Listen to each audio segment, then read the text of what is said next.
Hello, everyone. Today I am bringing you a freshly recorded audiobook of Almuric by Robert E. Howard. As far as I know, this is the first audiobook of this short novel that has ever been made. I hope you enjoy.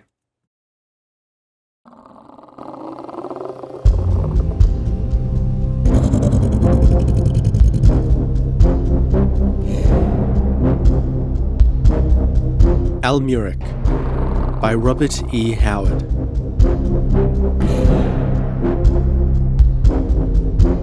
Forward.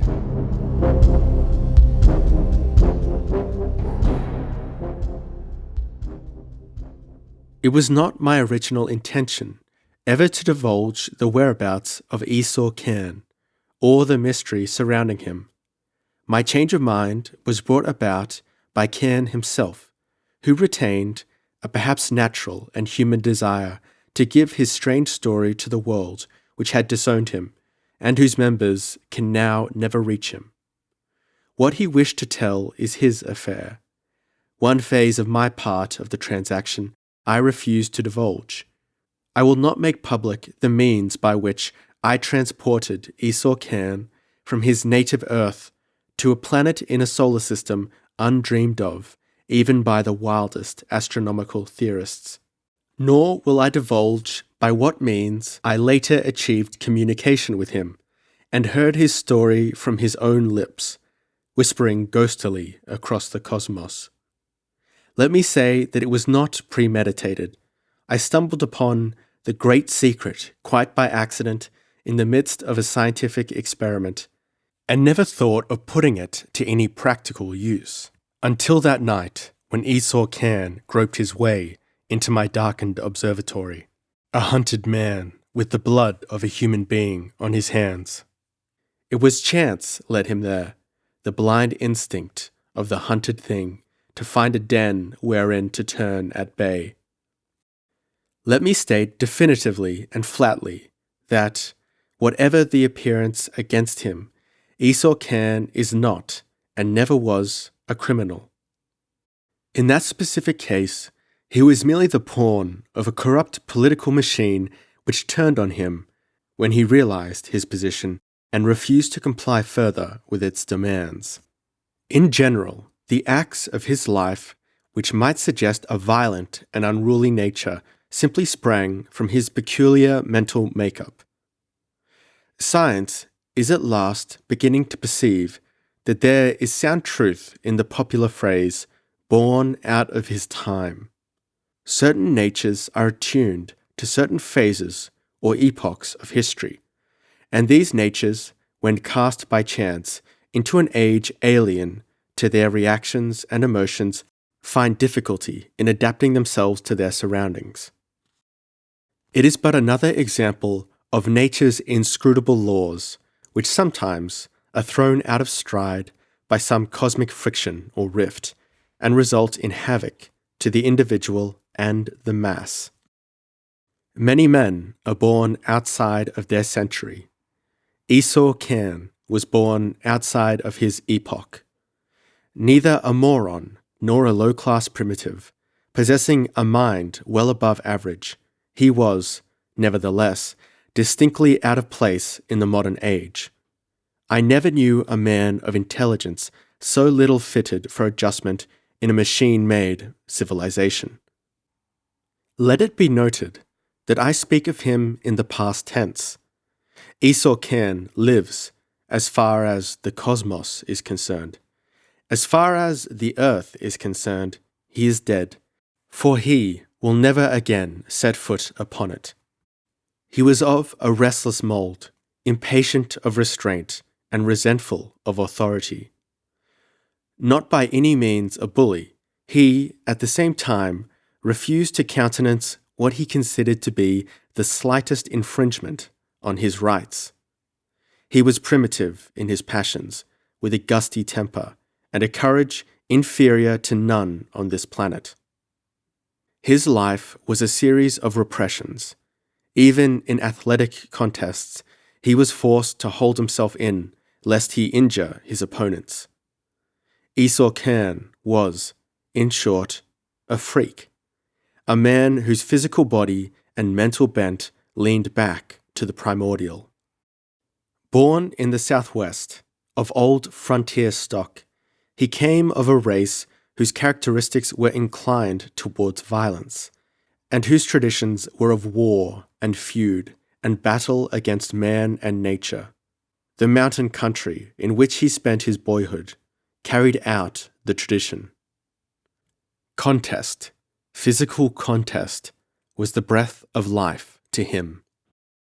Without it, he was unstable and uncertain. Because of his peculiar physical makeup, full enjoyment in a legitimate way in the ring or on the football field was denied him. His career as a football player was marked by crippling injuries received by men playing against him, and he was branded as an unnecessarily brutal man who fought to maim his opponents rather than win games. This was unfair. The injuries were simply resultant from the use of his great strength, always so far superior to that of the men opposed to him. Kian was not a great sluggish lethargic giant, as so many powerful men are.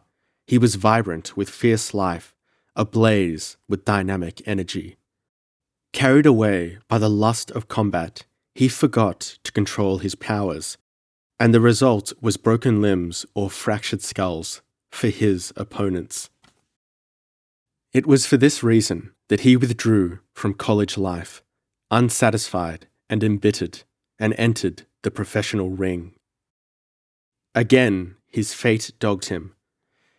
In his training quarters, before he had had a single match, he almost fatally injured a sparring partner. Instantly, the papers pounced upon the incident and played it up beyond its natural proportions. As a result, Kian's license was revoked. Bewildered, unsatisfied, he wandered over the world, a restless Hercules, seeking outlet for his immense vitality that surged tumultuously within him, searching vainly for some form of life wild and strenuous enough to satisfy his cravings, born in the dim red days of the world's youth. Of the final burst of blind passion that banished him forever from the life wherein he roamed, a stranger, I need say little. It was a 9 days' wonder, and the papers exploited it with screaming headlines. It was an old story, a rotten city government, a crooked political boss, a man chosen, unwittingly on his part, to be used as a tool and serve as a puppet. Kian, restless, weary of the monotony of a life for which he was unsuited, was an ideal tool. For a while. But Kian was neither a criminal nor a fool. He understood their game quicker than they expected, and took a stand surprisingly firm to them who did not know the real man. Yet even so, the result would not have been so violent if the man who had used and ruined Kian had any real intelligence. Used to grinding men under his feet and seeing them cringe and beg for mercy, Boss Blaine could not understand that he was dealing with a man to whom his power and wealth meant nothing. Yet so schooled was Kian to iron self-control that it required first a gross insult, then an actual blow on the part of Blaine to rouse him. Then, for the first time in his life, his wild nature blazed into full being. All his thwarted and repressed life surged up behind the clenched fist that broke Blaine's skull like an eggshell and stretched him lifeless on the floor behind the desk from which he had for years ruled a whole district. Kian was no fool. With the red haze of fury fading from his glare, he realized that he could not hope to escape the vengeance of the machine that controlled the city. It was not because of fear that he fled Blaine's house. It was simply because of his primitive instinct to find a more convenient place to turn at bay and fight out his death fight. So it was that chance, led him to my observatory. He would have left instantly, not wishing to embroil me in his trouble, but I persuaded him to remain and tell me his story. I had long expected some catastrophe of the sort. That he had repressed himself as long as he did shows something of his iron character. His nature was as wild and untamed as that of a maned lion. He had no plan. He simply intended to fortify himself somewhere and fight it out with the police until he was riddled with lead. I at first agreed with him, seeing no better alternative. I was not so naive as to believe he had any chance in the courts with the evidence that would be presented against him. Then a sudden thought occurred to me, so fantastic and alien, and yet so logical, that I instantly propounded it to my companion. I told him of the great secret and gave him proof of its possibilities. In short, I urged him to take the chance of a flight through space rather than meet the certain death that awaited him. And he agreed. There was no place in the universe which would support human life. But I had looked beyond the knowledge of man, in universes beyond universes, and I chose the only planet I knew on which a human being could exist. The wild, primitive, and strange planet I named Almuric. Cairn understood the risks and uncertainties as well as I, but he was utterly fearless, and the thing was done. Esau Cairn left the planet of his birth for a world swimming afar in space, alien, aloof, strange. Esau Cairn's narrative. 1. The transition was so swift and brief that it seemed less than a tick of time lay between the moment I placed myself in Professor Hildebrand's strange machine and the instant when I found myself standing upright in the clear sunlight that flooded a broad plain. I could not doubt that I had indeed been transported to another world. The landscape was not so grotesque and fantastic as I might have supposed, but it was indisputably alien to anything existing on Earth. But before I gave much heed to my surroundings, I examined my own person to learn if I had survived that awful flight without injury. Apparently I had. My various parts functioned in their accustomed vigor, but I was naked. Hildebrand told me that inorganic substance could not survive the transmutation. Only vibrant, living matter could pass unchanged through the unthinkable gulfs which lie between the planets. I was grateful that I had not fallen into a land of ice and snow. The plain seemed filled with a lazy, summer-like heat. The warmth of the sun was pleasant on my bare limbs. On every side stretched away a vast level plain, thickly grown with short green grass.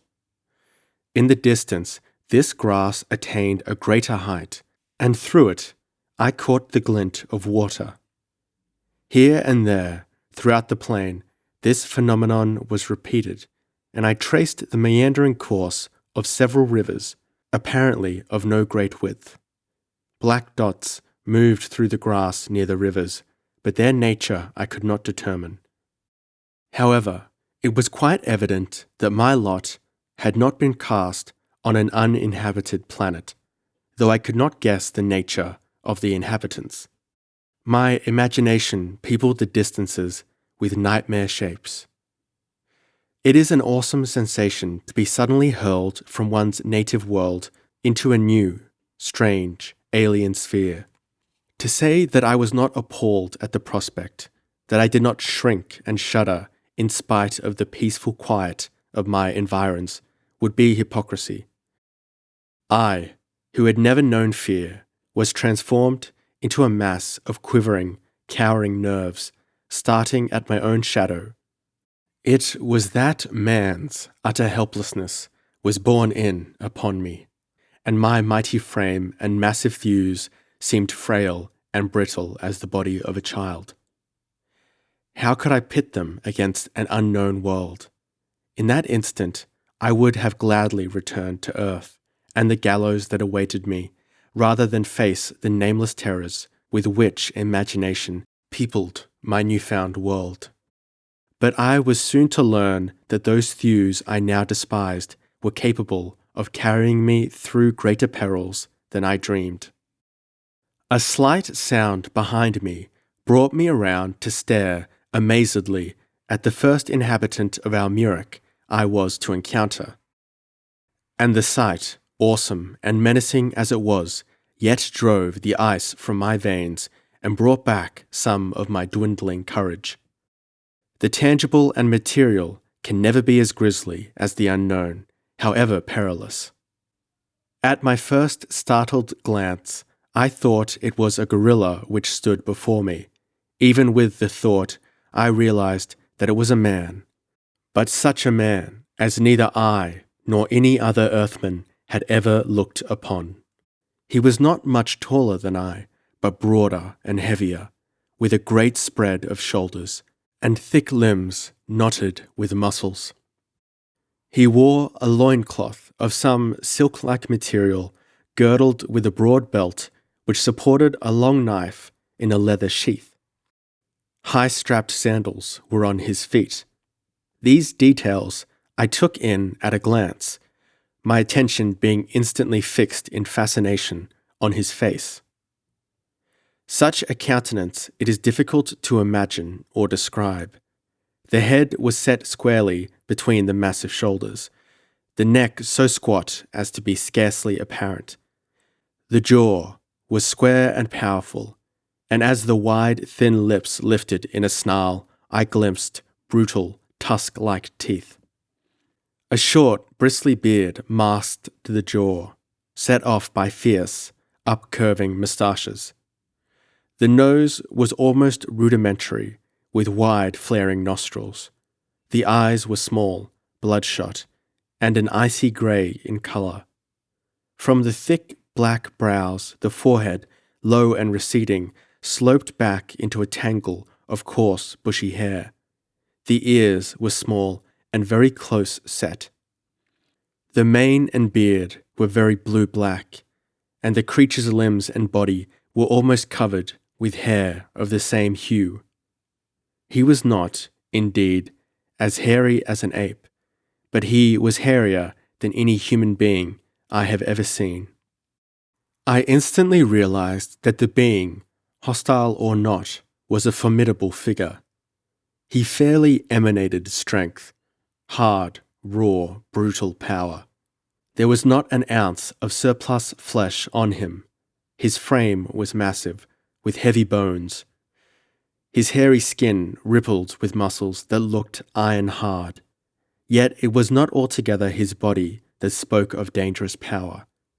His look, his carriage, his whole manner reflected a terrible physical might backed by a cruel and implacable mind. As I met the blaze of his bloodshot eyes, I felt a wave of corresponding anger. The stranger's attitude was arrogant and provocative beyond description. I felt my muscles tense and harden instinctively. But for an instant my resentment was submerged by the amazement with which I heard him speak in perfect English. "Thack, what manner of man are you?" His voice was harsh, grating, and insulting. There was nothing subdued or restrained about him. Here were the naked primitive instincts and manners, unmodified. Again, I felt the old red fury rising in me, but I fought it down. "I am Esau Cairn," I answered shortly, and halted, at a loss to explain my presence on his planet. His arrogant eyes roved contemptuously over my hairless limbs and smooth face, and when he spoke, it was with unbearable scorn. "By Thack, are you a man or a woman?" My answer was a smash of my clenched fist that sent him rolling on the sward. The act was instinctive, Again, my primitive wrath had betrayed me, but I had no time for self-reproach. With a scream of bestial rage, my enemy sprang up and rushed at me, roaring and frothing. I met him breast to breast, as reckless in my wrath as he, and in an instant was fighting for my life.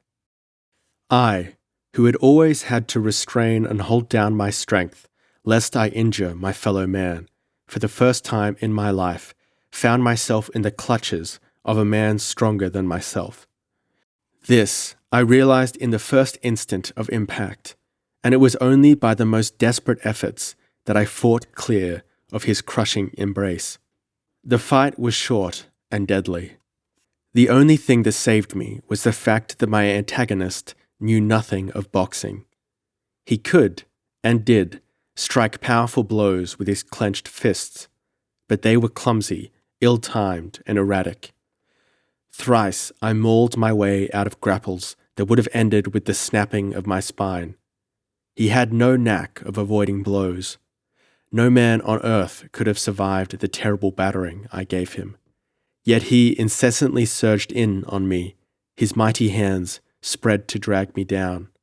His nails were almost like talons, and I was quickly bleeding from a score of places where they had torn the skin. Why he did not draw his dagger I could not understand, unless it was because he considered himself capable of crushing me with his bare hands, which proved to be the case. At last, half blinded by my smashes, blood gushing from his split ears and splintered teeth, he did reach for his weapon, and the move won the fight for me. Breaking out of a half clinch, he staggered out of his defensive crouch and drew his dagger. And as he did so, I hooked my left into his belly with all the might of my heavy shoulders and powerfully driving legs behind it. The breath went out of him in an explosive gasp, and my fist sank to the wrist in his belly. He swayed, his mouth flying open, and I smashed my right into his sagging jaw. The punch started at my hip and carried every ounce of my weight and strength. He went down like a slaughtered ox and lay without twitching, blood spreading out over his beard. That last smash had torn his lip open from the corner of his mouth to the rim of his chin, and must surely have fractured his jawbone as well. Panting from the fury of the bout, my muscles aching from his crushing grasp, I worked my raw, skinned knuckles and stared down at my victim, wondering if I had sealed my doom. Surely I could expect nothing now but hostility from the people of Almuric. Well, I thought, as well be hanged for a sheep as a lamb. Stooping, I despoiled my adversary of his single garment, belt, and weapon, and transferred them to my own frame. This done, I felt some slight renewal of confidence. At least I was partly clothed and armed. I examined the dagger with much interest. A more murderous weapon I have never seen. The blade was perhaps 19 inches in length, double-edged, and sharp as a razor. It was broad at the haft, tapering to a diamond point. The guard and pommel were of silver, the hilt covered with a substance somewhat like shagreen. The blade was indisputably steel, but of a quality I had never before encountered. The whole was a triumph of the weapon maker's art, and seemed to indicate a higher order of culture. From my admiration of my newly acquired weapon, I turned again to my victim, who was beginning to show signs of returning consciousness. Instinct caused me to sweep the grassland, and in the distance, to the south, I saw a group of figures moving towards me. They were surely men, and armed men. I caught the flash of sunlight on steel. Perhaps they were of the tribe of my adversary. If they found me, standing over their senseless comrade, wearing the spoils of conquest, their attitude towards me was not hard to visualize. I cast my eyes about for some avenue of escape or refuge, and saw that the plain, some distance away, ran up into low green-clad hills. Beyond these, in turn, I saw larger hills, marching up and up in serried ranges. Another glance showed the distant figures to have vanished among the tall grass along one of the river courses, which they must cross before they reached the spot where I stood. Waiting no more, I turned and ran swiftly toward the hills. I did not lessen my pace until I reached the foot of the first foothills, where I ventured to look back, my breath coming in gasps, and my heart pounding suffocatingly from my exertions. I could see my antagonist, a small shape in the vastness of the plain. Further on, the group I was seeking to avoid had come into the open and were hastening toward him. I hurried up the slope, drenched with sweat and trembling with fatigue. At the crest, I looked back once more to see the figures clustered about my vanquished opponent. Then I went down the opposite slope quickly and saw them no more. An hour's journey brought me into as rugged a country as I have ever seen. On all sides rose steep slopes, littered with loose boulders, which threatened to roll down upon the wayfarer. Bare stone cliffs, reddish in colour, were much in evidence.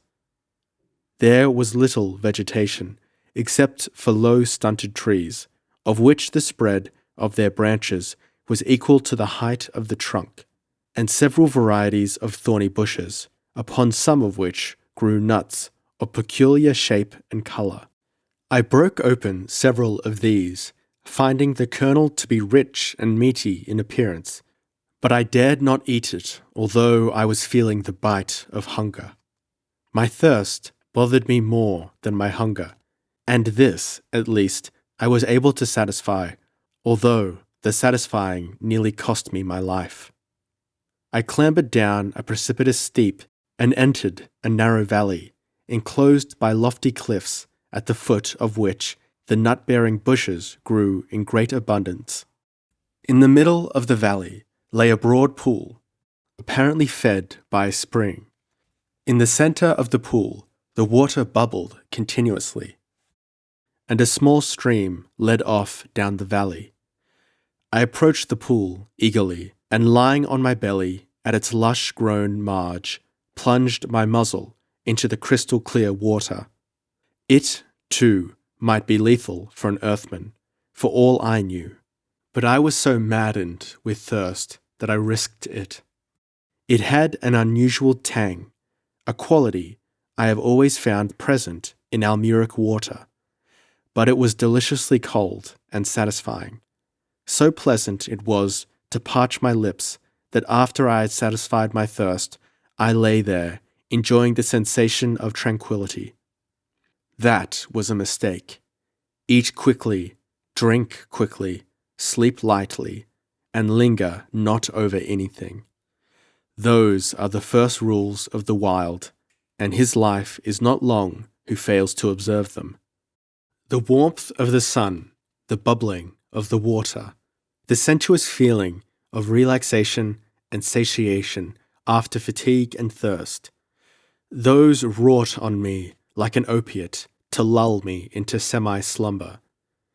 It must have been some subconscious instinct that warned me, when a faint swishing reached my ears that was not part of the rippling of the spring.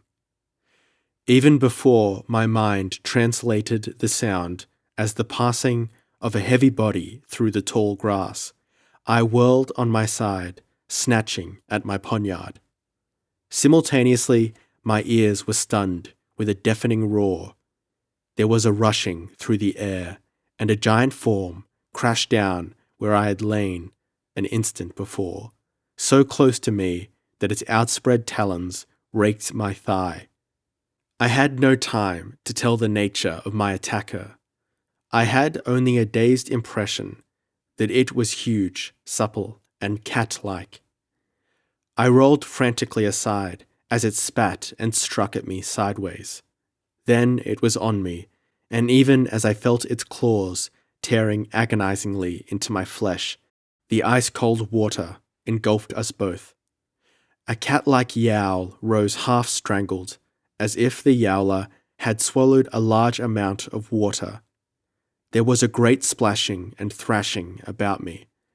Then, as I rose to the surface, I saw a long, bedraggled shape disappearing around the bushes near the cliffs.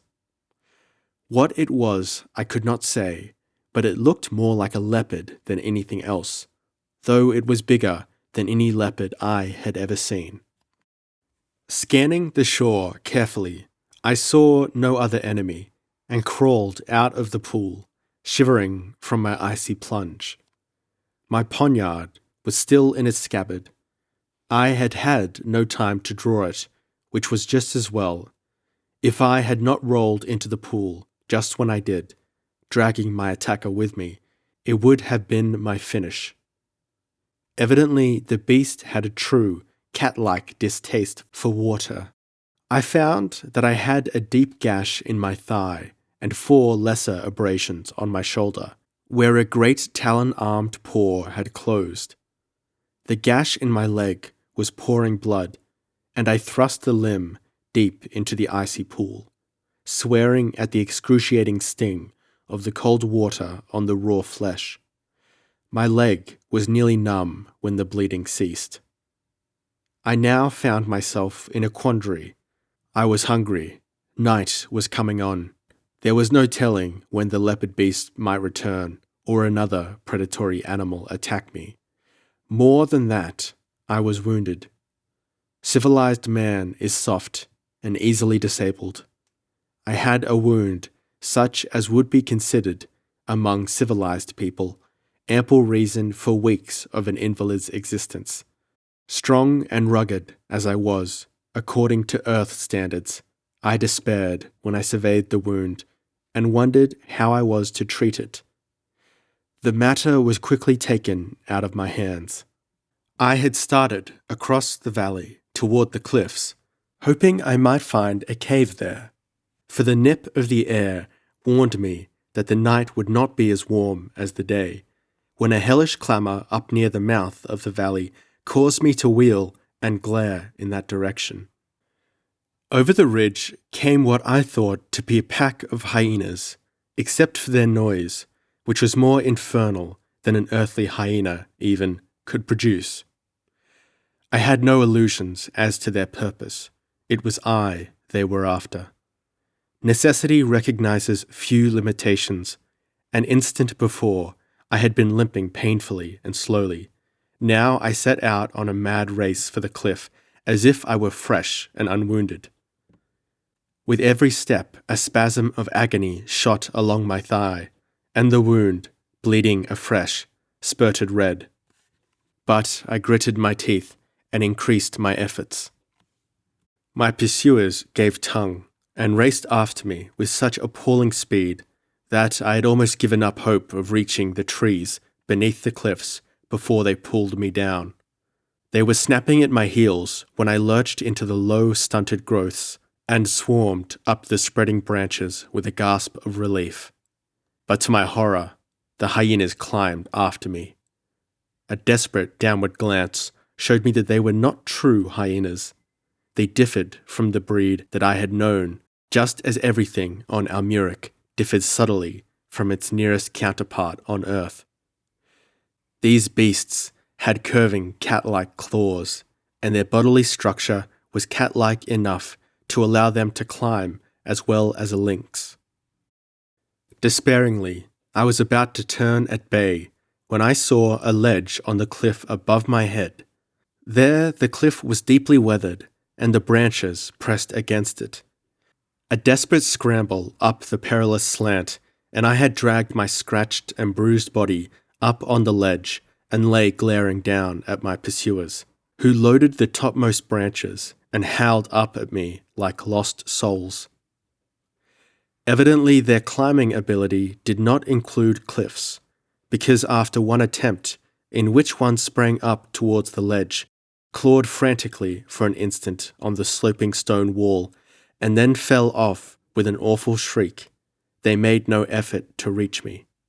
Neither did they abandon their post. Stars came out, strange unfamiliar constellations that blazed whitely in the dark velvet skies, and a broad golden moon rose above the cliffs and flooded the hills with weird light. But still my sentinels sat on the branches below me and howled up at me their hatred and belly hunger. The air was icy, and frost formed on the bare stone where I lay. My limbs became stiff and numb. I had knotted my girdle about my leg for a tourniquet. The run had apparently ruptured some small veins laid bare by the wound, because the blood flowed from it in an alarming manner. I never spent a more miserable night. I lay on the frosty stone ledge, shaking with cold. Below me, the eyes of my hunters burned up at me. Throughout the shadowy hills sounded the roaring and bellowing of unknown monsters. Howls, screaming, and yapping cut the night, and there I lay, naked, wounded, freezing, hungry, terrified, just as one of my remote ancestors might have lain in the Paleolithic age of my own planet. I can understand why our heathen ancestors worshipped the sun. When at last the cold moon sank and the sun of Almuric pushed its golden rim above the distant cliffs, I could have wept for sheer joy. Below me the hyenas snarled and stretched themselves, bayed up at me briefly, and loped away in search of easier prey. Slowly the warmth of the sun stole through my cramped, numbed limbs, and I rose stiffly up to greet the day, just as that forgotten forebear of mine might have stood up in the youth dawn of the earth. After a while, I descended and fell upon the nuts clustered in the bushes nearby. I was faint from hunger and decided that I had as soon die from poisoning as from starvation. I broke open the thick shells and munched the meaty kernels eagerly, and I cannot recall any earthly meal, however elaborate, that tasted half so good. No ill effects followed. The nuts were good and nutritious. I was beginning to overcome my surroundings, at least so far as food was concerned. I had surmounted one obstacle of life on Almuric. It is needless for me to narrate the details of the following months. I dwelt among the hills in such suffering and peril as no man on earth has experienced for thousands of years. I make bold to say that only a man of extraordinary strength and ruggedness could have survived as I did. I did more than survive. I came at last to thrive on the existence. At first, I dared not leave the valley, where I was sure of food and water. I built a sort of nest of branches and leaves on the ledge, and slept there at night. Slept? The word is misleading. I crouched there, trying to keep from freezing, grimly lasting out the night. In the daytime, I snatched naps, learning to sleep anywhere or at any time, and so lightly that the slightest unusual noise would awaken me. The rest of the time I explored my valley and the hills about, and picked and ate nuts. Nor were my humble explorations uneventful. Time and again I raced for the cliffs or the trees, winning sometimes by shuddering hair-breadths. The hills swarmed with beasts, and all seemed predatory. It was that fact that held me to my valley, where I at least had a bit of safety. What drove me forth at last was the same reason that has always driven forth the human race, from the first apeman down to the last European colonist: the search for food. My supply of nuts became exhausted. The trees were stripped. This was not altogether on my account, although I developed a most ravenous hunger what of my constant exertions, but others came to eat the nuts, huge, shaggy, bear-like creatures, and things that looked like fur-clad baboons. These animals ate nuts, but they were omnivorous, to judge by the attention they accorded me. The bears were comparatively easy to avoid. They were mountains of flesh and muscle, but they could not climb, and their eyes were none too good. It was the baboons I learned to fear and hate. They pursued me on sight. They could both run and climb, and they were not balked by the cliff. One pursued me to my eyrie, and swarmed up on the ledge with me. At least such was his intention, but man is always most dangerous when cornered. I was weary of being hunted. As the frothing apish monstrosity hauled himself up over my ledge, man-like, I drove my poniard down between his shoulders with such fury that I literally pinned him to the ledge, the keen point sinking a full inch into the solid stone beneath him. The incident showed me both the temper of my steel and the growing quality of my own muscles. I, who had been among the strongest on my own planet, found myself a weakling on primordial Almuric. Yet the potentiality of mastering was in my brain and my thews, and I was beginning to find myself. Since survival was dependent on toughening, I toughened. My skin, burnt brown by the sun and hardened by the elements, became more impervious to both heat and cold than I had deemed possible. Muscles I had not known I possessed became evident. Such strength and suppleness became mine as earthmen have not known for ages. A short time before I had been transported from my native planet, a noted physical culture expert had pronounced me the most perfectly developed man on Earth. As I hardened with my fierce life on Almuric, I realized that the expert honestly had not known what physical development was. Nor had I. Had it been possible to divide my being and set opposite each other the man the expert praised and the man I had become, the former would have seemed ridiculously soft, sluggish, and clumsy in comparison to the brown, sinewy giant opposed to him. I no longer turned blue with cold at night, nor did the rockiest way bruise my naked feet. I could swarm up an almost sheer cliff with the ease of a monkey. I could run for hours without exhaustion. In short dashes, it would have taken a racehorse to outfoot me. My wounds, untended except for washing in cold water, healed of themselves, as nature is prone to heal the hurts of such as live close to her. All this I narrate in order that it may be seen what sort of a man was formed in the savage mould. Had it not been for the fierce forging that made me steel and rawhide, I could not have survived the grim and bloody episodes through which I was to pass on that wild planet. With new realization of power came confidence. I stood on my feet and stared at my bestial neighbors with defiance. I no longer fled from a frothing, champing baboon. With them, at least, I declared feud, growing to hate the abominable beasts as I might have hated human enemies. Besides, they ate the nuts I wished for myself. They soon learned not to follow me to my eyrie, and the day came when I dared to meet one on even terms. I will never forget the sight of him, frothing and roaring, as he charged out of a clump of bushes, and the awful glare in his man-like eyes. My resolution wavered, but it was too late to retreat, and I met him squarely, skewering him through the heart as he closed in with his long, clutching arms. But there were other beasts which frequented the valley, and which I did not attempt to meet on any terms. The hyenas, the saber-toothed leopards, longer and heavier than an earthly tiger, and more ferocious.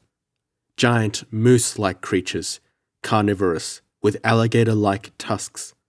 The monstrous bears, gigantic boars, with bristly hair which looked impervious to a sword cut. There were other monsters, which appeared only at night, and the details of which I was not able to make out. These mysterious beasts moved mostly in silence, though some emitted high-pitched, weird wails, or low, earth-shaking rumbles. As the unknown is most menacing, I had a feeling that these nighted monsters were even more terrible than the familiar horrors which harried my day life.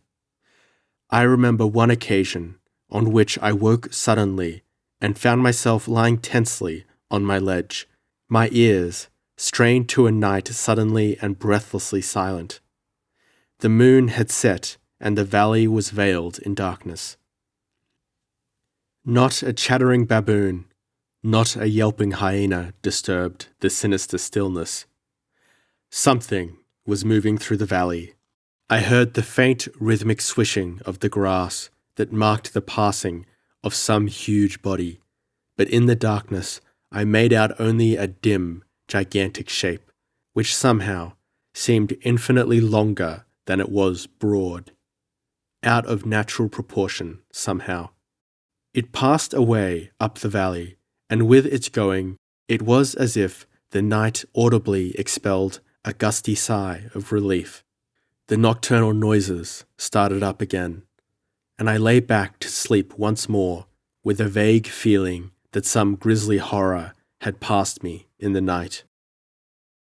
I have said that I strove with the baboons over the possession of the life-giving nuts. What of my own appetite and those of the beasts, there came a time when I was forced to leave my valley and seek far afield in search of nutriment. My explorations had become broader and broader until I had exhausted the resources of the country close about. So I set forth at random through the hills in a southerly and easterly direction. Of my wanderings I will deal briefly. For many weeks I roamed through the hills, starving, feasting, threatened by savage beasts, sleeping in trees or perilously on tall rocks when night fell. I fled, I fought, I slew, I suffered wounds. Oh, I can tell you, my life was neither dull nor uneventful. I was living the life of the most primitive savage. I had neither companionship, books, clothing, nor any of the things which go to make up civilization. According to the cultured viewpoint, I should have been most miserable. I was not. I reveled in my existence. My being grew and expanded. I tell you, the natural life of mankind is a grim battle for existence against the forces of nature, and any other form of life is artificial and without realistic meaning.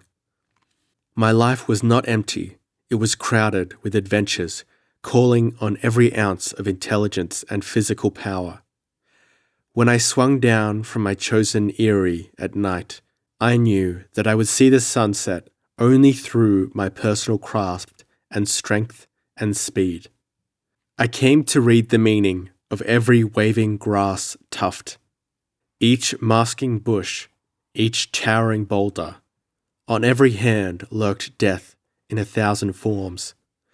My vigilance could not be relaxed, even in sleep.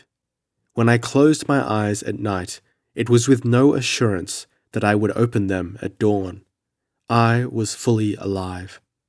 That phrase has more meaning than appears on the surface. The average civilized man is never fully alive. He is burdened with masses of atrophied tissue and useless matter. Life flickers feebly in him. His senses are dull and torpid. In developing his intellect, he has sacrificed far more than he realizes.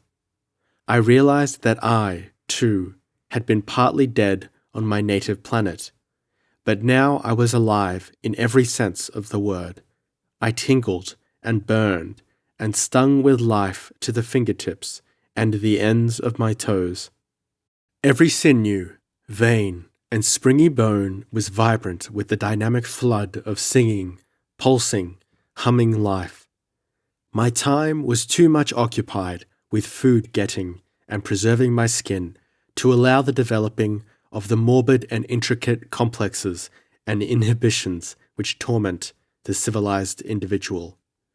To those highly complex persons who would complain that the psychology of such a life is oversimple, I can but reply that in my life at that time, violent and continual action and the necessity of action crowded out most of the gropings and soul-searchings common to those whose safety and daily meals are assured them by the toil of others. My life was primitively simple. I dwelt altogether in the present. My life on earth already seemed like a dream, dim and far away. All my life I had held down my instincts, had chained and enthralled my overabundant vitalities.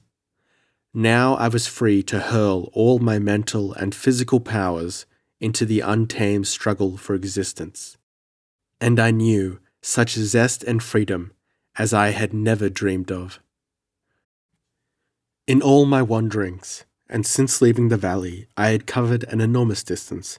I had seen no sign of humanity, or anything remotely resembling humanity. It was the day I glimpsed a vista of rolling grassland beyond the peaks that I suddenly encountered a human being. The meeting was unexpected. As I strode along an upland plateau, thickly grown with bushes and littered with boulders, I came abruptly on a scene striking in its primordial significance. Ahead of me, the earth sloped down to form a shallow bowl, the floor of which was thickly grown with tall grass, indicating the presence of a spring. In the midst of this bowl, a figure, similar to the one I had encountered on my arrival on Almuric, was waging an unequal battle with a saber-toothed leopard. I stared in amazement, for I had not supposed that any human could stand before the great cat and live.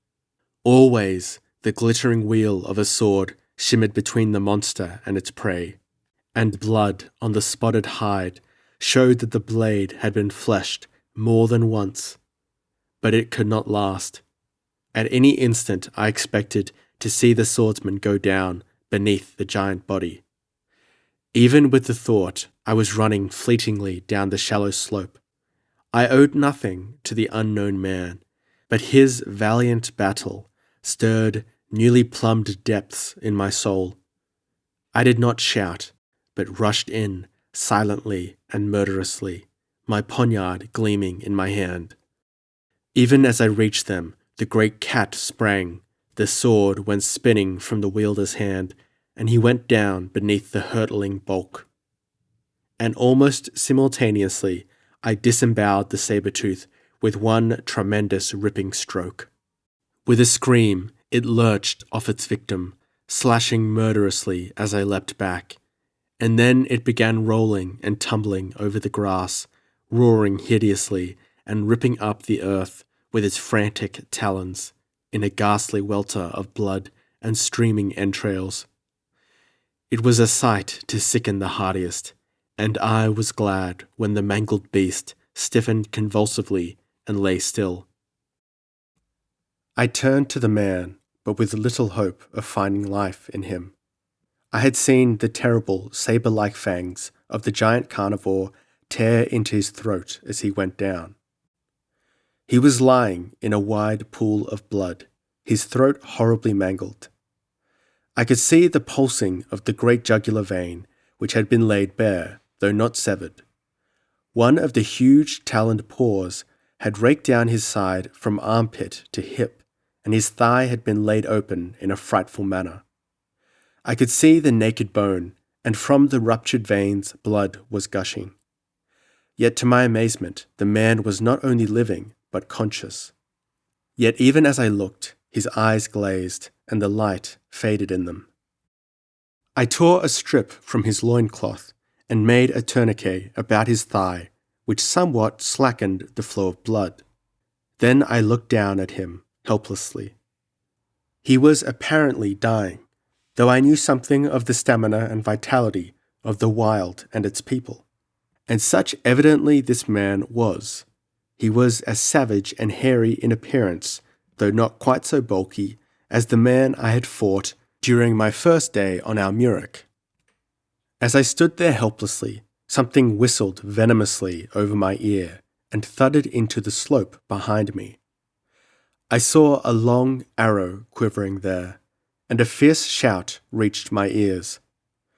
Glaring about, I saw half a dozen hairy men running fleetly towards me, fitting shafts to their bows as they came. With an instinctive snarl, I bounded up the short slope, the whistle of the missiles about my head lending wings to my heels. I did not stop once I gained the cover of the bushes surrounding the bowl, but went straight on, wrathful and disgusted. Evidently men as well as beasts were hostile on Almuric, and I would do well to avoid them in the future. Then I found my anger submerged in a fantastic problem.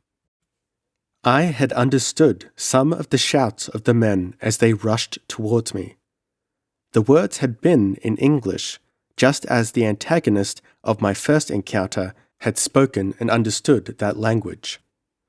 In vain I cudgelled my mind for a solution. I had found that while animate and inanimate objects on Almuric often closely copied things on Earth, yet there was always a striking difference somewhere, in substance, quality, shape, or mode of action. It was preposterous that certain conditions on the separate planets could run such a perfect parallel as to produce an identical language. Yet I could not doubt the evidence of my ears. With a curse, I abandoned the problem as too fantastic to waste time on. Perhaps it was this incident, perhaps the glimpse of the distant savannas, which filled me with a restlessness and distaste for the barren hill country where I had fared so hardily. The sight of men, strange and alien as they were, stirred in my breast a desire for human companionship, and this frustrated longing became, in turn, a sudden feeling of repulsion for my surroundings. I did not hope to meet friendly humans on the plains, but I determined to try my chances upon them nonetheless. Though what perils I might meet there, I could not know. Before I left the hills, some whim caused me to scrape from my face my heavy growth and trim my shaggy hair with my poniard, which had lost none of its razor edge. Why I did this I cannot say, unless it was the natural instinct of man setting forth into new country to look his best. The next morning I descended into the grassy plains, which swept eastward and southward as far as sight could reach. I continued eastward and covered many miles that day without any unusual incident. I encountered several small winding rivers, along whose marges the grass stood taller than my head. Among this grass I heard the snorting and thrashing of heavy animals of some sort, and gave them a wide berth, for which caution I was later thankful. The rivers were thronged, in many cases, with gaily coloured birds of many shapes and hues, some silent, others continually giving forth strident cries as they wheeled above the waters or dipped down to snatch their prey from its depths. Further out on the plain, I came upon herds of grazing animals, small deer-like creatures, and a curious animal that looked like a pot-bellied pig with abnormally long hind legs, and that progressed in enormous bounds after the fashion of a kangaroo. It was a most ludicrous sight, and I laughed until my belly ached. Later I reflected that it was the first time I had laughed, outside of a few short barks of savage satisfaction at the discomfiture of an enemy, since I had set foot on Almuric. That night I slept in the tall grass, not far from a watercourse, and might have been made the prey of any wandering meat-eater. But fortune was with me that night. All across the plains sounded the thunderous roarings of stalking monsters, but none came near my frail retreat. The night was warm and pleasant, strikingly in contrast with the nights in the chill, grim hills. The next day, a momentous thing occurred. I had had no meat on Almuric, except when ravenous hunger had driven me to eat raw flesh. I had searched in vain for some stone that would strike a spark. The rocks were of a peculiar nature unknown to earth. But that morning on the plains, I found a bit of greenish-looking stone lying in the grass, and experiments showed that it had some of the qualities of flint. Patient effort, in which I clinked my poniard against the stone, rewarded me with a spark of fire in the dry grass, which I soon fanned to a blaze, and had some difficulty in extinguishing. That night I surrounded myself with a ring of fire, which I fed with dry grass, and stalked plants which burned slowly, and I felt comparatively safe, though huge forms moved about me in the darkness, and I caught the stealthy pad of great paws and the glimmer of wicked eyes. On my journey across the plains, I subsisted on fruit I found growing on green stalks, which I saw birds eating. It was pleasant to the taste, though lacking the nutritive qualities of the nuts in the hills. I looked longingly at the scampering deer-like animals, now that I had the means of cooking their flesh, but saw no way of securing them. And so for days I wandered aimlessly across those vast plains until I came in sight of a massive walled city. I sighted it just at nightfall, and eager though I was to investigate it further, I made my camp and waited for morning. I wondered if my fire would be seen by the inhabitants, and if they would send out a party to discover my nature and purpose. With the fall of night, I could no longer make it out, but the last waning light had shown it plainly, rising stark and sombre against the eastern sky. At that distance, no evidence of life was visible, but I had a dim impression of huge walls and massive towers, all of a greenish tint. I lay within my circle of fire, while great sinuous bodies rustled through the grass and fierce eyes glared at me, and my imagination was at work as I strove to visualize the possible inhabitants of that mysterious city. Would they be of the same race as the hairy, ferocious troglodytes I had encountered? I doubted it, for it hardly seemed possible that these primitive creatures would be capable of rearing such a structure. Perhaps there I would find a highly developed type of cultured man. Perhaps. Here imaginings too dark and shadowy for description whispered at the back of my consciousness. When the moon rose behind the city, etching its massive outlines in the weird golden glow, it looked black and sombre in the moonlight. There was something distinctly brutish and forbidding about its contours. As I sank into slumber, I reflected that if ape men could build a city, it would surely resemble that colossus in the moon.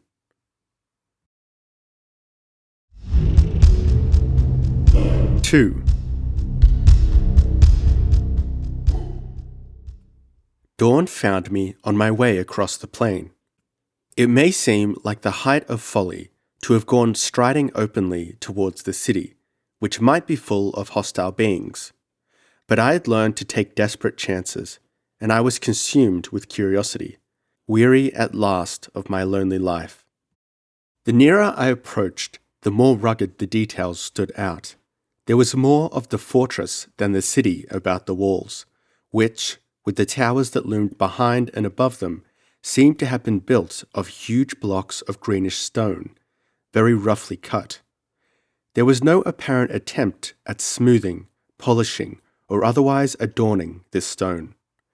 The whole appearance was rude and savage, suggesting a wild, fierce people heaping up rocks as defense against enemies. Yet as I had seen nothing of the inhabitants, the city might have been empty of human life. But a broad road leading to the massive gate was beaten bare of grass, as if by the constant impact of many feet. There were no fields or gardens about the city. The grass waved to the foot of the walls. All during that long march across the plain to the gates, I saw nothing resembling a human being.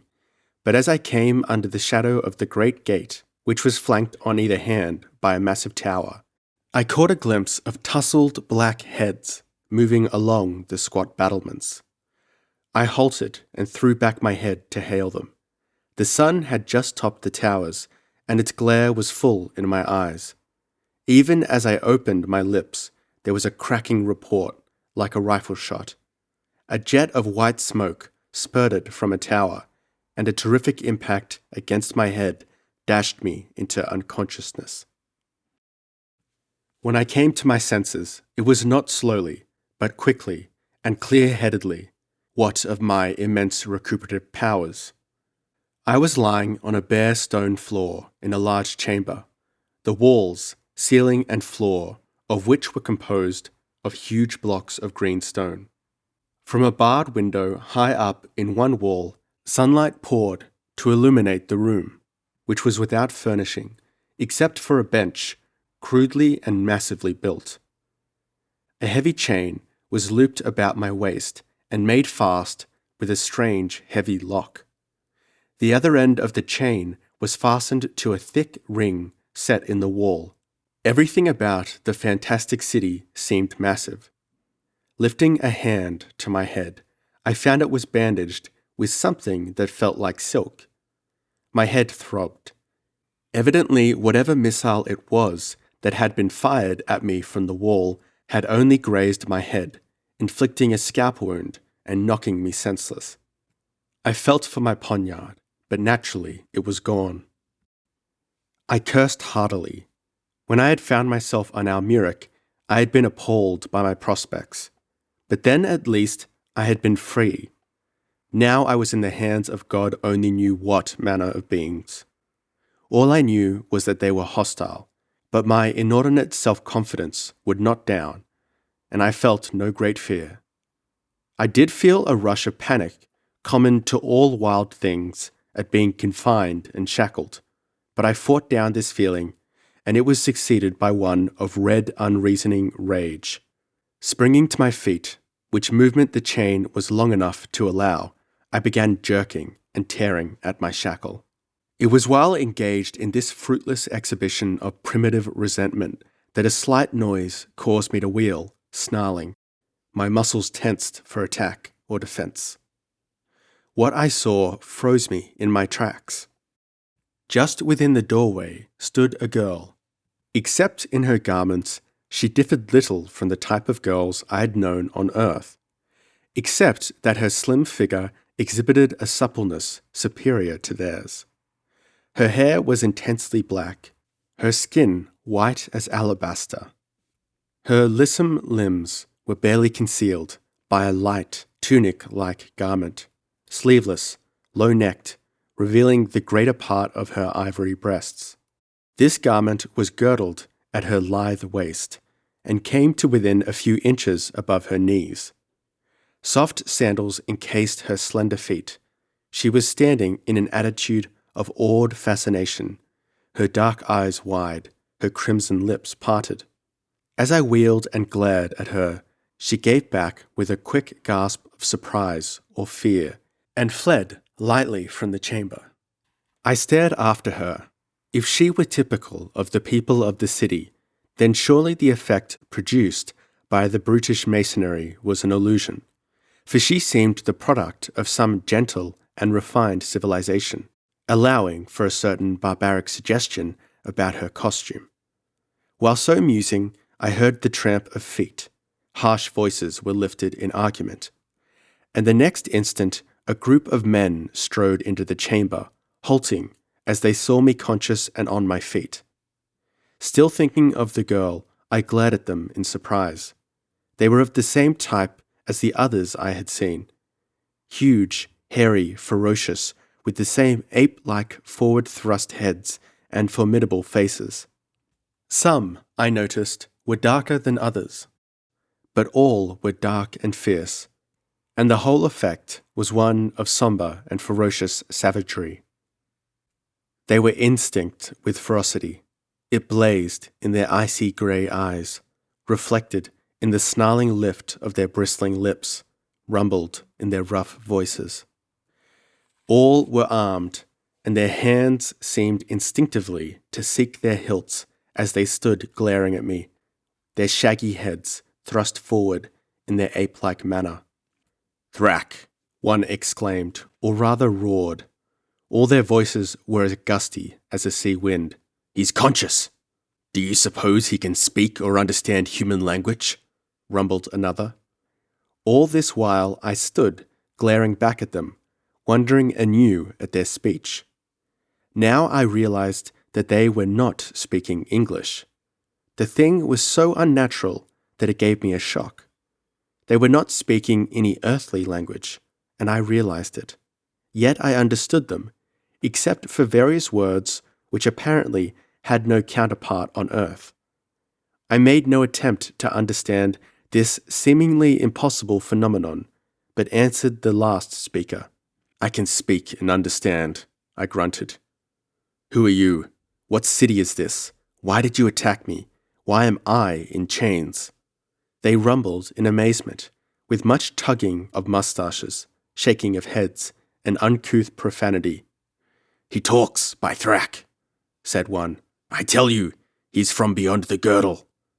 "From beyond my hip," broke in another rudely.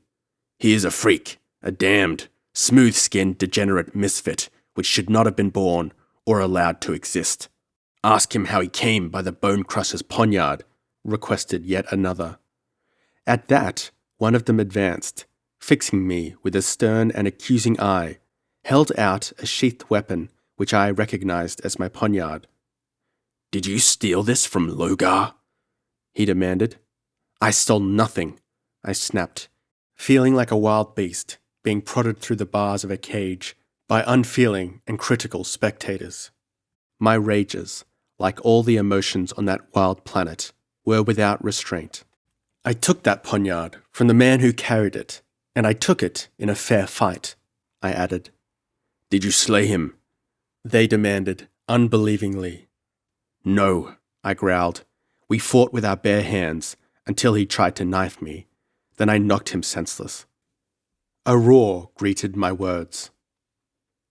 I thought at first they were clamoring with rage. Then I made out that they were arguing among themselves. "I tell you he lies!" One bull's bellow rose above the tumult.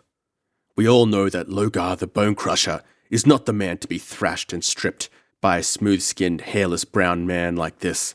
Gore the Bear might be a match for Logar, no one else." "Well, there's the poniard," someone pointed out. The clamour rose again, and in an instant the disputants were yelling and cursing, and brandishing their hairy fists in one another's faces. Hands fumbled at sword hilts, and challenges and defiances were exchanged freely. I looked to see a general throat-cutting, but presently one who seemed in some authority drew his sword and began banging the hilt on the rude bench, and at the same time drowning out the voices of the others with his bull-like bellowing. "Shut up! Shut up! Let another man open his mouth and I'll split his head." As the clamour subsided and the disputants glared venomously at him, he continued in a voice as calm as if nothing had occurred. "It's neither here nor there about the poniard. He might have caught Logar sleeping and brained him, or he might have stolen it or found it. Are we Logar's brothers that we should seek after his welfare?" A general snarl answered this. Evidently the man called Logar was not popular among them. "The question is, what shall we do with this creature? We've got to hold a council and decide. He's evidently uneatable." He grinned as he said this, which was apparently meant as a bit of grim humour. "His hide would make good leather," suggested another in a tone that did not sound as though he was joking. Too soft, protested another. He didn't feel soft while we were carrying him in, returned the first speaker. He was hard as steel springs. Tush, deprecated the other. I'll show you how tender his flesh is. Watch me slice off a few strips. He drew his dagger and approached me while the others watched with interest. All this time, my rage had been growing until the chamber seemed to swim in a red mist. Now, as I realized the fellow really intended trying the edge of his steel on my skin, I went berserk. Wheeling, I gripped the chain with both hands, wrapping it around my wrists for more leverage. Then, bracing my feet against the floor and walls, I began to strain with all my strength. All over my body, the great muscles coiled and knotted. Sweat broke out on my skin, and then, with a shattering crash, the stone gave way. The iron ring was torn out bodily, and I was catapulted on my back onto the floor, at the feet of my captors, who roared with amazement and fell on me en masse. I answered their bellows with one strident yell of bloodthirsty gratification, and heaved up through the melee, began swinging my heavy fists like corking mallets. Oh, that was a rough house while it lasted. They made no attempt to knife me, striving to swamp me with numbers. We rolled from one side of the chamber to the other, a gasping, thrashing, cursing, hammering mass, while with the yells, howls, earnest profanity, and impact of heavy bodies, it was a perfect bedlam. Once I seemed to catch a fleeting glimpse of the door thronged with the heads of women similar to the one I had seen, but I could not be sure. My teeth were set in a hairy ear, my eyes were full of sweat and stars from a vicious punch on the nose. And what with a gang of heavy forms romping all over me, my sight was none too good. Yet I gave a good account of myself. Ears split, noses crumpled, and teeth splintered under the crushing impact of my iron-hard fists. And the yells of the wounded were music to my battered ears. But that damnable chain about my waist kept tripping me and coiling about my legs. And pretty soon the bandage was ripped from my head. My scalp wound opened anew and deluged me with blood. Blinded by this, I floundered and stumbled, and gasping and panting, they bore me down and bound my arms and legs. The survivors then fell away from me, and lay or sat in positions of pain and exhaustion, while I, finding my voice, cursed them luridly. I derived ferocious satisfaction at the sight of all the bloody noses, black eyes, torn ears, and smashed teeth which were in evidence, and barked with vicious laughter when one announced with many curses that his arm was broken. One of them was out cold and had to be revived, which they did by dumping over him a vessel of cold water that was fetched by somebody I could not see from where I lay. I had an idea that it was a woman who came in answer to a harsh roar of command. "His wound is open again," one said, pointing at me. "He'll bleed to death." "I hope he does," snarled another, lying doubled up on the floor. "He's burst my belly. I'm dying. Get me some wine." "If you're dying, you don't need wine," brutally answered the one who seemed a chief, as he spat out bits of splintered teeth. "Tie up his wound, Accra." Accra limped over to me with no great enthusiasm and bent down. "Hold your damnable head still," he growled. "Keep off," I snarled. "I'll have nothing from you. Touch me at your peril."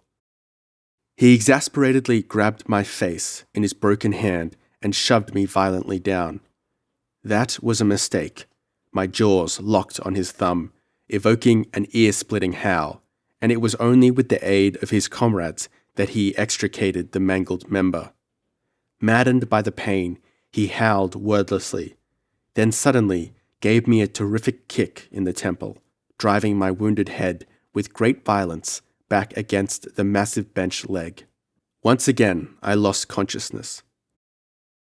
When I came to myself again, I was once more bandaged, shackled by the wrists and ankles, and made fast to a fresh ring, newly set in the stone, and apparently more firmly fixed than the other had been.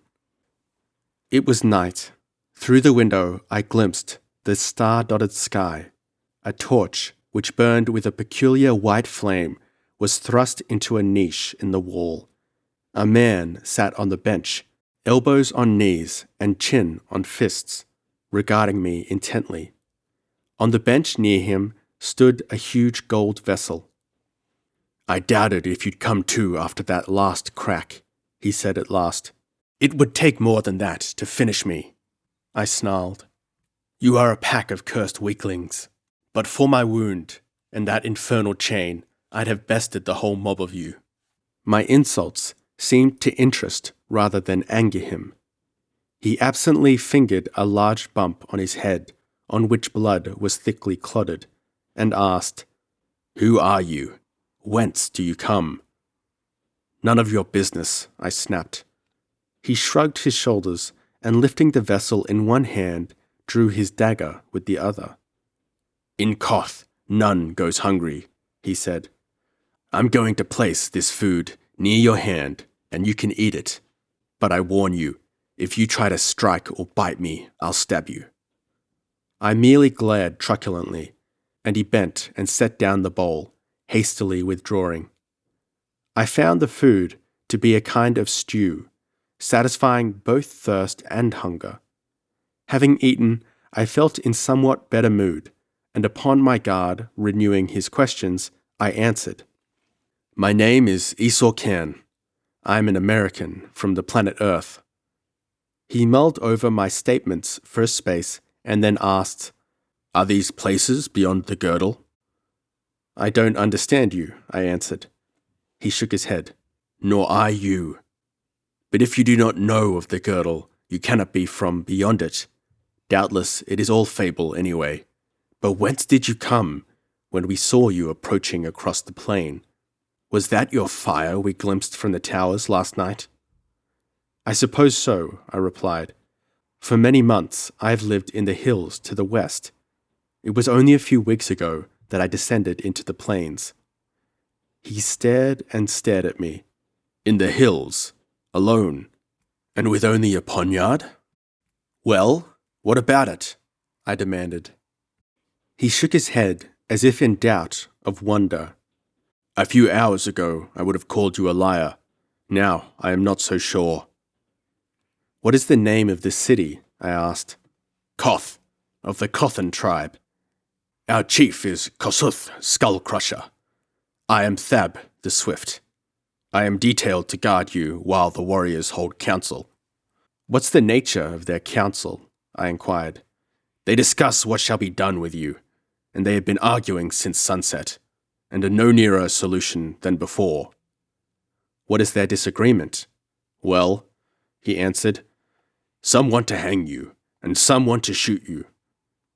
"I don't suppose it's occurred to them that they might let me go," I suggested with some bitterness. He gave me a cold look. "Don't be a fool," he said reprovingly. At that moment a light step sounded outside, and the girl I had seen before tiptoed into the chamber. Thab eyed her disapprovingly. "What are you doing here, Alpha?" he demanded. "I came to look at the stranger," she answered in a soft, musical voice. "I never saw a man like him. His skin is nearly as smooth as mine, and he has no hair on his countenance. How strange are his eyes! Whence does he come?" "From the hills, he says," grunted Thab. Her eyes widened. "Why, none dwells in the hills, except wild beasts. Can it be that he is some sort of animal? They say he speaks and understands speech." "So he does," growled Thab, fingering his bruises. "He also knocks out men's brains with his naked fists, which are harder and heavier than maces. Get away from here. He's a rampaging devil. If he gets his hands on you, he won't leave enough of you for the vultures to pick." "I won't get near him," she assured him. "But, Thab, he does not look so terrible. See, there is no danger in the gaze he fixes on me. What will be done with him? The tribe will decide, he answered. Probably let him fight a saber-toothed leopard bare-handed. She clasped her own hands with more human feeling than I had yet seen shown on Almuric. Oh, Thab, why? He's done no harm. He came alone, and with empty hands. The warriors shot him down without warning, and now... He glared at her in irritation. If I told your father you were pleading for a captive. Evidently, the threat carried weight. She visibly wilted. Don't tell him, she pleaded. Then she flared up again. Whatever you say, it's beastly. If my father whips me until the blood runs over my heels, I'll still say so. And so saying, she ran quickly out of the chamber. Who is that girl? I asked. Alpha, the daughter of Zal, the thrower. Who is he? One of those you battled so viciously a short time ago. You mean to tell me a girl like that is the daughter of a man like... Words failed me. What's wrong with her? He demanded. She differs none from the rest of our women. You mean all the women look like her, and all the men look like you? Certainly, allowing for their individual characteristics. Is it otherwise among your people? That is, if you are not a solitary freak? Well, I'll be, I began in bewilderment, when another warrior appeared in the door, saying, I'm to relieve you, Thab. The warriors have decided to leave the matter to Kasuth when he returns on the morrow. Thab departed, and the other seated himself on the bench. I made no attempt to talk to him. My head was swimming with the contradictory phenomena I had heard and observed, and I felt the need of sleep. I soon sank into dreamless slumber. Doubtless my wits were still addled from the battering I had received. Otherwise I would have snapped awake when I felt something touch my hair. As it was, I spoke only partly. From under drooping lids I glimpsed, as in a dream, a girlish face bent close to mine, dark eyes wide, with frightened fascination, red lips parted. The fragrance of her foamy black hair was in my nostrils. She timidly touched my face, then drew back, with a quick, soft intake of breath, as if frightened by her action. The guard snored on the bench. The torch had burned to a stub that cast a weird, dull glow over the chamber. Outside, the moon had set. This much I vaguely realized before I sank back into slumber again, to be haunted by a dim, beautiful face that shimmered through my dreams.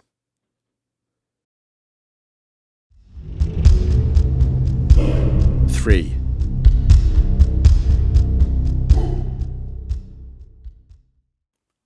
I woke again in the cold grey light of dawn, at a time when the condemned met their executioners. A group of men stood over me, and one, I knew, was Kasuth, the skull splitter. He was taller than most, and leaner, almost gaunt in comparison to the others. This circumstance made his broad shoulders seem abnormally huge. His face and body were seamed with old scars. He was very dark, and apparently old, an impressive and terrible image of sombre savagery. He looked down at me, fingering the hilt of his great sword. His gaze was gloomy and detached. They say you claim to have beaten Logar of Thurgar in open fight, he said at last, and his voice was cavernous and ghostly in a manner I cannot describe. I did not reply, but lay staring up at him, partly in fascination at his strange and menacing appearance, partly in the anger that seemed generally to be with me during those times. Why do you not answer? He rumbled. Because I'm weary of being called a liar, I snarled. Why did you come to Koth? Because I was tired of living alone amongst wild beasts. I was a fool. I thought I would find human beings whose company was preferable to the leopards and baboons. I find I was wrong. He tugged his bristling moustaches. Men say you fight like a mad leopard. Thrab says you did not come to the gates as an enemy comes. I love brave men, but what can we do? If we free you, You will hate us because of what has passed, and your hate is not likely to be loosed. Why not take me into the tribe? I remarked at random. He shook his head. We are not Yagas to keep slaves, nor am I a slave, I grunted. Let me live among you as an equal. I will hunt and fight with you. I am as good a man as any of your warriors. At this, another pushed past Kasuth. This fellow was bigger than any I had yet seen in Koth, not taller, but broader, more massive. His hair was thicker on his limbs, and of a peculiar rusty cast instead of black. That you must prove, he roared with an oath. Loose him, Kasuth. The warriors have been praising his power until my belly revolts. Loose him and let us have a grapple. This man is wounded, Gore, answered Kasuth. Then let him be cared for until his wound is healed, urged the warrior eagerly, spreading his arms in a curious grappling gesture. His fists are like hammers, warned another. Thax devils, roared Gore, his eyes glaring, his hairy arms brandished. Admit him to the tribe, Kasuth. Let him endure the test. If he survives, well, by Thak, he'll be worthy even to be called a man of Koth. I will go and think upon the matter, answered Kasuth, after a long deliberation. That settled the matter for the time being. All trooped out after him. Thab was last, and in the door he turned and made a gesture which I took to be one of encouragement.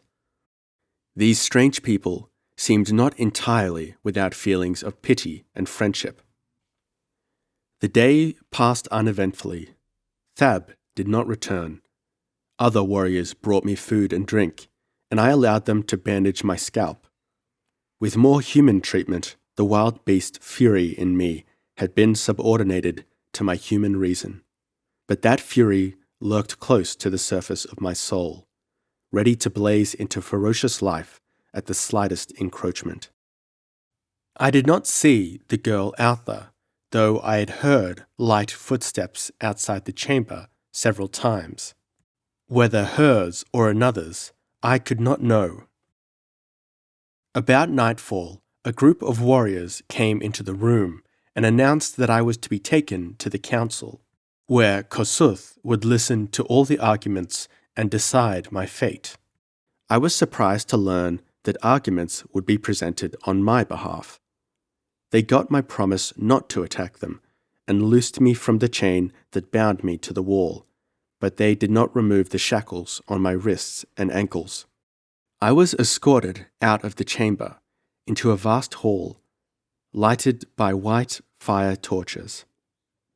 There were no hangings or furnishings, nor any sort of ornamentation, just an almost oppressive sense of massive architecture. We traversed several halls, all equally huge and windy, with rugged walls and lofty ceilings, and came at last into a vast circular space, roofed with a dome. Against the back wall, a stone throne stood on a block-like dais, and on the throne sat old Kasuth, in gloomy majesty, clad in a spotted leopard skin. Before him, in a vast three-quarters circle, sat the tribe, the men cross-legged on skins spread on the stone floor, and behind them the women and children sat on fur-covered benches. It was a strange concourse. The contrast was startling between the hairy males and the slender, white-skinned, dainty women. The men were clad in loincloths and high-strapped sandals. Some had thrown panther skins over their massive shoulders. The women were dressed similar to the girl Altha, whom I saw sitting with the others. They wore soft sandals or none, and scanty tunics girdled about their waists. That was all. The difference of the sexes was carried down to the smallest babies. The girl children were quiet, dainty, and pretty. The young males looked even more like monkeys than did their elders. I was told to take my seat on a block of stone, in front and somewhat to the side of the dais. Sitting among the warriors, I saw Gore, squirming impatiently as he unconsciously flexed his thick biceps. As soon as I had taken my seat, the proceedings went forward.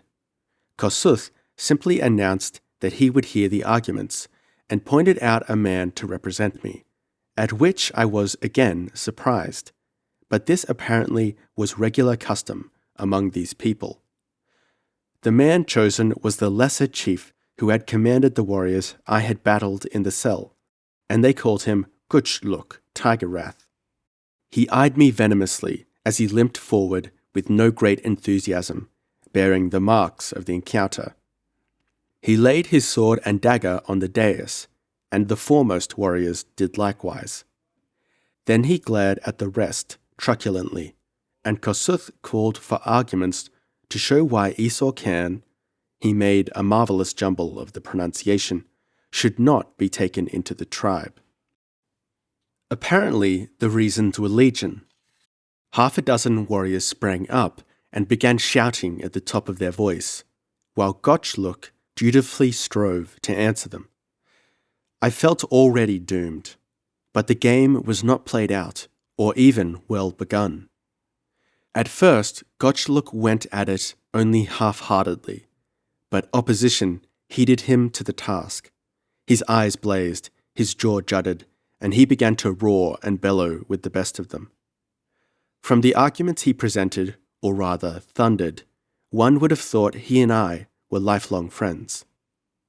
No particular person was designated to protest against me. Everybody who wished took a hand, and if Gotchluk won over anyone, that person joined his voice to Gotchluk's. Already there were men on my side. Thab's shout and Gore's bellow vied with my attorney's roar, and soon others took up my defense. That debate is impossible for an Earthman to conceive of without having witnessed it. It was sheer bedlam, with from 3 voices to 500 voices clamoring at once. How Kossuth sifted any sense out of it, I cannot even guess, but he brooded somberly above the tumult, like a grim god over the paltry aspirations of mankind. There was wisdom in the disregarding of weapons. Dispute frequently became biting, and criticisms of ancestors and personal habits entered into it. Hands clutched at empty belts, and moustaches bristled belligerently.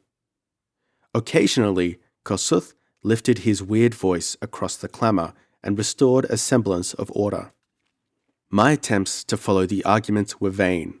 My opponents went into matters seemingly utterly irrelevant, and were met by rebuttals just as illogical. Authorities of antiquity were dragged out, to be refuted by records equally musty. To further complicate matters, disputants frequently snared themselves in their own arguments, or forgot which side they were on, and found themselves raging frenziedly on the other. There seemed no end to the debate, and no limit to the endurance of the debaters. At midnight, they were still yelling as loudly, and shaking their fists in one another's beards as violently as ever. The women took no part in the arguments. They began to glide away about midnight with the children. Finally, only one small figure was left among the benches. It was Altha, who was following, or trying to follow, the proceedings with a surprising interest. I had long since given up the attempt. Gotchluk was holding the floor valiantly, his veins swelling, and his hair and beard bristling with his exertions. Gore was actually weeping with rage and begging Kossuth to let him break a few necks. Oh, that he had lived to see the men of Koth become adders and snakes with the hearts of buzzards and the guts of toads, he bawled, brandishing his huge arms to high heaven. It was all a senseless madhouse to me.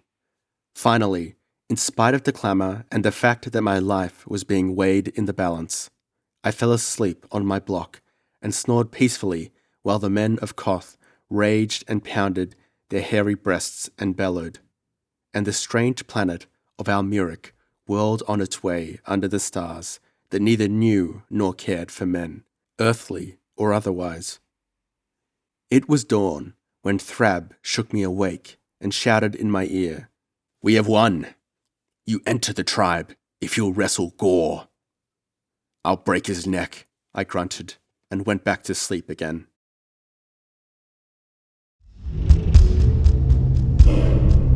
4.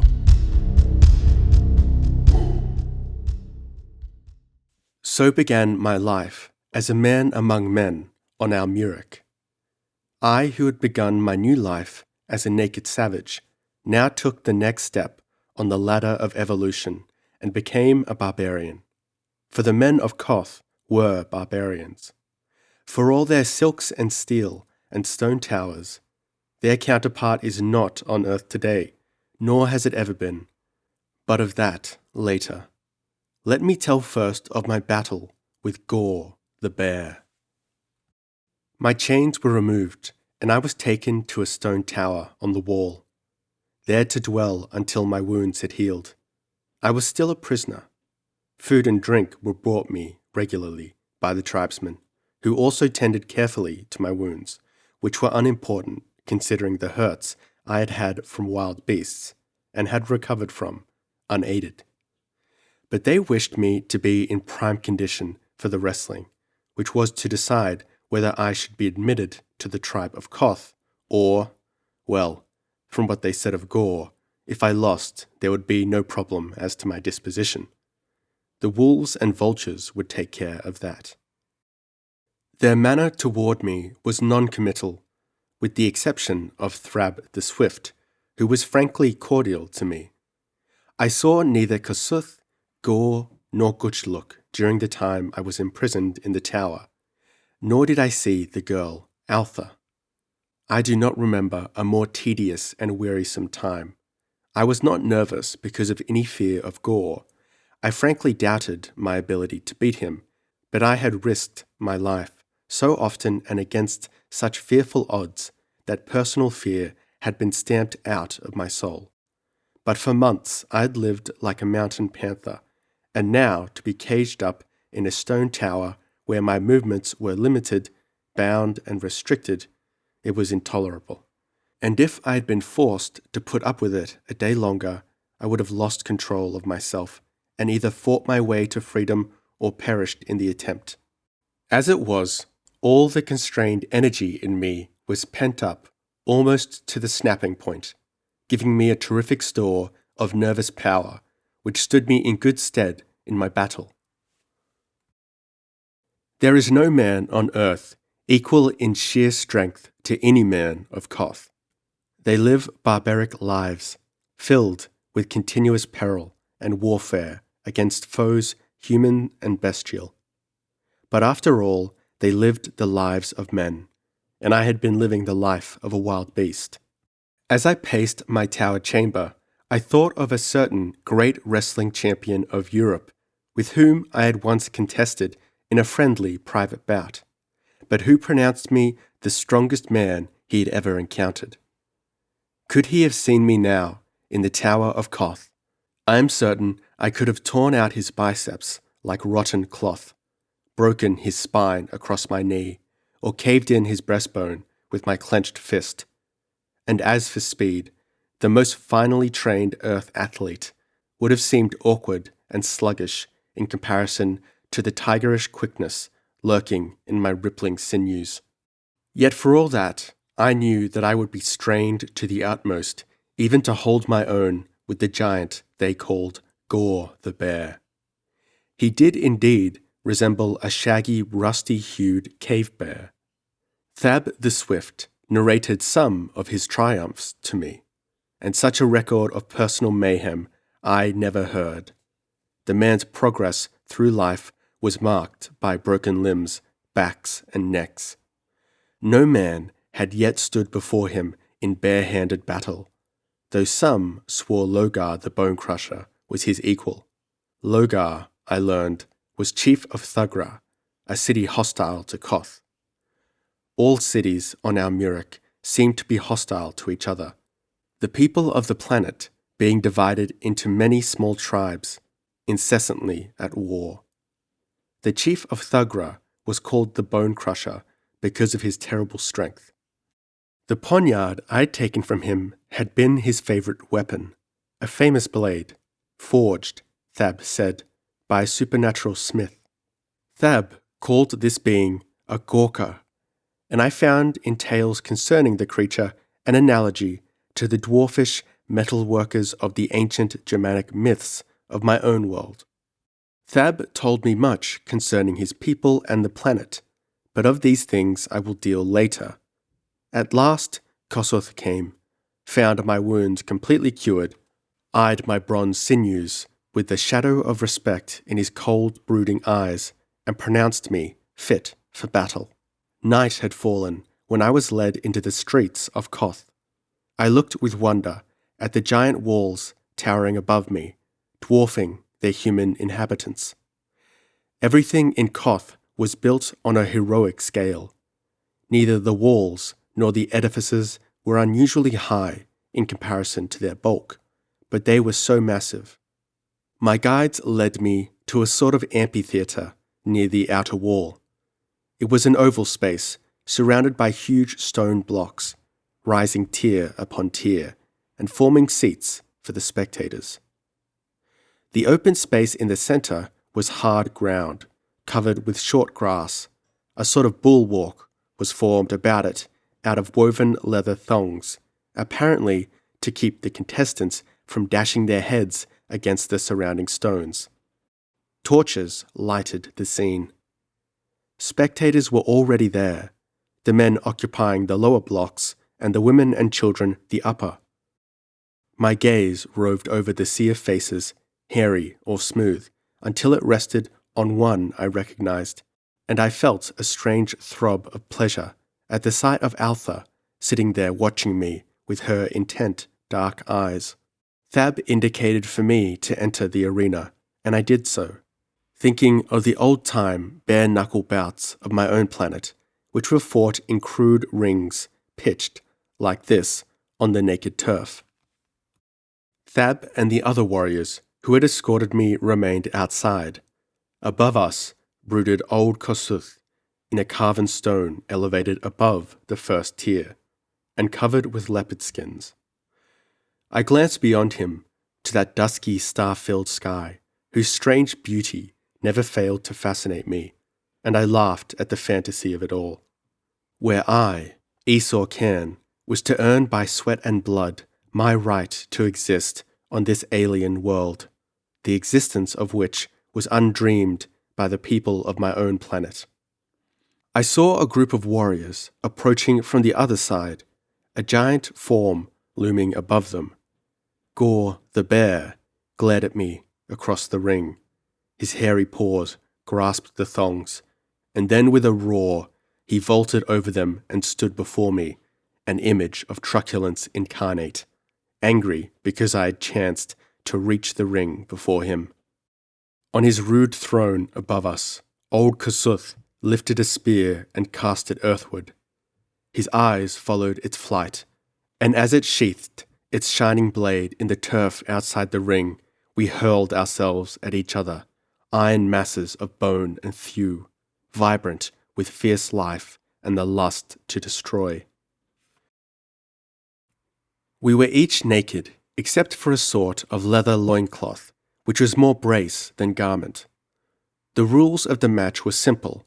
We were not to strike with our fists or open hands, knees or elbows, kick, bite or gouge. Outside of that, anything went. At the first impact of his hairy body against mine, I realized that Gore was stronger than Logar. Without my best natural weapons, my fists, Gore had the advantage. He was a hairy mountain of iron muscle, and he moved with the quickness of a huge cat.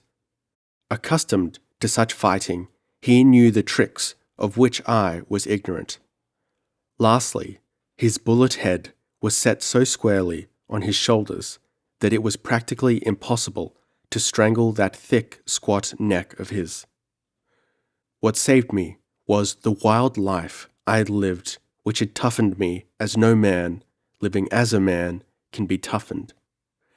Mine was the superior quickness and ultimately the superior endurance. There is little to be said of that fight. Time ceased to be composed of intervals of change, and merged into a blind mist of tearing, snarling eternity. There was no sound except our panting gasps, the guttering of the torches in the light wind, and the impact of our feet on the turf, of our hard bodies against each other. We were too evenly matched for either to gain a quick advantage. There was no pinning of shoulders, as in an earthly wrestling match.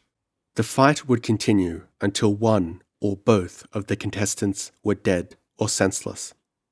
When I think of our endurance and stamina, I stand appalled. At midnight, we were still rending and tearing at each other. The whole world was swimming red when I broke free out of a murderous grapple. My whole frame was a throb of wretched, twisting agony. Some of my muscles were numbed and useless. Blood poured from my nose and mouth. I was half blind and dizzy from the impact of my head against the hard earth. My legs trembled and my breath came in great gulps. But I saw that Gore was in no better case. He too bled at the nose and mouth, and more. Blood trickled from his ears. He reeled as he faced me, and his hairy chest heaved spasmodically. He spat out a mouthful of blood, and with a roar that was more a gasp, he hurled himself at me again. And stealing my ebbing strength for one last effort, I caught his outstretched wrist, wheeled, ducking low, and bringing his arm over my shoulder, and heaved with all my last ounce of power. The impetus of his rush helped my throw. He whirled headlong over my back and crashed to the turf on his neck and shoulder, slumped over and lay still. An instant I stood swaying above him, while a sudden deep-throated roar rose from the people of Koth, and then a rush of darkness blotted out the stars and the flickering torches, and I fell senseless across the still body of my antagonist. Later, they told me that they thought both Gore and I were dead. They worked us over for hours. How our hearts resisted the terrible strain of our exertions is a matter of wonder to me. Men said it was by far the longest fight ever waged in the arena. Gore was badly hurt, even for a Kothan. That last fall had broken his shoulder bone and fractured his skull, to say nothing of the minor injuries he had received before the climax. 3 of my ribs were broken, and my joints, limbs, and muscles were so twisted and wrenched that for days I was unable even to rise from my couch. The men of Koth treated our wounds and bruises with all their skill, which far transcends that of earth. But in the main, it was our remarkable primitive vitality that put us back on our feet. When a creature of the wild is wounded, he generally either dies quickly or recovers quickly. I asked Thab if Gore would hate me for his defeat, and Thab was at a loss. Gore had never been defeated before, but my mind was soon put to rest on this score. 7 brawny warriors entered the chamber in which I had been placed, bearing a litter on which lay my late foe, wrapped in so many bandages he was scarcely recognizable. But his bellowing voice was familiar. He had forced his friends to bring him to see me as soon as he was able to stir on his couch. He held no malice. In his great, simple, primitive heart, there was only admiration for the man who had given him his defeat. He recounted our Homeric struggle with a gusto that made the roof reverberate, and roared his impatient eagerness for us to fare forth and do battle together against the foes of Koth. He was borne back to his chamber, still bellowing his admiration and gory plans for the future, and I experienced a warm glow in my heart for this great-hearted child of nature, who was far more of a man than many sophisticated scions of civilization that I had met. And so I, Esau Can, took the step from savagery to barbarism. In the vast domed council hall before the assembled tribesmen, as soon as I was able, I stood before the throne of Kosuth Skullsplitter, and he cut the mysterious symbol of Koth above my head with his sword. Then, with his own hands, he buckled on me the harness of a warrior, the broad leather belt with the iron buckle, supporting my poniard, and a long, straight sword with a broad, silver guard. Then the warriors filed past me, and each chief placed his palm against mine, and spoke his name, and I repeated it, and he repeated the name they had given me, Iron Hand. That part was most wearisome, for there were some 4,000 warriors, and 400 of these were chiefs of various rank. But it was part of the ritual of initiation, and when it was over, I was as much a Kothan as if I had been born into the tribe. In the tower chamber, pacing like a caged tiger while Thab talked, and later as a member of the tribe, I learned all that the people of Koth knew of their strange planet. They and their kind, they said, were the only true humans on Almuric, though there was a mysterious race of beings dwelling far to the south, called Yagas. The Kothans called themselves Guras, which applied to all cast in their mold, and meant no more than man does on earth. There were many tribes of Guras, each dwelling in a separate city, each of which was a counterpart of Koth. No tribe numbered more than 4,000 or 5,000 fighting men, with the appropriate number of women and children. No man of Koth had ever circled the globe, but they ranged far in their hunts and raids, and legends had been handed down concerning their world, which, naturally, they called by a name simply corresponding to the word Earth, though after a while some of them took up my habit of speaking of the planet as Almuric.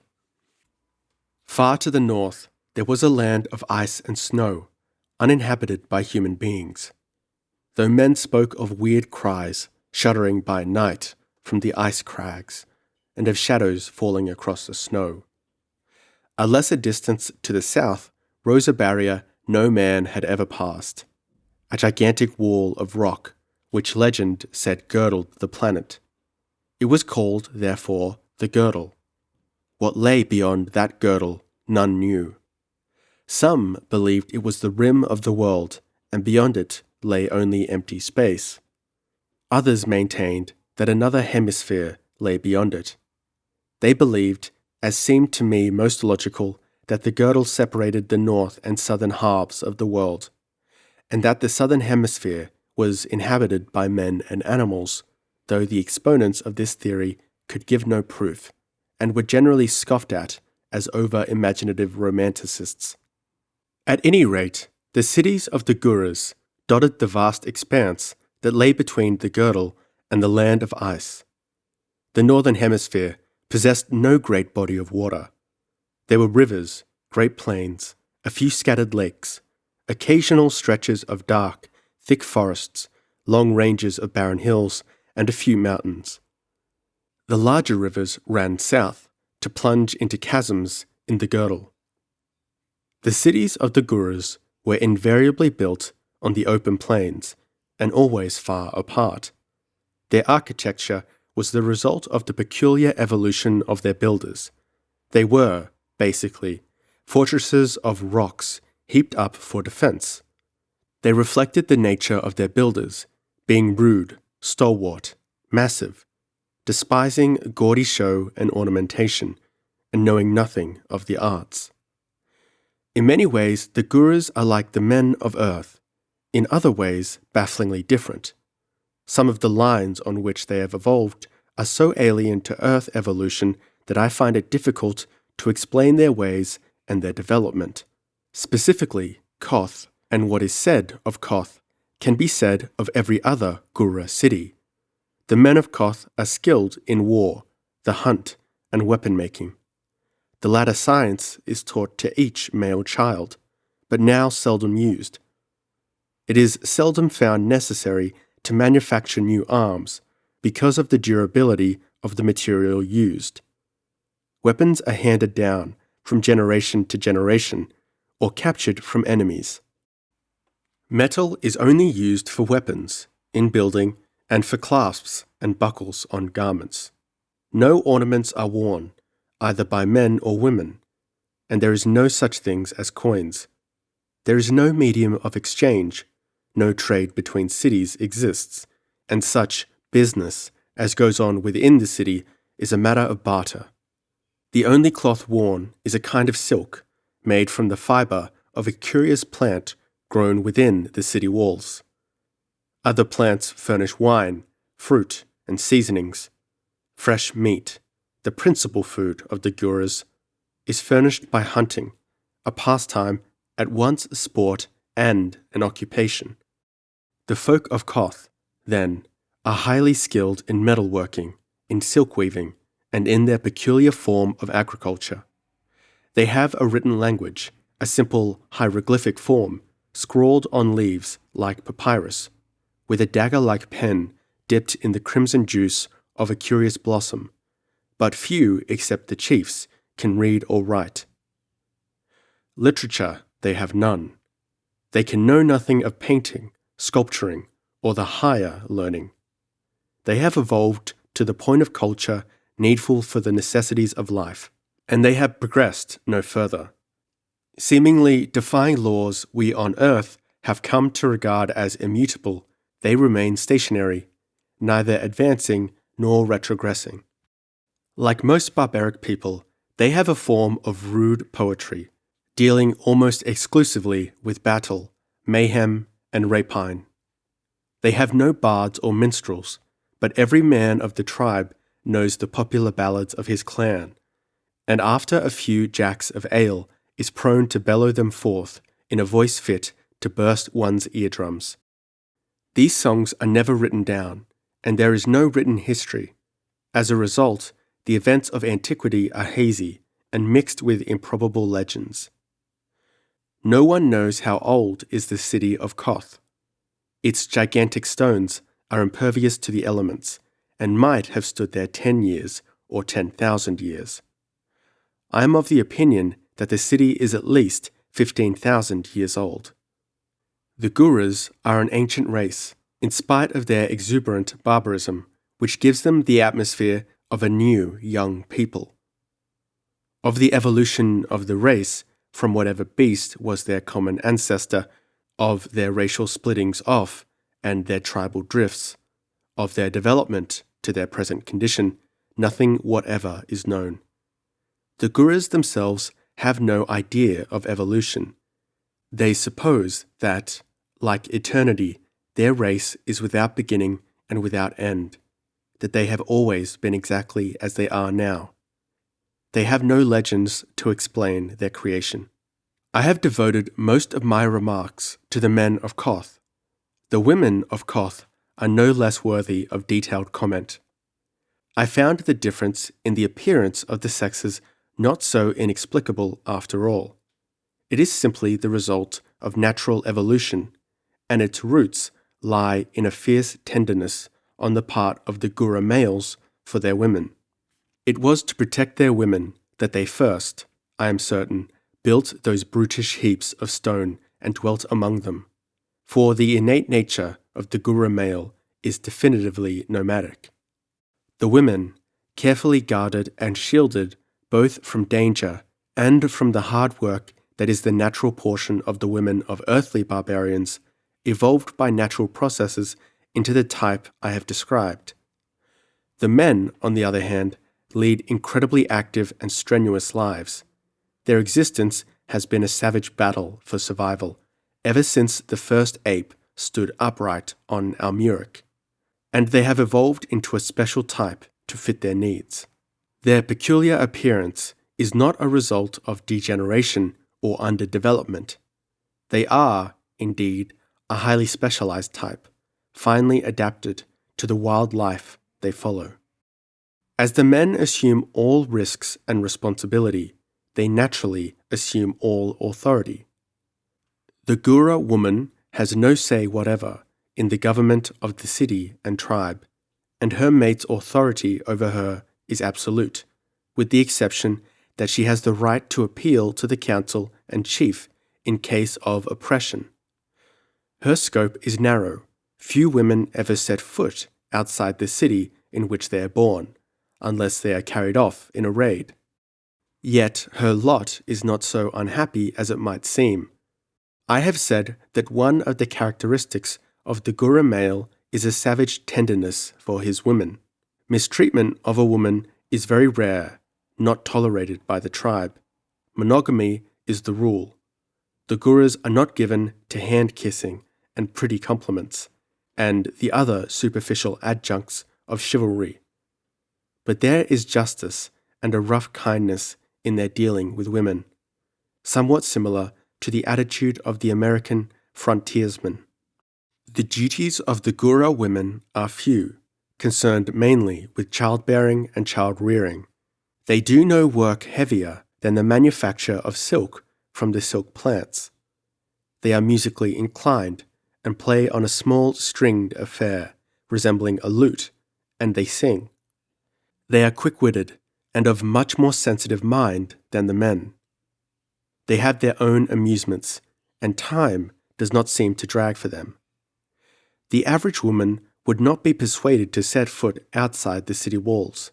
They well know the perils that hem the cities in, and they are content in the protection of their ferocious mates and masters. The men are, as I have said, in many ways like barbaric peoples on earth. In some respects, they resemble, I imagine, the ancient Vikings. They are honest, scorning theft and deceit.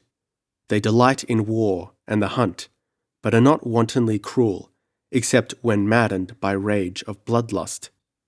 Then they can be screaming fiends. They are blunt in speech, rough in their manners, easily angered, but easily pacified, except when confronted by an hereditary enemy. They have a definite, though crude, sense of humor, a ferocious love for tribe and city, and a passion for personal freedom. Their weapons consist of swords, daggers, spears, and a firearm something like a carbine, a single-shot, breech-loading weapon of no great range. The combustible material is not powder as we know it. Its counterpart is not found on Earth. It possesses both percussion and explosive qualities. The bullet is of a substance much like lead. These weapons were used mainly in war with men. For hunting, bows and arrows were most often used. Hunting parties are always going forth, so that the full force of warriors is seldom in the city at once. Hunters are often gone for weeks or months. But there are always 1,000 fighting men in the city to repel possible attack, though it is not often that the Guras lay siege to a hostile city.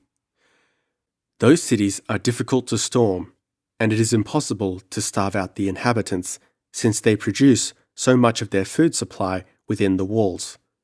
And in each city is an unfailing spring of pure water. The hunters frequently sought their prey in the hills which I had haunted, and which were reputed to contain more and varied forms of ferocious bestial life than any other section of the globe. The boldest hunters went in strong parties to the hills, and seldom roamed there more than a few days.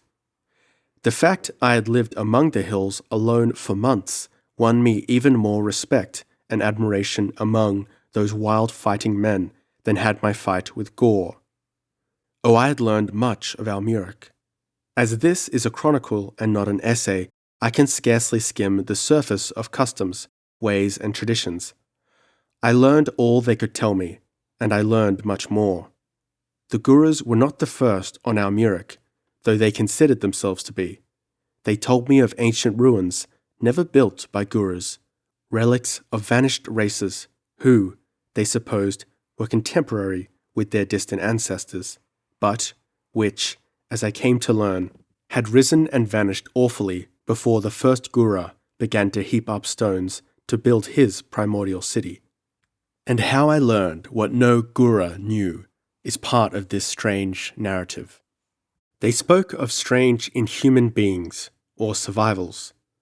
They told me of the Yagas, a terrible race of winged black men dwelling far to the south, within sight of the girdle, in the grim city of Yuga, on the rock of Yuthla, by the river Yog, in the land of Yag, where men had never set foot.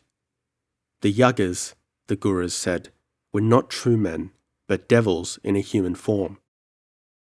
From Yuga, they swooped periodically, bearing the sword of slaughter and the torch of destruction, to carry young Gura girls into slavery, the manner of which none knew, because none had ever escaped from the land of Yag. Some men thought they were fed to a monster, worshipped by the Yagas as a god, though some swore that the fiends worshipped nothing except themselves. This was known. Their ruler was a black queen named Yasmina, and for more than 1,000 years she had reigned on the grim rock of Yuthla, her shadow falling across the world to make men shudder.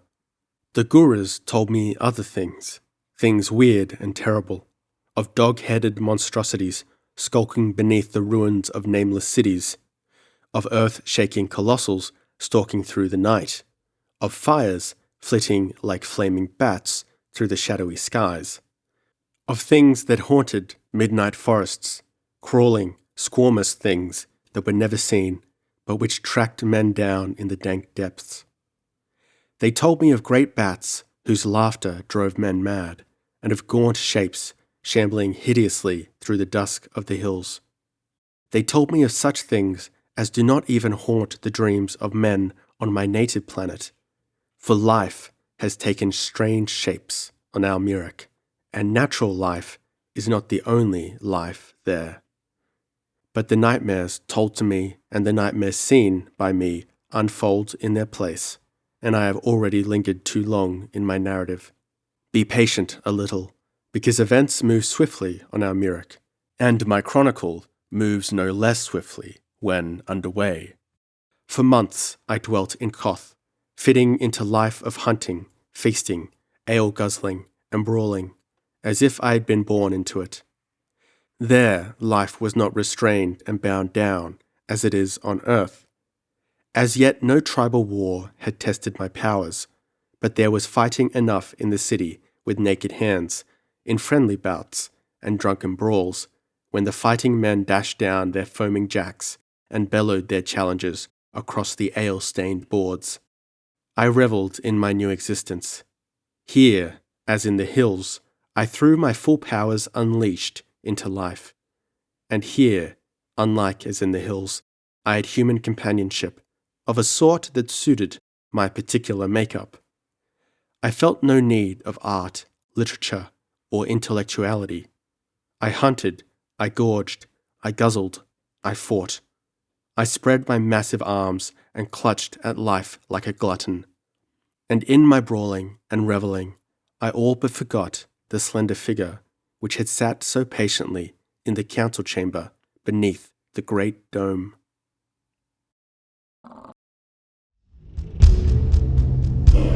Five.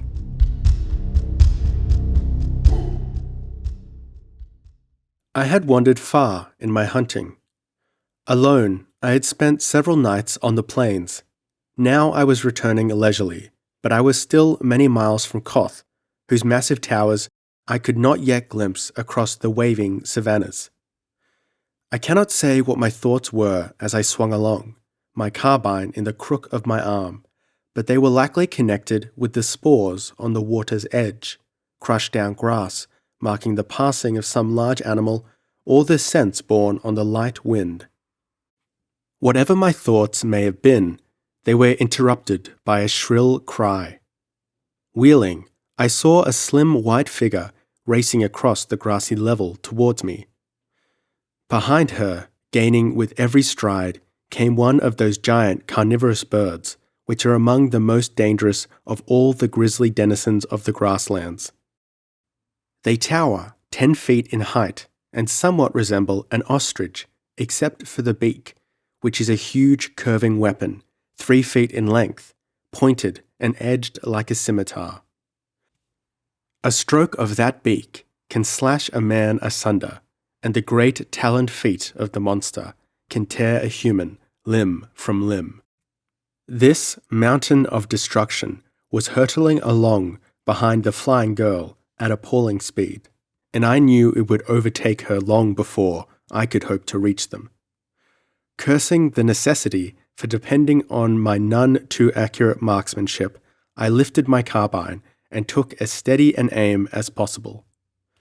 The girl was directly in line with the brute, and I could not risk a shot at the huge body, lest I hit her instead. I had to chance a shot at the great head that bobbed bafflingly on the long arching neck. It was more luck than skill that sent my bullet home. At the crack of the shot, the giant head jerked backwards, as if the monster had run into an unseen wall. The stumpy wings thrashed thunderously, and staggering erratically, the brute pitched to the earth. The girl fell at the same instant, as if the same bullet had brought them both down. Running forward to bend over her, I was surprised to see Altha, daughter of Zal, looking up at me with her dark, enigmatic eyes.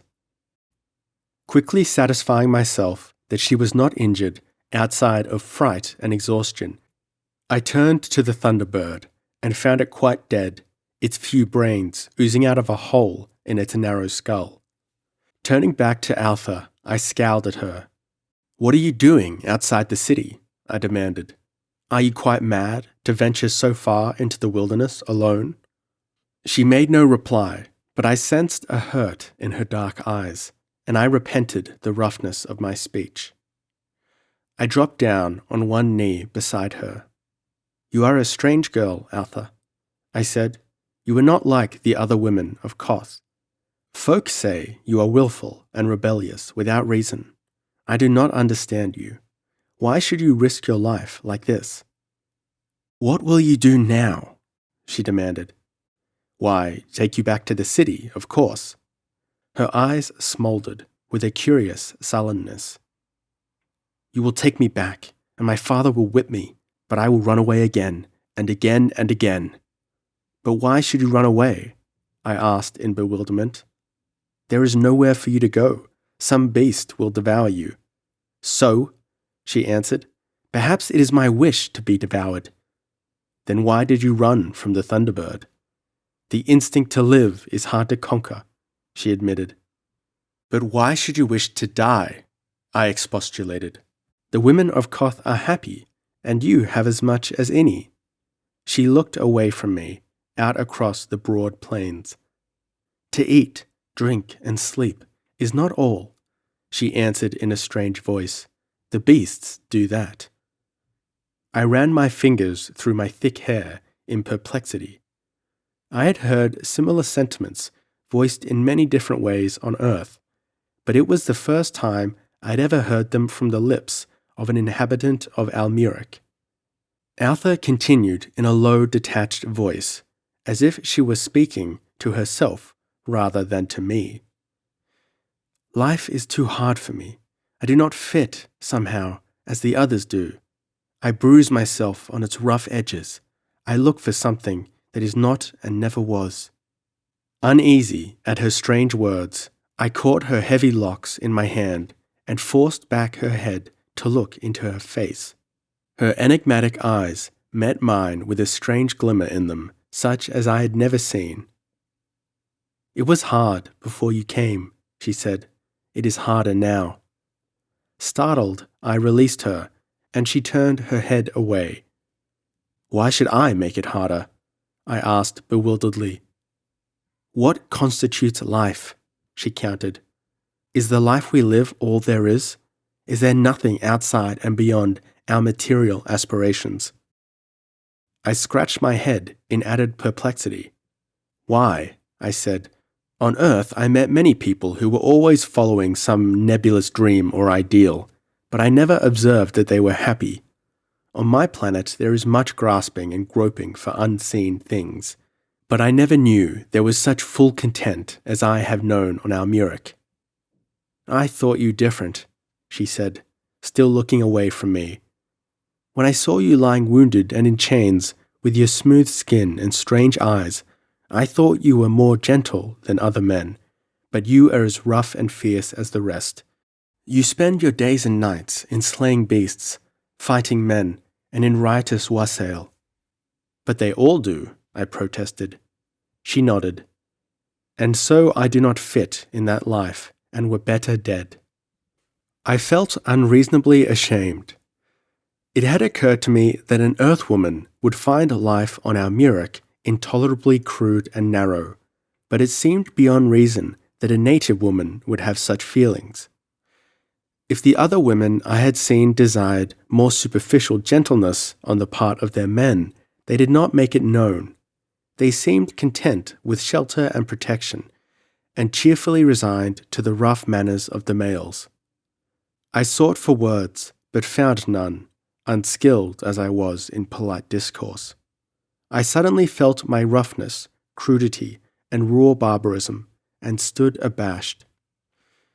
"I'll take you back to Koth," I said helplessly. She shrugged her shapely shoulders. "And you can watch my father whip me, if you will." At that I found my tongue. "He won't whip you," I retorted angrily. "Let him lay a hand on you, and I'll break his back." She looked up at me quickly, with eyes widened in sudden interest. My arm had found its way about her slim form, and I was glaring into her eyes, with my face very close to hers. Her lips parted, and had that breathless instant lasted a little longer, I know not what would have happened. But suddenly the colour went from her face, and from her parted lips rang a terrible scream. Her gaze was fixed on something beyond and above me, and the thrash of wings suddenly filled the air. I wheeled on one knee to see the air above me thronged with dark shapes. The Yagas, the winged men of Almuric. I had half believed them a myth, yet here they were, in all their mysterious terror. I had but a glance as I reared up, clubbing my empty carbine. I saw that they were tall and rangy in build, sinewy and powerful, with ebony skins. They seemed made like ordinary men, except for the great leathery bat-like wings which grew from their shoulders. They were naked, except for loincloths, and were armed with short, curved blades. I rose on my toes as the first swooped in, scimitar lifted, and met him with a swing of my carbine that broke off the stock and crushed his narrow skull like an eggshell. The next instant, they were whirling and thrashing about me, their curved blades licking at me like jets of lightning from all sides, the very number of their broad wings hampering them. Whirling the carbine barrel in a wheel about me, I broke and beat back the flickering blades, and in a furious exchange of strokes, caught another a glancing blow on the head that stretched him senseless at my feet. Then a wild, despairing cry rang out behind me, and abruptly the rush slackened. The whole pack was in the air, racing southward, and I stood frozen. In the arms of one of them writhed and shrieked a slender white figure, stretching out imploring arms to me. "Altha!" They had snatched her up from behind my back and were carrying her away to whatever doom awaited her in that black citadel of mystery far to the south. The terrific velocity with which the Yagas raced through the sky was already taking them out of my sight. As I stood there, baffled, I felt a movement at my feet. Looking down, I saw one of my victims sit up and feel his head dazedly. I vengefully lifted my carbine barrel to dash out his brains. Then a sudden thought struck me, inspired by the ease with which Altha's captor had carried both his weight and hers in the air. Drawing my poniard, I dragged my captive to his feet. Standing erect, he was taller than I, with shoulders equally broad, though his limbs were lean and wiry rather than massive. His dark eyes, which slanted slightly, regarded me with the unblinking stare of a venomous serpent. The Gurus had told me the Yagas spoke a tongue similar to their own.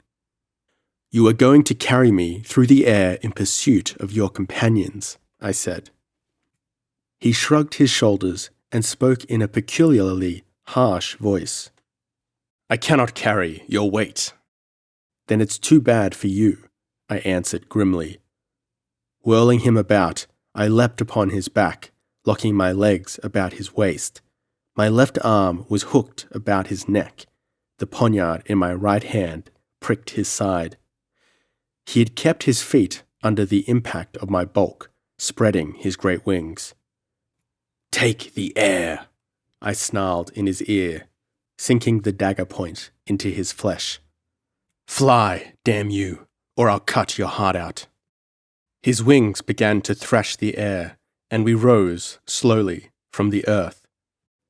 It was a most sensational experience, but one to which I gave scant thought at the time, being so engrossed in my fury at the abduction of Alpha.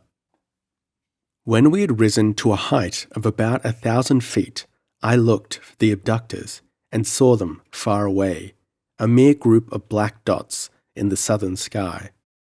After them I steered my reluctant steed.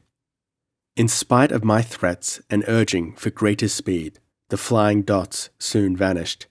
Still, I kept on due southward, feeling that even if I failed to overtake them, I would eventually come to the great dusky rock where legend placed their habitation.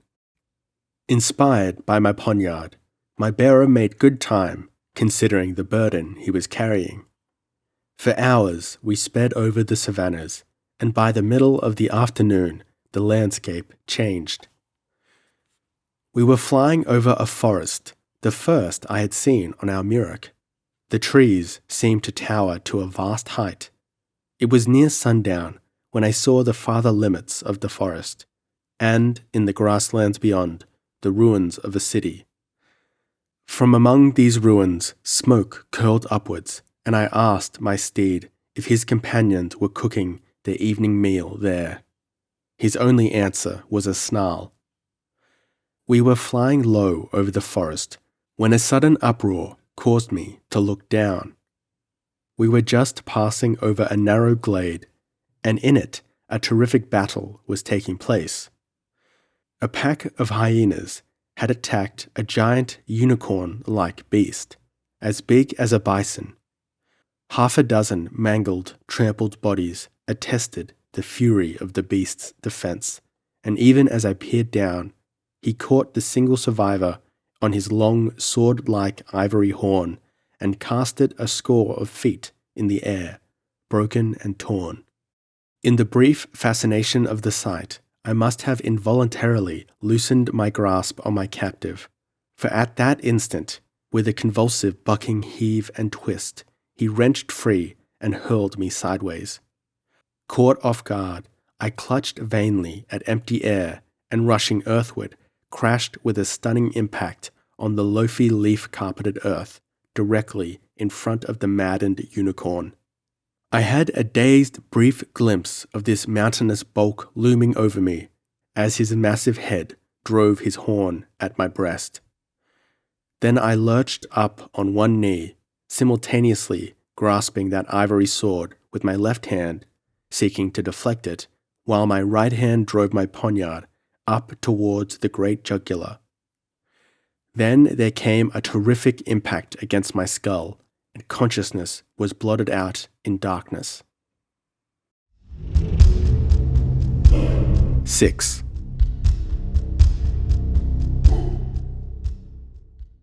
I could have been senseless only a few minutes.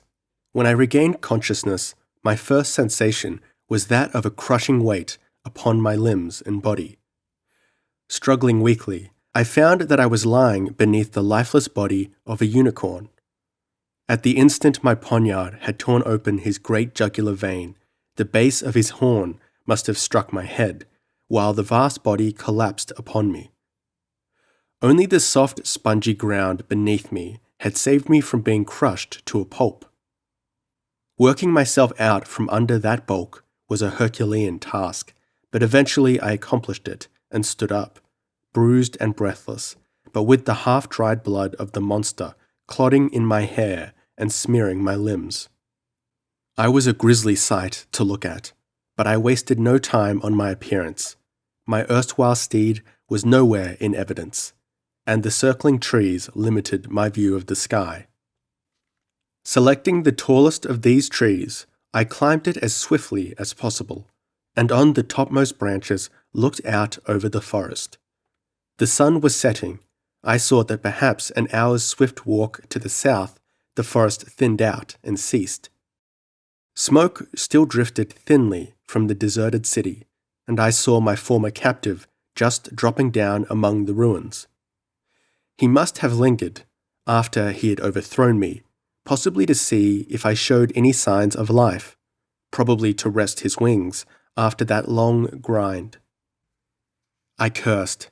There went my chance of stealing up upon them unsuspected. Then I got a surprise. No sooner had the Yaga vanished than he reappeared, shooting up out of the city like a rocket. Without hesitation, he raced off southward, speeding through the sky at a rate that left me gaping. What was the reason for his flight? If it had been his companions who were among the ruins, why had he not alighted? Perhaps he had found them gone and was merely following them. Yet his actions seemed strange, considering the leisurely way he had approached the ruins. His flight had the earmarks of panic.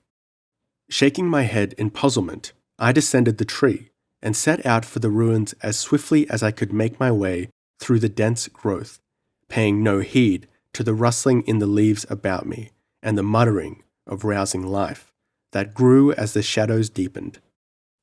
Night had fallen when I emerged from the forest, but the moon was rising, casting a weird, unreal glow over the plains. The ruins glimmered ghostily in the near distance. The walls were not of the rough greenish material used by the Gurus. As I approached, I saw they were of marble, and that fact caused a vague uneasiness to stir in my mind.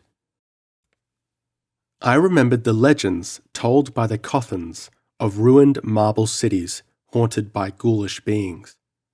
Such ruins were found in certain uninhabited places, and none knew their origin. A brooding silence lay over the broken walls and columns as I entered the ruins. Between the glimmering white tusks and surfaces, deep black shadow floated, almost liquid in its quality.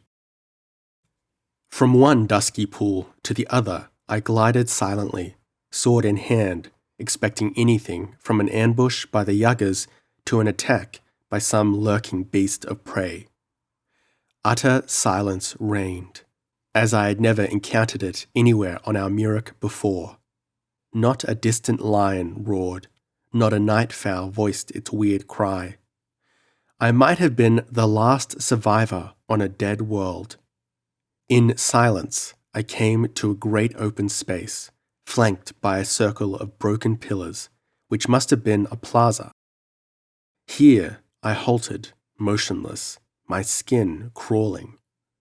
In the midst of the plaza smouldered the dying coals of a fire, over which, on spits planted in the earth, were roasting pieces of meat. The Yagas had evidently built that fire and prepared to sup. But they had not eaten of their meal. They lay strewn about the plaza in a way to appall the hardiest. I had never gazed on such a scene of organic devastation. Hands, feet, grinning heads, bits of flesh, entrails, clots of blood littered the whole plaza. Their heads were like balls of blackness rolled out from the shadows against the snowy marble, their teeth grinning, their eyes glimmering palely in the moonlight. Something had come upon the winged men as they sat about their fire and had torn them limb from limb. On the remnants of flesh were the marks of fangs, and some of the bones had been broken, apparently to get the marrow. A cold ripple went up and down my spine. What animal but man breaks bones in that fashion? But the scattering of the bloody remnants seemed not the work of beasts. It seemed too vindictive, as if it were the work of vengeance, fury, or bestial bloodthirstiness. Where, then, was Altha? Her remains were not among those of her captors. Glancing at the flesh on the spit, the configuration of those pieces sent me to shuddering. Shaken with horror, I saw that my dark suspicions were correct. It was part of a human body the accursed Yagas had been roasting for their meal. Sick with revulsion and dread, I examined the pitiful remnants more closely and breathed a deep sigh of relief to see the thick muscular limbs of a man and not the slender parts of a woman. But after that, I looked unmoved at the torn, bloody bits that had been Yagas. But where was the girl? Had she escaped the slaughter and hidden herself, or had she been taken by the slayers? Looking about at the towers and fallen blocks and pillars bathed in the weird moonlight, I was aware of a distinct aura of evil, of lurking menace. I felt the glare of hidden eyes. But I began casting about the plaza and came upon a trail of blood drops lying blackly in the moon, leading through a maze of drunken pillars, and for want of better occupation, I followed it. At least it might lead me to the slayers of the winged men. I passed under the shadows of leaning pillars, which dwarfed my human frame with their brute massiveness, and came into a crumbling edifice, overgrown with lichen. Through the broken roof and the gaping windows, the moon poured a fungus-white light that served to make the shadows blacker, but a square of moonlight fell across the entrance of a corridor, and leading into it, I saw the sprinkle of dark clotted drops on the cracked, vine-grown marble. Into the corridor I groped, and almost broke my neck on the stairs that lay within. Down them I went, and striking a level, hesitated, and was about to retrace my steps when I was electrified by a sound that stopped my heart, and then sent the blood pounding madly through my veins. Through the darkness, faint and far away, sounded the call, "Esau! Esau can!" Altha! Who else could it be? Why should an icy shuddering pass over me, and the short hairs bristle at the back of my neck?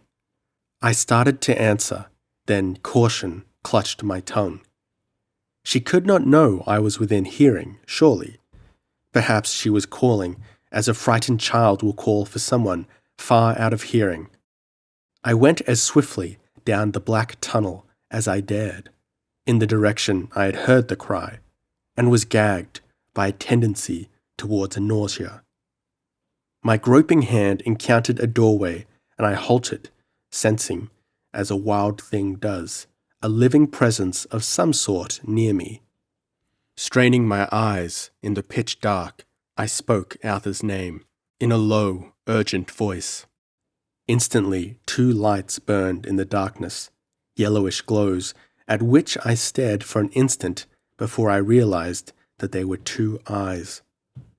They were broad as my hand, round, and of a scintillance I cannot describe. Behind them, I got a vague impression of a huge, shapeless bulk. Simultaneously, such a wave of instinctive fear swept over me that I withdrew quickly into the tunnel and hastened along in the direction I had been going. Back in the cell, I heard a faint movement, like the shifting of some great pulpy mass, mingled with a soft rasping sound, as of bristles scraping against stone. A few score spaces more, and I halted. The tunnel seemed endless, and besides, judging from the feel, other tunnels branched off from it in the darkness, and I had no way of knowing which was the right one. As I stood there, I again heard the call, "Esau! Esau can!" Steeling myself against something, I knew not what, I set off once more in the direction of the ghostly voice. How far I went, I do not know, until I stopped, once more, baffled. Then from nearby, the voice rang out again. Esau, Esau can... It rose to a high-pitched note, trailing off into an awful burst of inhuman laughter that froze the blood in my veins. That was not Altha's voice. I had known all the time that it was not, that it could not be. Yet the alternative was so inexplicable that I had refused to heed what my intuition affirmed and my reason denied. Now, from every direction, on every hand, rose a medley of shrill demoniac voices, all shrieking my name with the mockery of devils. The tunnels that had been so silent now rang and re-echoed with strident clamour. I stood bewildered and terrified, as the damned must stand in the clamorous halls of hell. I passed through the stages of icy terror, bewildered horror, desperation, berserk fury. With a maddened roar, I plunged blindly at the sounds that seemed nearest, only to collide with a solid wall, while 1,000 inhuman voices rose in hideous mirth. Wheeling like a wounded bull, I charged again, this time into the mouth of another tunnel. Racing down this, mad to come to grips with my tormentors, I burst into a vast shadowy space into which a beam of moonlight cast a ghostly shaft, and again I heard my name called, but in human tones of fear and anguish. Esau! O Esau! Even as I answered the piteous cry with a savage bellow, I saw her, Altha, etched in the dim moonlight. She was stretched out on the floor, her hands and feet in the shadow. But I saw that at each outstretched member squatted a dim, misshapen figure. With a bloodthirsty yell, I charged, and the darkness sprang into nauseous life, flooding my knees with tangible shapes. Sharp fangs gashed me. Apish hands clawed at me. They could not hold me. Swinging my sword in great arcs that cut a path through solid masses of writhing shapes, I forged towards the girl that twisted and screamed on the floor in that square of moonlight. I waded through a rolling, surging mire of squirming, biting things that washed about me waist-high, but they could not drag me down. I reached the moonlit square, and the creatures that held Altha gave back before the whistling menace of my sword edge, and the girl sprang up and clung to me. Even as the shadowy horde rolled in to drag us down, I saw a crumbling stair leading up, and I thrust her upon it, wheeling to cover her retreat. It was dark on the stairs, though they led up into a chamber flooded with light through a broken roof. That battle was fought in utter darkness, with only my senses of feeling and hearing to guide my strokes. And it was fought in silence, too, except for my panting and the whir and crunch of my blade. Up that drunken stair I backed, battling every inch of the way, the skin between my shoulders crawling with the expectancy of an attack from the rear. If they had come upon us from above, we had been lost, but evidently all were below me. What manner of creatures I was fighting I did not know, except that they were taloned and fanged. Otherwise, from the feel of them, they were stunted and misshapen, furry and apish.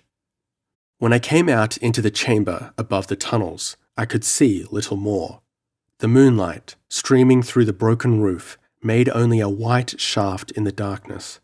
I could only make out vague forms in the dimness about me, a heaving, writhing, and lashing of shadows that surged up against me, crawling, clawing, and tearing, and fell back beneath my lashing sword. Thrusting Altha behind me, I backed across the shadowy chamber toward a wide rift that showed in the crumbling wall, reeling and stumbling in the whirlpool of battle that swirled and eddied about me. As I reached the rift through which Altha had already slipped, there was a concerted rush to drag me down. Panic swept over me at the thought of being pulled down in that shadowy room by that dim horde. A blasting burst of fury, a gasping, straining plunge, and I catapulted through the rift, carrying half a dozen attackers with me. Reeling up, I shook the clinging horrors from my shoulders as a bear might shake off wolves, and bracing my feet, slashed left and right. Now, for the first time, I saw the nature of my foes. The bodies were like those of deformed apes, covered with sparse, dirty white fur. Their heads were dog-like, with small, close-set eyes, but their eyes were those of serpents, the same venomous, steady, lidless stare. Of all the forms of life I had encountered on that strange planet, none filled me with as much loathing as these dwarfish monstrosities. I backed away from the mangled heap on the earth as a nauseous flood poured through the rift in the wall. The effect of those vermin emerging from that broken wall was almost intolerably sickening. The suggestion was that of maggots squirming out of a cracked and bleached skull. Turning, I caught Arthur up in one arm and raced across the open space. They followed fleetingly, running now on all fours, and now upright like a man. And suddenly they broke into their hellish laughter again, and we saw we were trapped. Ahead of me were more emerging from some other subterranean entrance. We were cut off. A giant pedestal, from which the column had been broken, stood before us. With a bound, I reached it, set the girl on the jagged pinnacle, and wheeled on the lower base to take such toll of our pursuers as I might. Blood streamed from a score of gashes trickling down the pedestal on which I stood, and I shook my head violently to rid my eyes of blinding sweat. They ringed me in a wide semicircle, deliberate now that their prey seemed certain, and I cannot recall a time when I was more revolted by horror and disgust than when I stood with my back to that marble pillar and faced those verminous monsters of the lower world. Then my attention was caught by a movement in the shadows under the wall through which we had just come. Something was emerging from the rift, something huge and black and bulky. I caught the glitter of a yellowish spark. Fascinated, I watched, even while the furred devils were closing in. Now the thing had emerged entirely from the rift. I saw it crouching in the shadow of the wall, a squat mass of blackness from which glimmered a pair of yellowish eyes. With a start, I recognized the eyes I had seen in the subterranean cell. With a clamor of fiendish yells, the furry devils rushed in, and at the same instant, the unknown creature ran out into the moonlight with surprising speed and agility. I saw it plainly then, a gigantic spider, bigger than an ox. Moving with the swiftness characteristic of its breed, it was among the dogheads before the first had felt my lifted sword. An awful scream rose from its victim, and the rest, turning, broke and fled shrieking in all directions. The monster raged among them with appalling quickness and ferocity. Its huge jaws crunched their skulls. Its dripping mandibles skewered them. It crushed their bodies by its sheer weight. In an instant, the place was a shambles, inhabited only by the dead and dying. Crouching among its victims, the great black hairy thing fixed its horrible, intelligent eyes on me. I was the one it was trailing. I had awakened it underground, and it had followed the scent of the dried blood on my sandals. It had slaughtered the others simply because they stood in its way.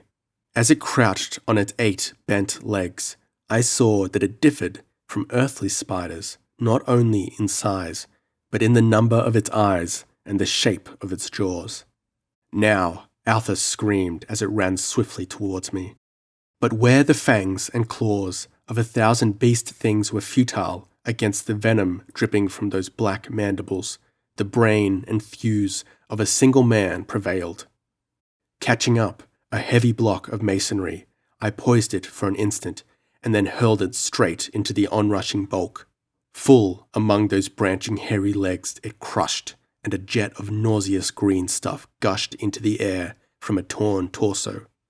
The monster halted in its rush writhed under the pinning stone, cast it aside, and staggered toward me again, dragging its broken legs, its eyes glittering hellishly. I tore another missile from the crumbling stone, and another, raining huge chunks of marble on the writhing horror until it lay still in a ghastly mess of squirming, hairy black legs, entrails, and blood. Then, catching Altha in my arms, I raced away through the shadows of monolith and tower and pillar, nor did I halt until the city of silence and mystery lay behind us, and we saw the moon setting across the broad, waving grasslands. No word had passed between us since I had first come upon the girl in that ghoulish tunnel. Now, when I looked down to speak to her, I saw her dark head drooping against my arm. Her white face was upturned, her eyes shut. A quick throb of fear went through me, but a swift examination showed me that she had merely fainted. That fact showed the horror of what she'd been through. The women of Koth do not faint easily. I laid her at full length on the turf and gazed at her helplessly, noting, as if for the first time, the white firmness of her slender limbs, the exquisite moulding of her supple figure. Her dark hair fell in thick glossy clusters about her alabaster shoulders. A strap of her tunic slipped down, revealing her firm, pink-tipped young breasts. I was aware of a vague unrest. There was almost a pain. Altha opened her eyes and looked at me. Then her dark eyes flared with terror, and she cried out and clutched at me frantically. My arms closed about her instinctively, and within their iron-thewed clasp I felt the pulsating of her lithe body, the wild fluttering of her heart. "Don't be afraid." My voice sounded strange, scarcely articulate. "Nothing is going to harm you." I could feel her heart resuming its normal beat, so closely she clung to me, before her quick pants of fright ceased. But for a while she lay in my arms, looking up at me without speaking, until, embarrassed, I released her and lifted her to a sitting position on the grass. "As soon as you feel fit," I said, "we'll pull more distance between us and that." I jerked my head in the direction of the distant ruins. "You are hurt," she exclaimed suddenly, tears filling her eyes. "You are bleeding. Oh, I am to blame. If I had not run away." She was weeping now in earnest, like any earthly girl. "Don't worry about these scratches," I answered, though privately I was wondering if the fangs of the vermin were venomous. "They are only flesh wounds. Stop crying, will you?" She obediently stifled her sobs and naively dried her eyes with her skirt. I did not wish to remind her of her horrible experience, but I was curious on one point. "Why did the Yuggers halt at the ruins?" I asked. "Surely they knew of the things that haunted such cities." "They were hungry," she answered with a shudder. "They had captured a youth. They dismembered him alive. But never a cry for mercy they got, only curses. Then they roasted." She gagged, smitten with nausea. "So the Yuggers are cannibals," I muttered. "No, they are devils." While they sat about the fire, the dogheads fell upon them. I did not see them until they were on us. They swarmed over the Yuggers like jackals over deer. Then they dragged me into the darkness. What they meant to do, Thak only knows. I have heard, but it is too obscene to repeat. "But why did they shriek my name?" I marveled. "I cried it aloud in my terror," she answered. "They heard and mimicked me. Then you came. They knew you. Do not ask me how. They too are devils." "This planet is infested with devils," I muttered. "But why did you call on me in your fright instead of your father?" She colored slightly, and instead of answering, began pulling her tunic straps into place. Seeing that one of her sandals had slipped off, I replaced it on her small foot, and while I was so occupied, She asked me unexpectedly, "Why do they call you Iron Hand? Your fingers are hard, but their touch is as gentle as a woman's." I never had men's fingers touch me so lightly before. More often they have hurt me. I clenched my fist and regarded it moodily. A knotted iron mallet of a fist. She touched it timidly. "It's the feeling behind the hand," I answered. "No man I ever fought complained that my fists were gentle, but it is my enemies I wish to hurt, not you." Her eyes lighted. "You would not hurt me? Why?" The absurdity of the question left me speechless.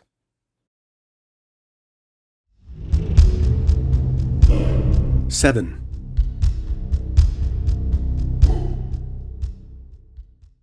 It was past sunrise when we started back on the long trek towards Koth, swinging far to the west to avoid the Devil City from which we had escaped. The sun came up unusually hot. The air was breathless. The light morning wind blew fitfully and then died down entirely. The always cloudless sky had a faint copperish tint.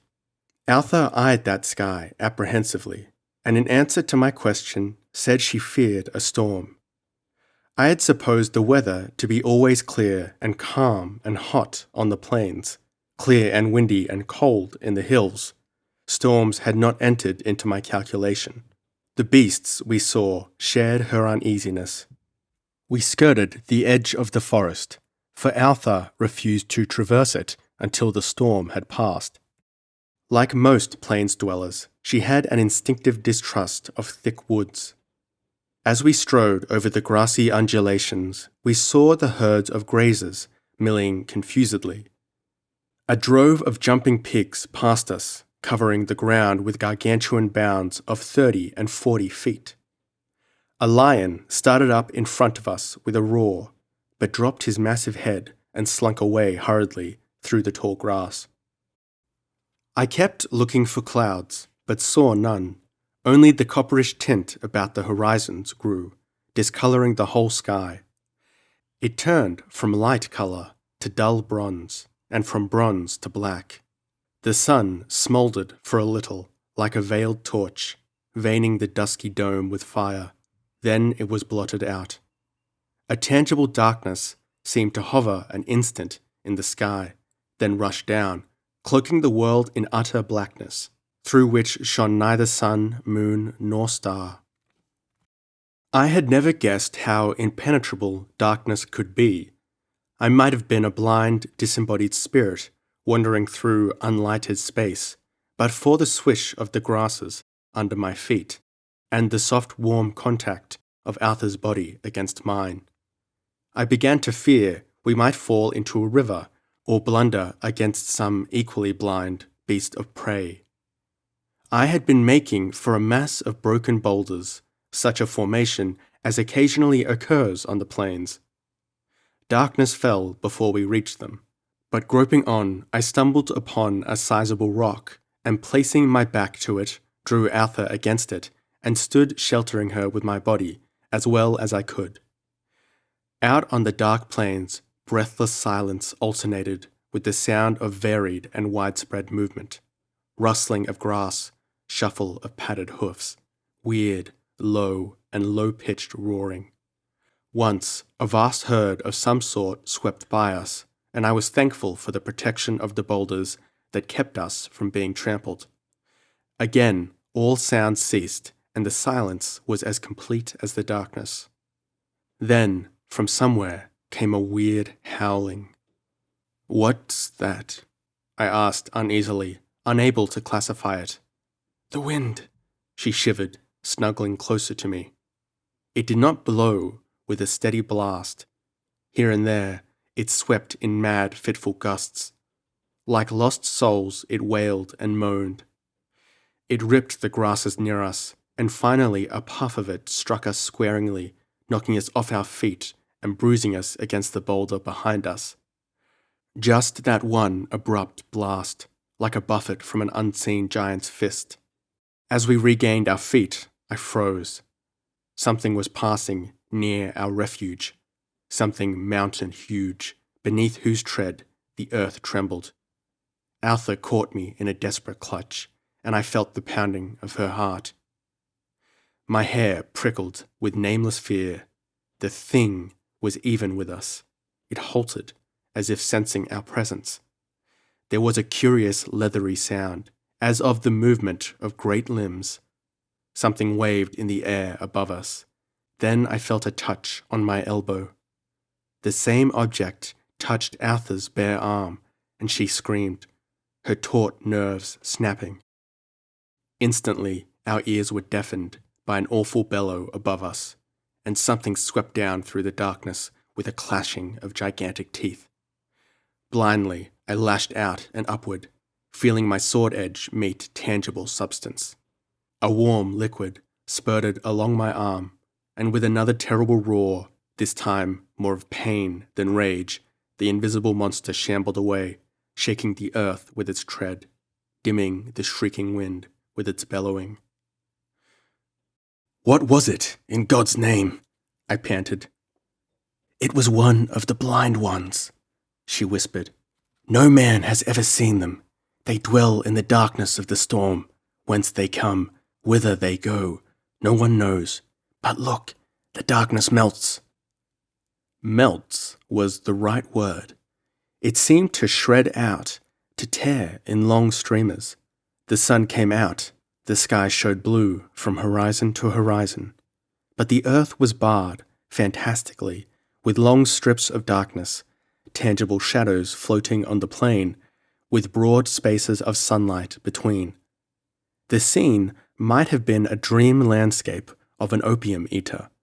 A hurrying deer flitted across a sunlight band and vanished abruptly in a broader streamer of black.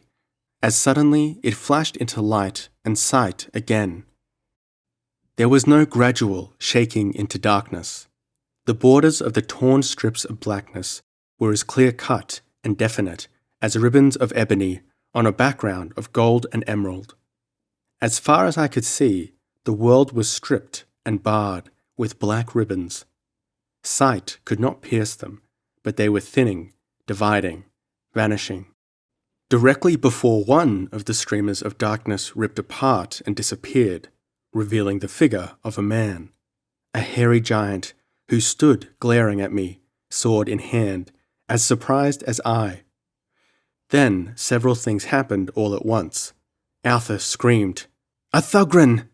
The stranger leapt and slashed, and his sword clanged on my lifted blade. I have only a brief chaotic memory of the next few seconds. There was a whirl of strokes and parries, a brief clanging of steel. Then my sword point sank under his heart and stood out behind his back. I wrenched the blade free as he sank down and stood glaring down at him bewilderedly. I had secretly wondered what the outcome would be when I was called upon to face a seasoned warrior with naked steel.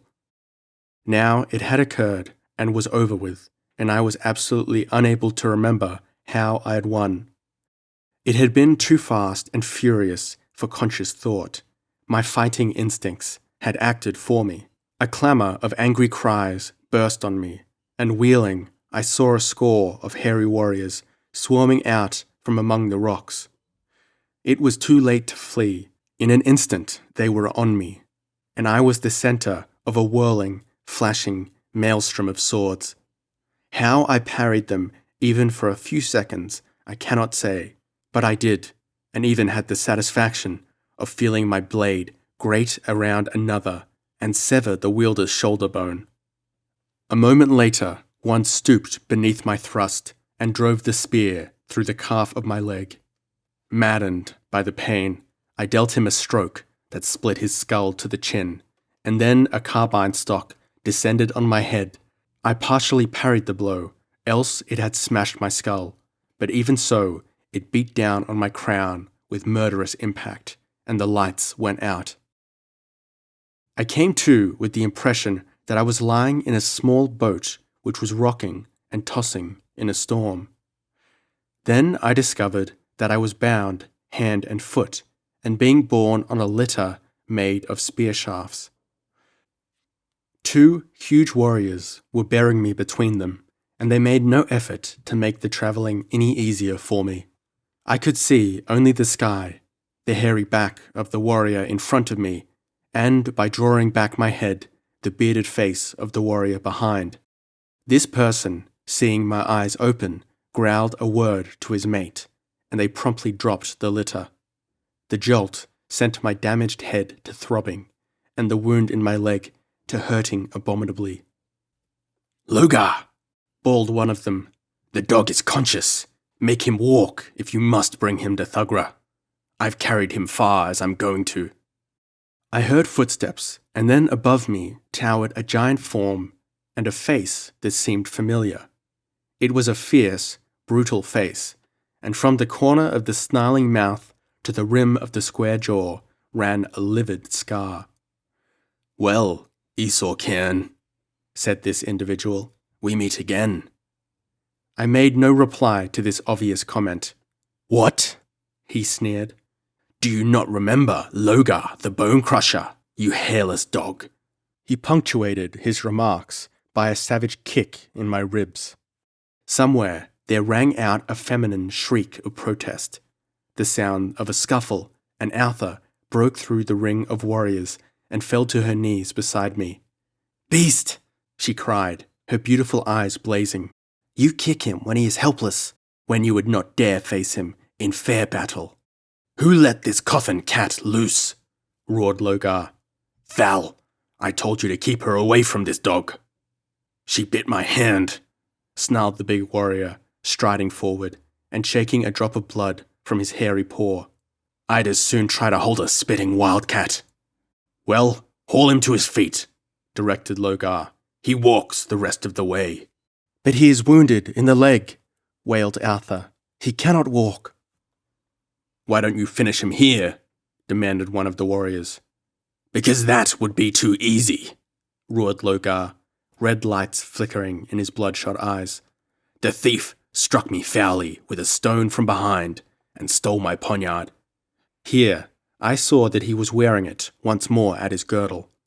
"He shall go to Thugra, and there I'll take my time about killing him. Drag him up."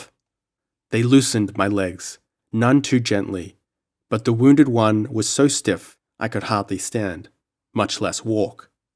They encouraged me with blows, kicks, and prods from spears and swords, while Altha wept in helpless fury, and at last turned on Logar. "You are both a liar and a coward," she screamed. "He did not strike you with a stone. He beat you down with his naked fists, as all men know, though your miserable slaves dare not acknowledge it." Logar's knotty fist crashed against her jaw, knocking her off her feet, to fall in a crumpled heap a dozen feet away. She lay without moving, blood trickling from her lips. Logar grunted in savage satisfaction, but his warriors were silent. Moderate corporal correction for women was not unknown among the Guras, but such excessive and wanton brutality was repugnant to any warrior of average decency. So Logar's braves looked glum, though they made no verbal protest. As for me, I went momentarily blind with the red madness of fury that swept over me. With a bloodthirsty snarl, I jerked convulsively, upsetting the 2 men who held me, so we all went down in a heap. The other Thugrans came and boosted us up, glad to vent their outraged feelings on my carcass, which they did lustily, with sandaled heels and sword hilts. But I did not feel the blows that rained upon me. The whole world was swimming red to my sight, and speech had utterly failed me. I could only snarl bestially as I tore in vain at the thongs which bound me. When I lay exhausted, my captors hauled me up and began beating me to make me walk. "You can beat me to death," I snarled, finding my voice at last, "but I won't move until some of you see to the girl." "The slut's dead," roared Logar. "You lie, you dog," I spat.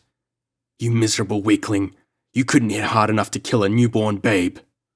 Logar bellowed in wordless fury, but one of the others, panting from his exertions of hammering me, stepped over to Altha, who was showing signs of life.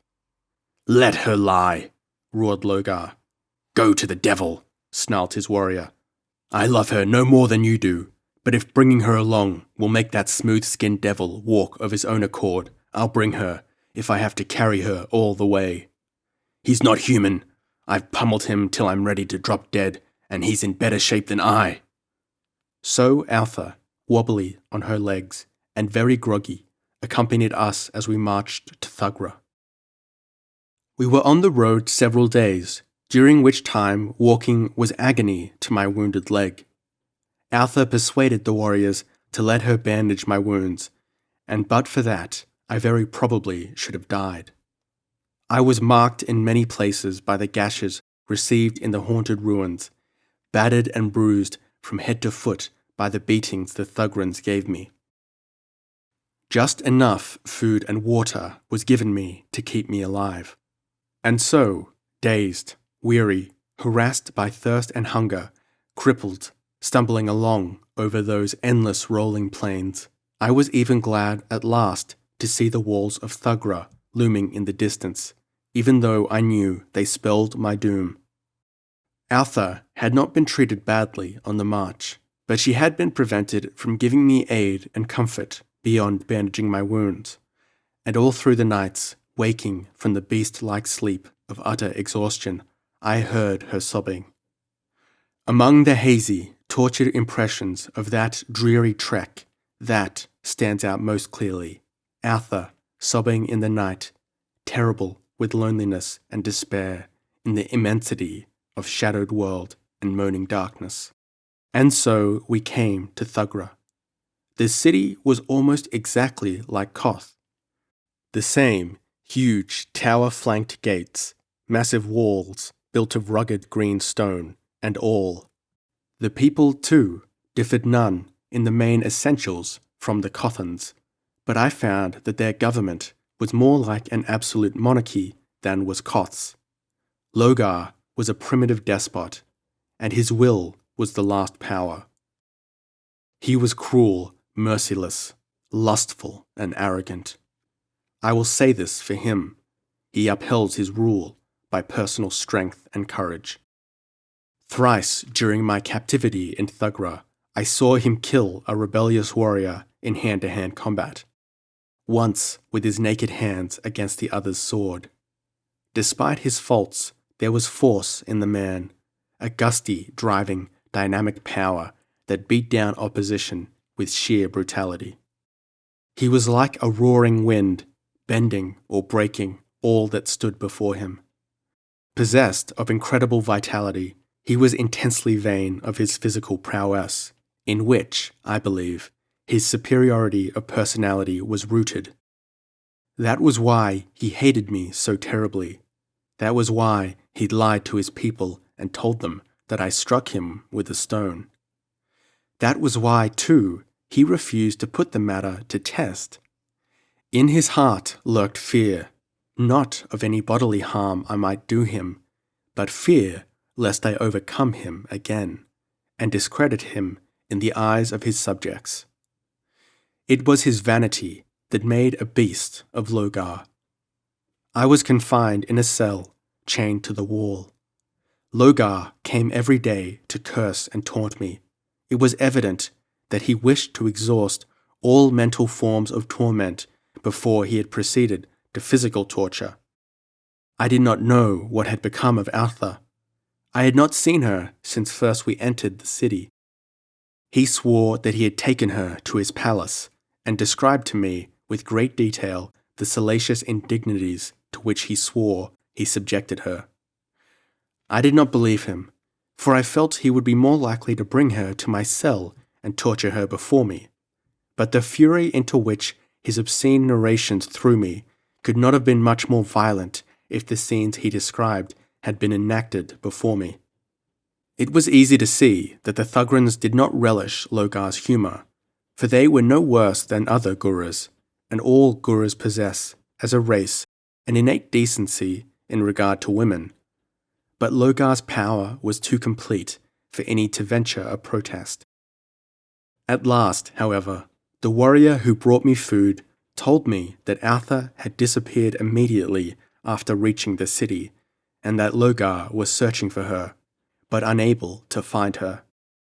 Apparently, she had either escaped from Thugra or was hiding somewhere in the city.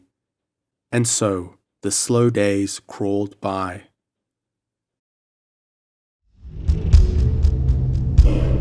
Eight.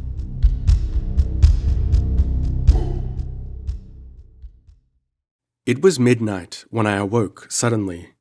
The torch in my cell was flickering and guttering. The guard was gone from my door. Outside, the night was full of noise. Curses, yells, and shots mingled with the clash of steel, and over all rose the screaming of women.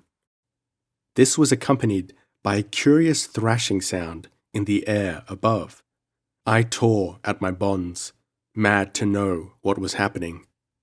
There was fighting in the city, beyond the shadow of a doubt, but whether civil war or alien invasion, I could not know. Then quick steps sounded outside, and Altha ran swiftly into my cell. Her hair was in wild disorder, her scanty garment torn, her eyes ablaze with terror. "Esau," she cried, "doom from the sky has fallen on Thugra. The Yuggers have descended on the city by the thousands. There is fighting in the streets and on the housetops.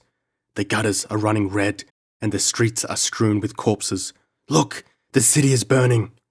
Through the high-set barred windows, I saw a smouldering glow. Somewhere sounded the dry crackle of flames. Altha was sobbing as she fumbled vainly at my bonds. That day, Logar had begun the physical torture, and it had me hauled upright and suspended from the roof by a rawhide thong bound about my wrists, my toes just touching a huge block of granite. But Logar had not been so wise.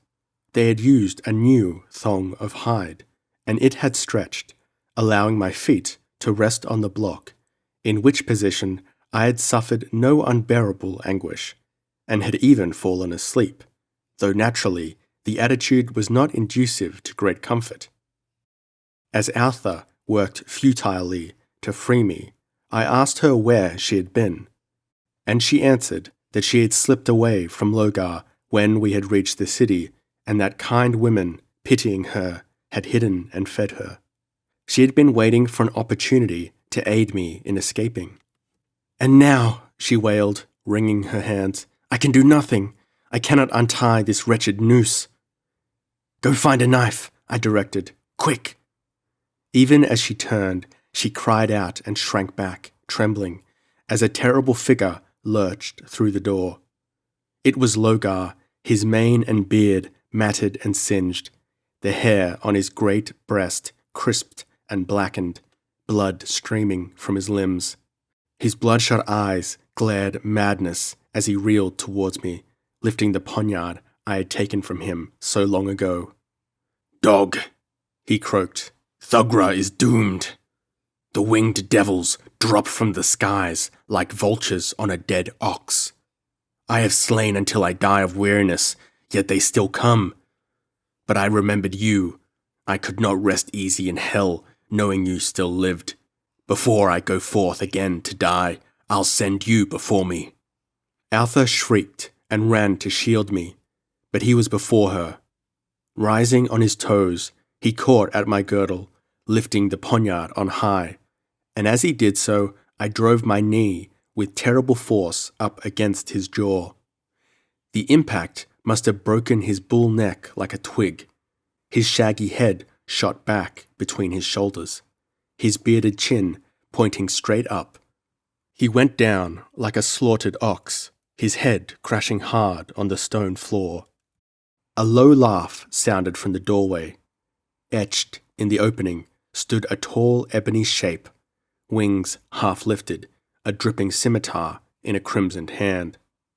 Limned in the murky red glare behind him, the effect was that of a black-winged demon standing in the flame-lit door of hell.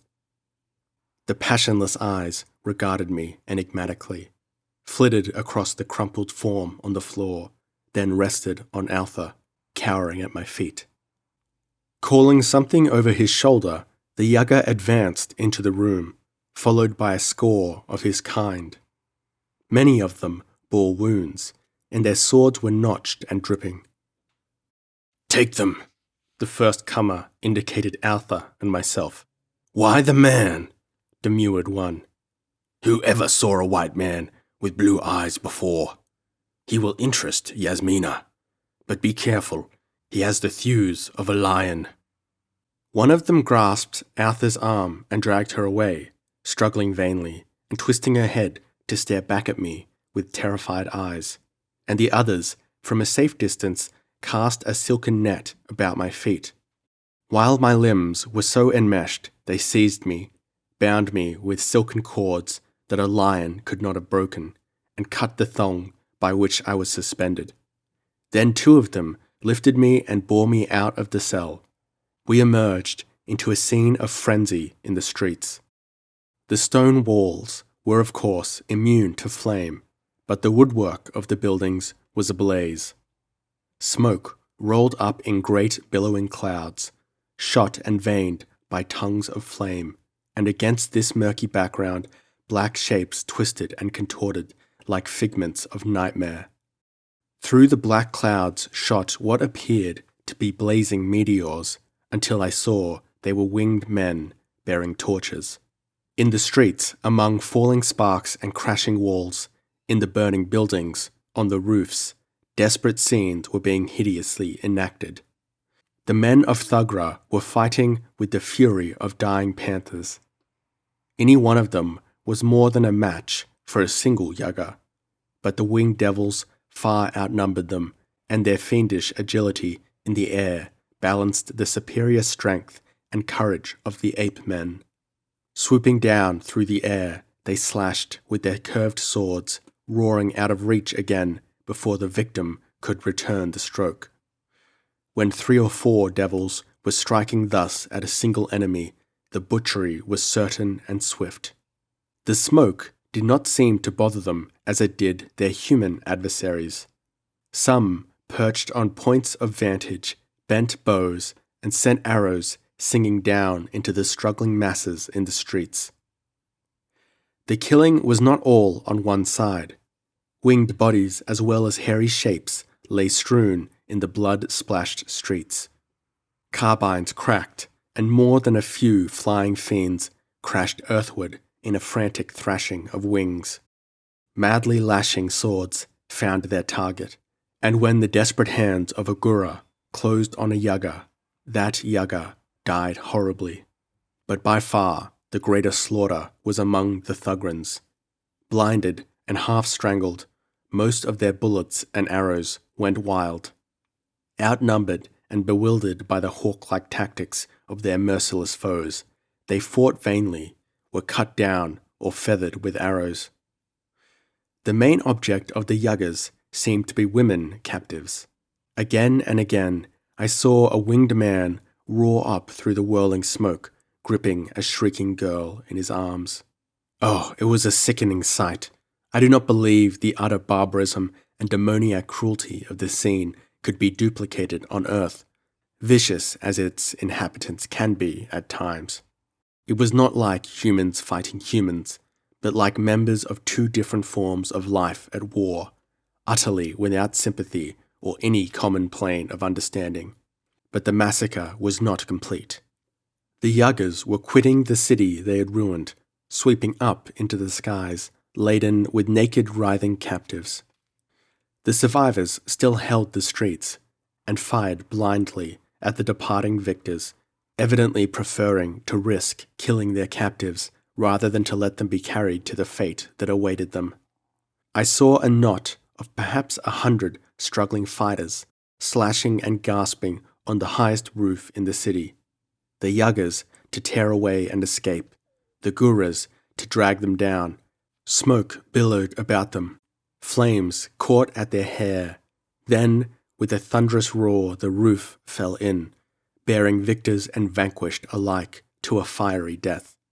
The deafening thunder of the devouring flames was in my ears as my captors whirled me through the air away from the reeking city of Thugra. When my dazed faculties adjusted themselves sufficiently for me to take note of my surroundings, I found myself sailing through the sky at terrific speed, while below, above and about me, sounded the steady beat of mighty wings. 2 yuggers were bearing me with perfect ease, and I was in the midst of the band, which was flying southward in a wedge-shaped formation like that of wild geese. They darkened the morning sky, and their gigantic shadow swept over the plain beneath them as the sun rose. We were flying at an altitude of about 1,000 feet. Many of the winged men bore girls and young women, and carried them with an ease that spoke of incredible wing power. No match in sheer muscularity for the gurus, yet those winged devils have unbelievable powers of endurance in the air.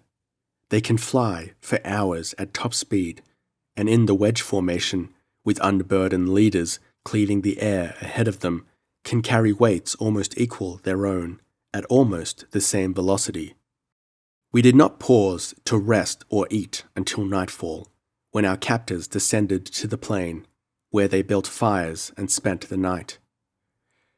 That night lives in my memory as one of the greatest horrors I've ever endured. We captives were given no food, but the yuggers ate, and their food was their miserable captives. Lying helplessly, I shut my eyes to the butchery, wishing that I were deaf, that I might not hear the heart-rending cries. The butchery of men I can endure in battle, even in red massacre. The wanton slaughter of helpless women who can only shriek for mercy until the knife silences their wails. That is more than I can stand. Nor did I know but that Arthur was among those chosen for the grisly feast. With each hiss and crunch of the beheading blade, I winced, seeing in fancy her lovely dark head roll on the blood-soaked ground. For what was going on at the other fires, I could not know. After it was over, and the gorged demons lay about the fires in slumber, I lay sick at heart, listening to the roaring of the prowling lions, and reflecting how kinder and more gentle is any beast than any thing moulded in the form of man. And out of my sick horror grew a hate that steeled me for whatever might come, in the grim determination to ultimately repay these winged monsters for all the suffering they had inflicted. Dawn was only a hint in the sky when we took the air again. There was no morning meal. I was to learn that the yuggers ate only at intervals, gorging themselves to capacity every few days. After several hours hurtling over the usual grasslands, we came suddenly in sight of a broad river spanning the savannas from horizon to horizon, fringed on the northern bank by a narrow belt of forest. The waters were of a curious purple, glimmering like watered silk. On the farther bank appeared a tall, thin tower of a black, shiny material that glittered like polished steel. As we whirled over the river, I saw that it was rushing with terrific velocity. Its roar came up to us, and I saw the seething of eddying whirlpools in its racing current. Crossing the stream at the point where the tower stood reared numbers of huge stones, among which the waters foamed and thundered. Looking down at the tower, I saw 6 winged men on the battlemented roof, who tossed up their arms as if hailing our captors. From the river southward stretched desert, bare, dusty, greyish, strewn occasionally with bleached bones here and there. Far away on the horizon, I saw a giant black bulk growing in the sky. It stood out boldly as we raced towards it.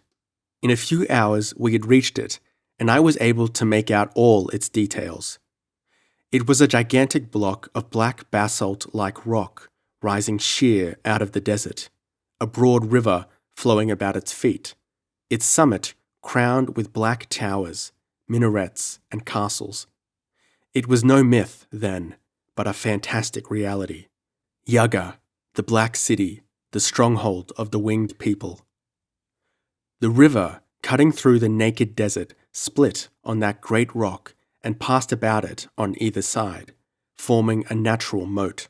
On every side but one, the waters lapped the sheer walls of the cliffs, but on one side a broad beach had been formed, and there stood another town. Its style of architecture was very different from that of the edifices on the rock. The houses were mere stone huts, squat, flat-roofed, and one-storied. Only one building had any pretensions, a black temple-like edifice built against the cliff wall. This lower town was protected by a strong stone wall built about it at the water's edge, and connecting at each end with the cliff behind the town. I saw the inhabitants, and saw that they were neither Yagas nor Gurus. They were short and squat of build, and of a peculiar blue colour. Their faces, while more like those of earthly humans than were those of the Gura males, lacked the intelligence of the latter. The countenances were dull, stupid, and vicious, the women being little more prepossessing than the men. I saw these curious people not only in their town at the foot of the cliff, but at work in the fields along the river. I had little opportunity for observing them, however, since the Yagas swept straight up to the citadel, which towered 500 feet above the river. I was bewildered by the array of battlements, pinnacles, minarets, and roof gardens that met my gaze, but got the impression that the city on the rock was built like one huge palace, each part connected with the rest. Figures, lounging on couches on the flat roofs, lifted themselves on elbow, and from scores of casements, the faces of women looked at us as we sank down on a broad flat roof that was something like a landing field. There, many of the winged men dispersed, leaving the captives guarded by 300 or 400 warriors, who herded them through a gigantic door. There were about 500 of these wretched girls, Altha among them. I was carried, still bound, along with them. By this time, my whole body was numb from having circulation cut off for so long, but my mind was intensely active. We traversed a stairway down which half a dozen elephants could have stalked abreast, and came into a corridor of corresponding vastness. Walls, stair, ceiling, and floor were all of the gleaming black stone, which I decided had been cut out of the rock on which Yaga was built, and highly polished. So far, I had seen no carvings, tapestries, or any attempt at ornamentation, yet it could not be denied that the effect of those lofty walls and vaulted ceilings of polished ebony was distinctly one of splendor. There was an awe-inspiring majesty about the architecture which seemed incongruous considering the beastliness of the builders. Yet the tall black figures did not seem out of place, moving somberly through those great ebony halls. The Black City, not alone because its walls were dusky-hued, did humans give it that sinister name. As we passed through those lofty halls, I saw many of the inhabitants of Yaga. Besides the winged men, I saw, for the first time, the women of the Yagas. Theirs was the same lithe build, the same glossy black skin, the same faintly hawk-like cast of countenance, but the women were not winged. They were clad in short silken skirts, held up with jewel-crusted girdles, and in flimsy sashes bound about their breasts. But for the almost intangible cruelty of their faces, they were beautiful. Their dusky features were straight and clear-cut. Their hair was not kinky. I saw other women, hundreds of the black-haired, white-skinned daughters of the Guras. But there were others, small, dainty, yellow-skinned girls and copper-colored women, all, apparently, slaves to the black people. These women were something new and unexpected. All the fantastic forms of life I had encountered so far had been mentioned in tales or legends of the Cothans. The dogheads, the giant spider, the winged people with their black citadel and their blue-skinned slaves. All these had been named in legendary, at least. But no man or woman of Koth had ever spoken of women with yellow or copper skins. Were these exotic prisoners from another planet, just as I was from an alien world? While meditating the matter, I was carried through a great bronze portal at which stood a score of winged warriors on guard, and found myself with the captive girls in a vast chamber, octagonal in shape, the walls hung with dusky tapestries. It was carpeted with some sort of rich fur-like stuff, and the air was heavy with perfumes and incense. Toward the back of the chamber, broad steps of beaten gold led up to a fur-covered dais, on which lounged a young black woman. She alone of all the Yaga women was winged. She was dressed like the rest, wearing no ornaments except her gem-crusted girdle, from which jutted a jeweled dagger hilt. Her beauty was marvelous and disquieting, like the beauty of a soulless statue. I sensed that of all the inhuman denizens of Yaga, she was least human. Her brooding eyes spoke of dreams beyond the boundaries of human consciousness. Her face was the face of a goddess, knowing neither fear nor mercy. Ranged about her couch, in attitudes of humility and servitude, were 20 naked girls, white, yellow, and copper-skinned. The leader of our captors advanced toward the royal dais, and bowing low, at the same time extending his hands, palms down and fingers spread wide, he said, "O Yasmina, Queen of the Night, we bring you the fruits of conquest." She raised herself on her elbow, and as her terribly personal gaze passed over her cringing captives, a shudder swept across their ranks as a wind passes over rows of wheat. From earliest childhood, Gura girls were taught by tales and tradition that the worst fate that could befall them was to be captured by the people of the Black City. Yaga was a misty land of horror, ruled by an arch-fiend, Yasmina. Now those trembling girls were face to face with the vampire herself. What wonder that many of them fainted outright. But her eyes passed over them and rested on me, where I stood propped up between a couple of warriors. I saw interest grow in those dark, luminous eyes, and she spoke to the chief. "Who is that barbarian, whose skin is white, yet almost as hairless as ours, who is clad like a Gura, and yet unlike them?" "We found him a captive among the Thugrans, O Mistress of Night," he answered. "Your Majesty shall herself question him. And now, O Dark Beauty, be pleased to designate the miserable wenches who shall serve your loveliness, that the rest may be apportioned among the warriors who made the raid."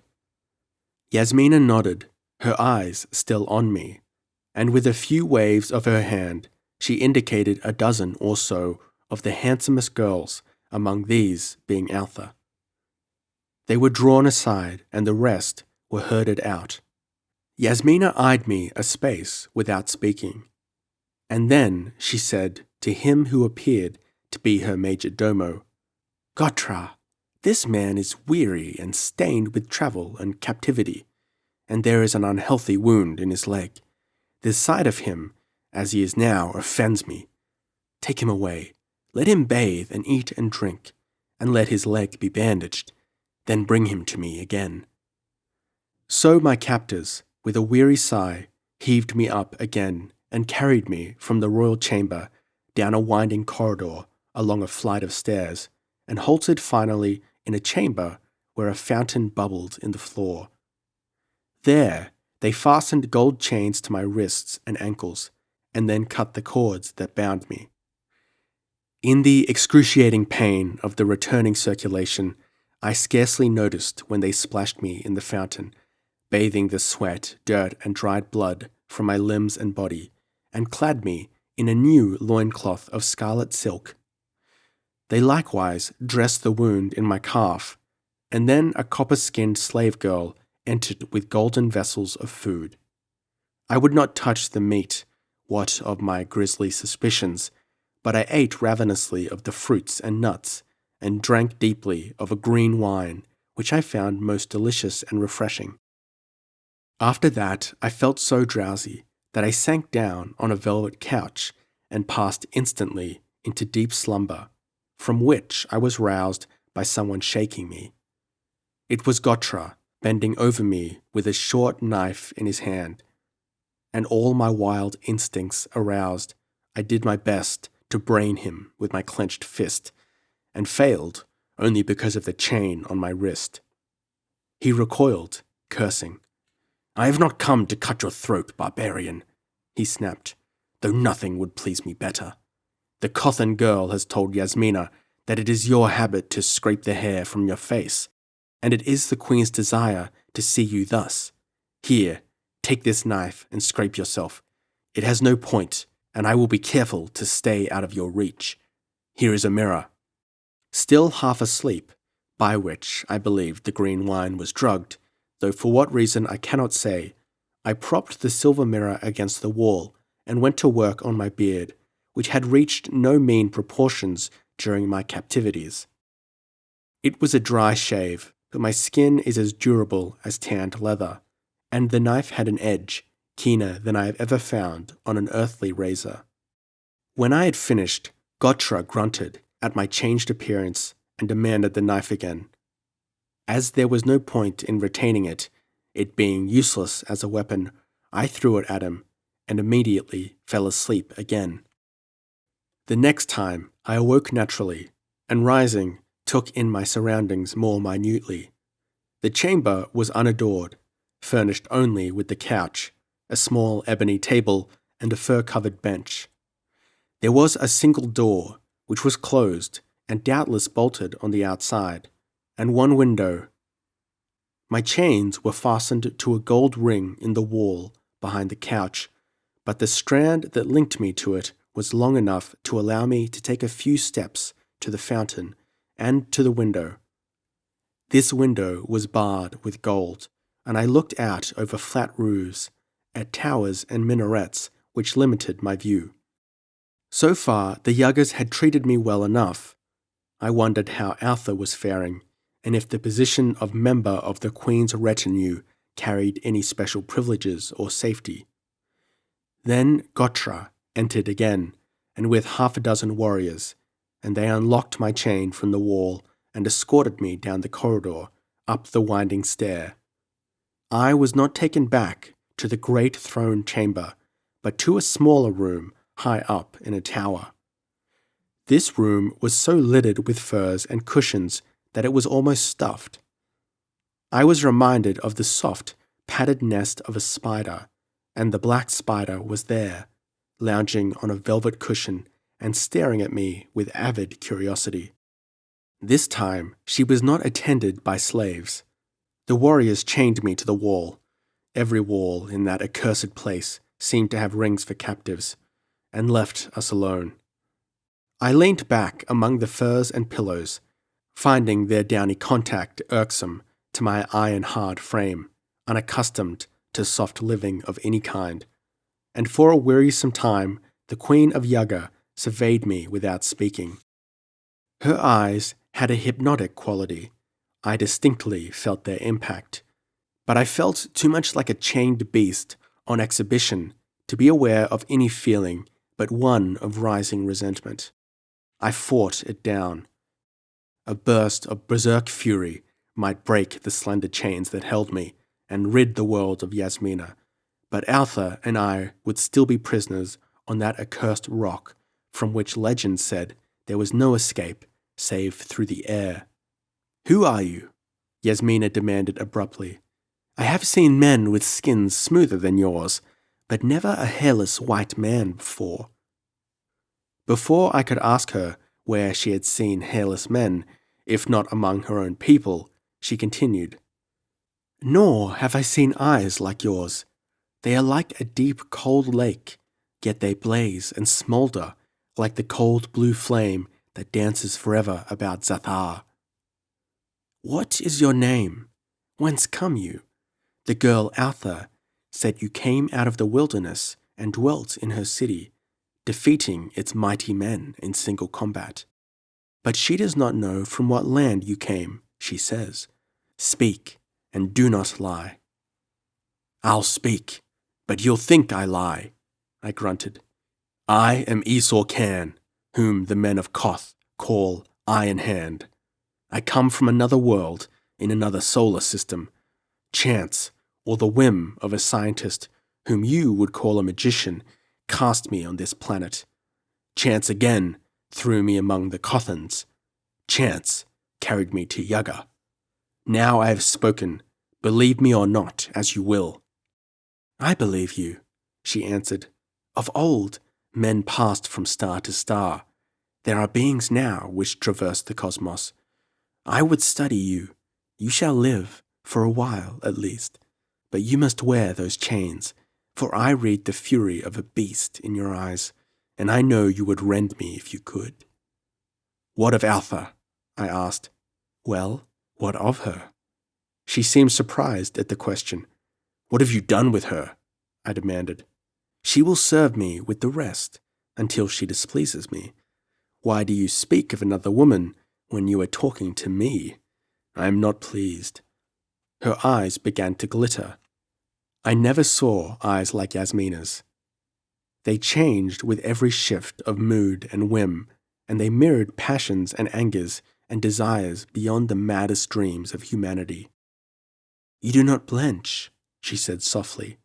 Man, do you know what it is for Yasmina to be displeased? Then blood flows like water, Yaga rings with screams of agony, and the very gods hide their heads in horror. The way she said it turned my blood cold, but the red anger of the primitive would not down. The feel of my strength came upon me, and I knew that I could tear out the golden ring from the stone and rip out her life before she could leap from her couch, if it came to that. So I laughed, and my laughter thrummed with bloodlust. She started up and eyed me closely. Are you mad? To laugh? She asked. No, that was not mirth. It was the growl of a hunting leopard. It is in your mind to leap and kill me, but if you do, the girl Altha will suffer for your crime. Yet you interest me. No man has ever laughed at me before. You shall live, for a while. She clapped her hands, and the warriors entered. Take him back to his chamber, she directed. Keep him chained there until I send for him again. And so began my third captivity on Almuric, in the black citadel of Yaga, on the rock Yultha, by the river of Yog, in the land of Yag. 9.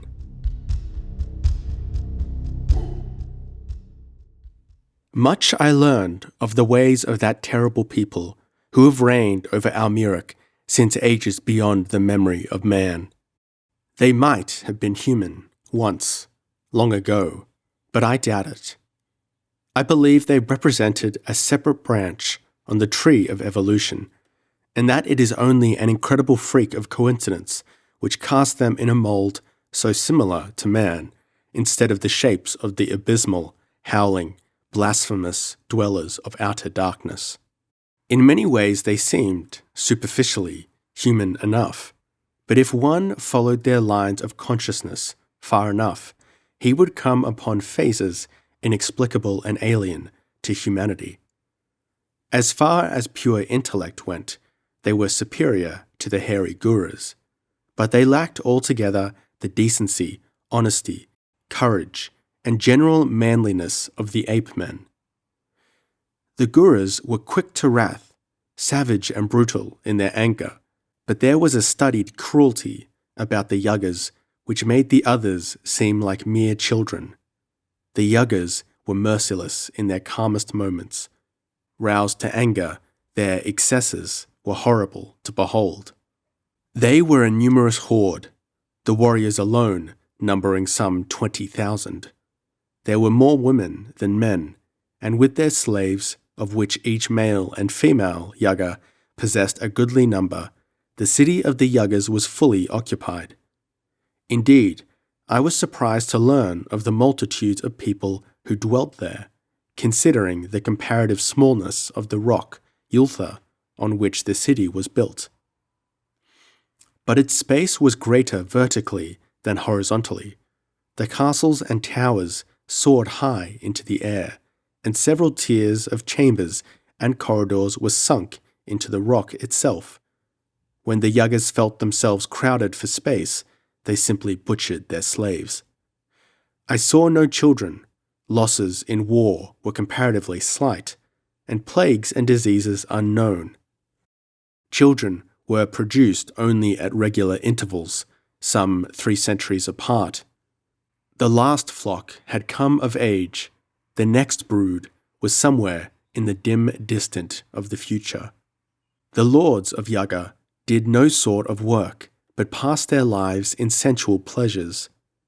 Their knowledge and adeptness at debauchery would have shamed the most voluptuous libertine in later Rome. Their debauches were interrupted only by raids on the outer world in order to procure women slaves. The town at the foot of the cliff was called Akka, the blue people Aki or Akkas.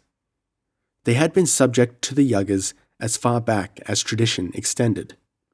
They were merely stupid work animals, laboring in the irrigated fields of fruits and edible plants, and otherwise doing the will of their masters, whom they considered to be superior beings, if not veritable gods. They worshipped Yasmina as a deity. Outside of continual toil, they were not mistreated. Their women were ugly and beast-like.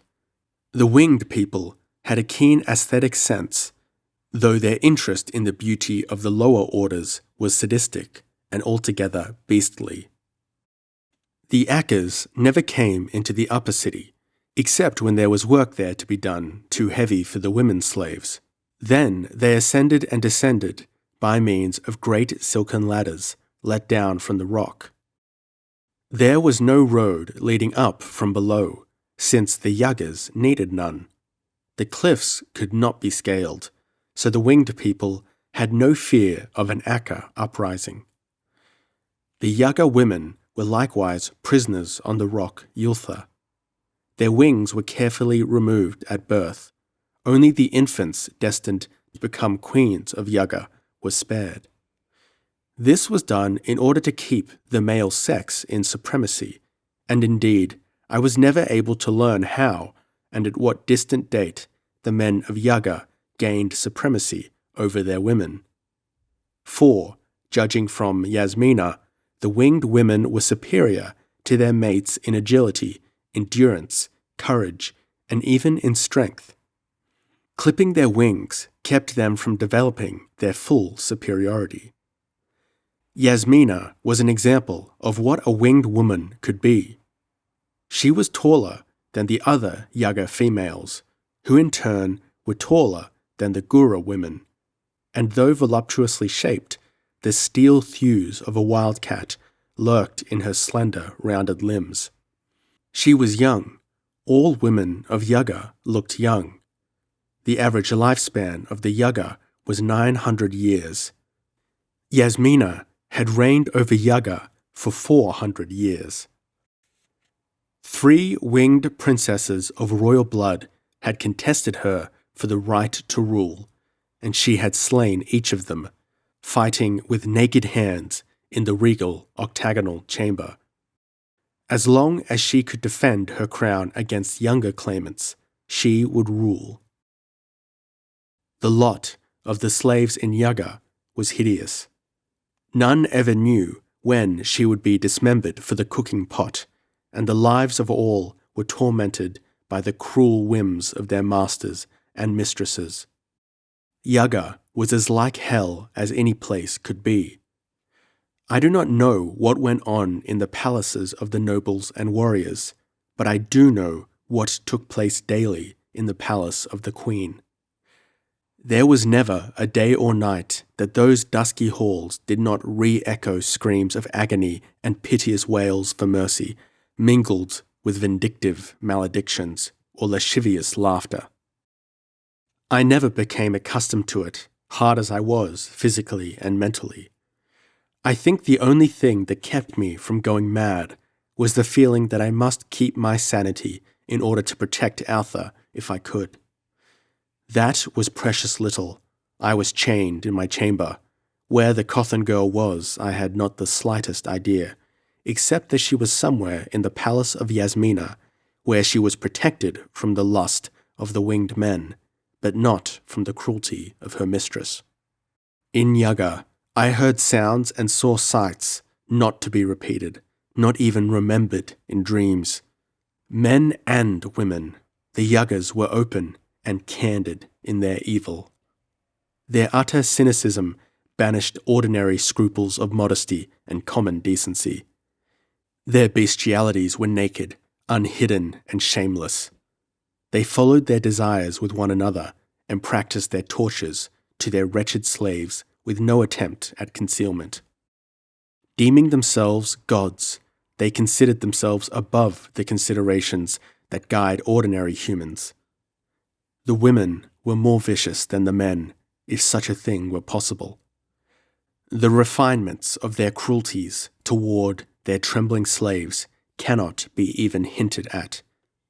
They were versed in every art of torture, both mental and physical. But enough, I can but hint at what is unrepeatable. Those days of captivity seem like a dim nightmare. I was not treated badly, personally. Each day I was escorted on a sort of promenade about the palace, something of the order of giving a confined animal exercise. I was always accompanied by 7 or 8 warriors armed to the teeth, and always wore my chains. Several times on these promenades I saw Altha going about her duties, but she always averted her gaze and hurried by. I understood and made no attempt to speak to her. I had placed her in jeopardy already by speaking of her to Yasmina. Better let the queen forget about her, if possible.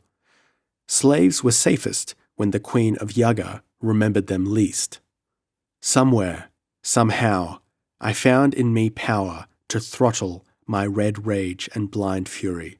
When my very brain reeled with the lust to break my chains and explode into a holocaust of slaughter, I held myself with iron grasp. And the fury ate inward into my soul, crystallizing my hate. So the days passed, until the night that Yasmina again sent for me.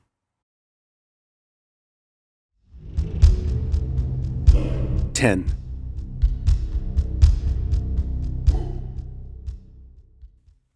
Yasmina cupped her chin in her slim hands and fixed her great dark eyes on me. We were alone in a chamber I had never entered before. It was night. I sat on a divan opposite her, my limbs unshackled. She had offered me temporary freedom if I would promise not to harm her and to go back into shackles when she bade me. I had promised. I was never a clever man, but my hate had sharpened my wits. I was playing a game of my own. "What are you thinking of, Esau, eye in hand?" she asked. "I'm thirsty," I answered. She indicated a crystal vessel near her hand. "Drink a little of that golden wine, not much, or it will make you drunk. It is the most powerful drink in the world. Not even I can quaff that vessel without lying senseless for hours, and you are unaccustomed to it." I sipped a little of it. It was indeed heady liquor. Yasmina stretched her limbs on the couch and asked, "Why do you hate me? Have I not treated you well?" "I have not said that I hated you," I countered. "You are very beautiful, but you are cruel." She shrugged her winged shoulders. "Cruel? I am a goddess. What have I to do with either cruelty or mercy? Those qualities are for men. Humanity exists for my pleasure. Does not all life emanate from me? Your stupid Akis may believe that, I replied, but I know otherwise, and so do you. She laughed, not offended. Well, I may not be able to create life, but I can destroy life at will. I may not be a goddess, but you would find it difficult to convince these foolish wretches who serve me that I am not all-powerful. No, Iron Hand, the gods are only another name for power. I am power on this planet, so I am a goddess. What do your hairy friends, the Gurus, worship? They worship Thak, at least they acknowledge Thak as the creator and preserver. They have no regular ritual of worship, no temples, altars, or priests. Thak is the hairy one, the god in the form of man. He bellows in the tempest and thunders in the hills with the voice of a lion. He loves brave men and hates weaklings, but he neither harms nor aids. When a male child is born, he blows into it courage and strength. When a warrior dies, he ascends to Thak's abode, which is a land of celestial plains, rivers, and mountains, swarming with game, and inhabited by the spirits of departed warriors, who hunt, fight, and revel forever as they did in life. She laughed. Stupid pigs, death is oblivion.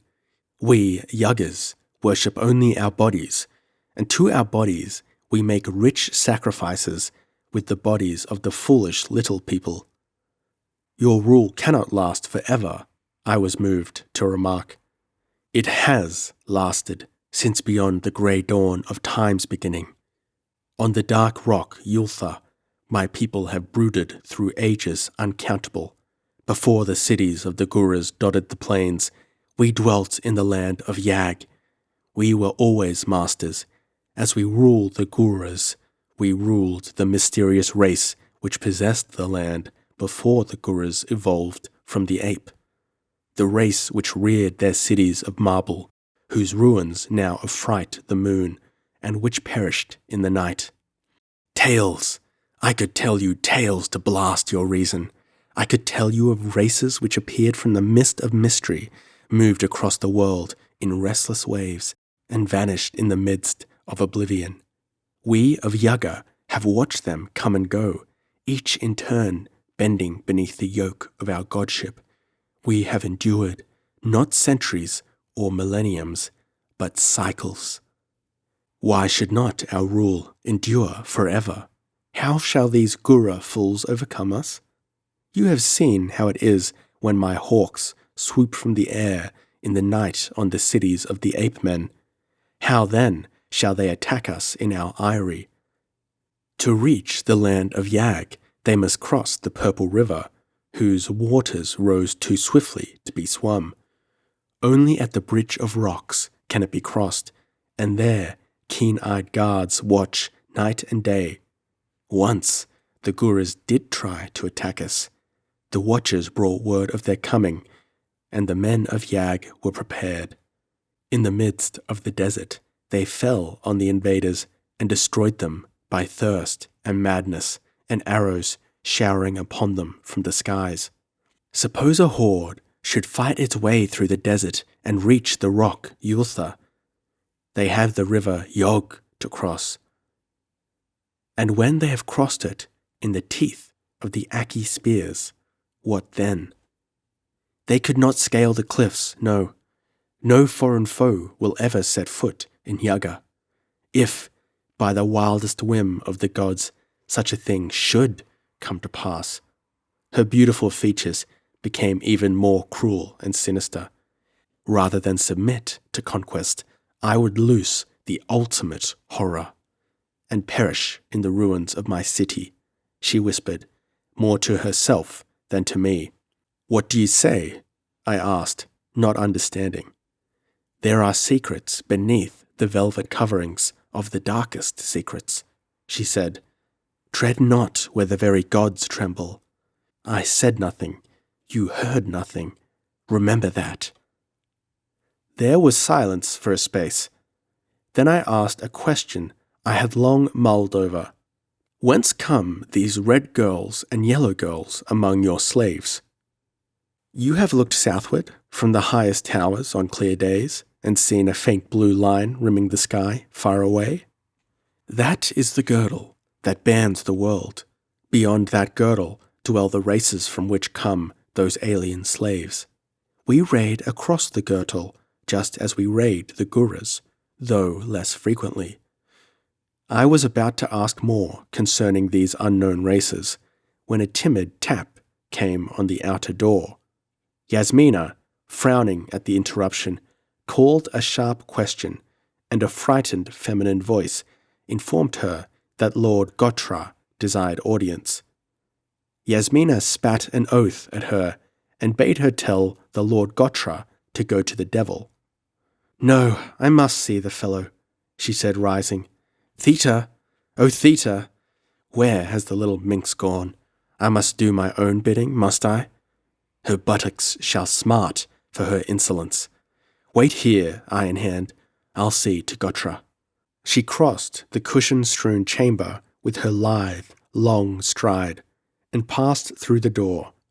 As it closed behind her, I was struck by what was nothing less than an inspiration. No especial reason occurred to me to urge me to feign drunkenness. It was intuition or blind chance that prompted me. Snatching up the crystal jug which contained the golden wine, I emptied it into a great golden vessel which stood half hidden beneath the fringe of a tapestry. I had drunk enough for the scent to be on my breath. Then, as I heard footsteps and voices without, I extended myself quickly on a divan, the jug lying on its side near my outstretched hand. I heard the door open, and there was an instant silence, so intense as to be almost tangible. Then Yasmina spat like an angry cat. "By the gods, he's emptied the jug! See how he lies in brutish slumber! Faugh! The noblest figure is abominable when besotted. Well, let us to our task. We need not fear be overheard by him. Had I not better summon the guard and have him dragged to his cell?" Came Gotra's voice. "We cannot afford to take chances with this secret, which none has ever known except the Queen of Yaga and her majordomo." I sensed that they came and stood over me, looking down. I moved vaguely and mumbled thickly, as if in drunken dreams.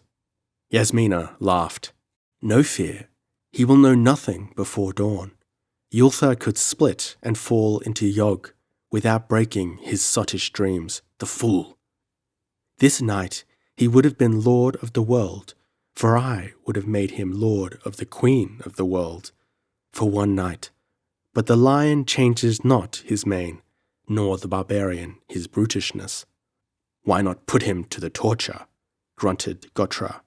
"Because I want a man, not a broken travesty. Besides, he is a spirit not to be conquered by fire or steel. No, I am Yasmina, and I will make him love me before I feed him to the vultures. Have you placed the Cothan Altha among the virgins of the moon? Aye, queen of the dusky stars. A month and a half from this night she dances the dance of the moon with the other wenches. Good. Keep them guarded night and day. If this tiger learns of our plans for his sweetheart, chains and bolts will not hold him." 150 men guard the virgins," answered Gotra. "Not even the Iron Hand could prevail against them." "It is well. Now, to this other matter. Have you the parchment?" "Aye." "Then I will sign it. Give me the stylus." I heard the crackle of papyrus and the scratch of a keen point, and then the queen said, "Take it now and lay it on the altar in the usual place. As I promise in the writing, I will appear in the flesh tomorrow night to my faithful subjects and worshippers, the blue pigs of Akka." I never failed to be amused at the animal-like awe on their stupid countenances when I emerged from the shadows of the golden screen and spread my arms above them in blessing. What fools they are, not in these ages, to have discovered the secret door and the shaft that leads from their temple to this chamber. Not so strange, muttered Gotra. None but the priest ever comes into the temple except by special summons, and he is far too superstitious to go meddling behind the screen. Anyway, there is no sign to mark the secret door from without. Very well, answered Yasmina. Go. I heard Gotra fumbling at something, and then a slight grating sound. Consumed by curiosity, I dared open one eye slit, in time to glimpse Gotra disappearing through a black opening that gaped in the middle of the stone floor and which closed after him. I quickly shut my eye again and lay still, listening to Yasmina's quick, pantherish tread back and forth across the floor. Once she came and stood over me. I felt her burning gaze and heard her curse beneath her breath.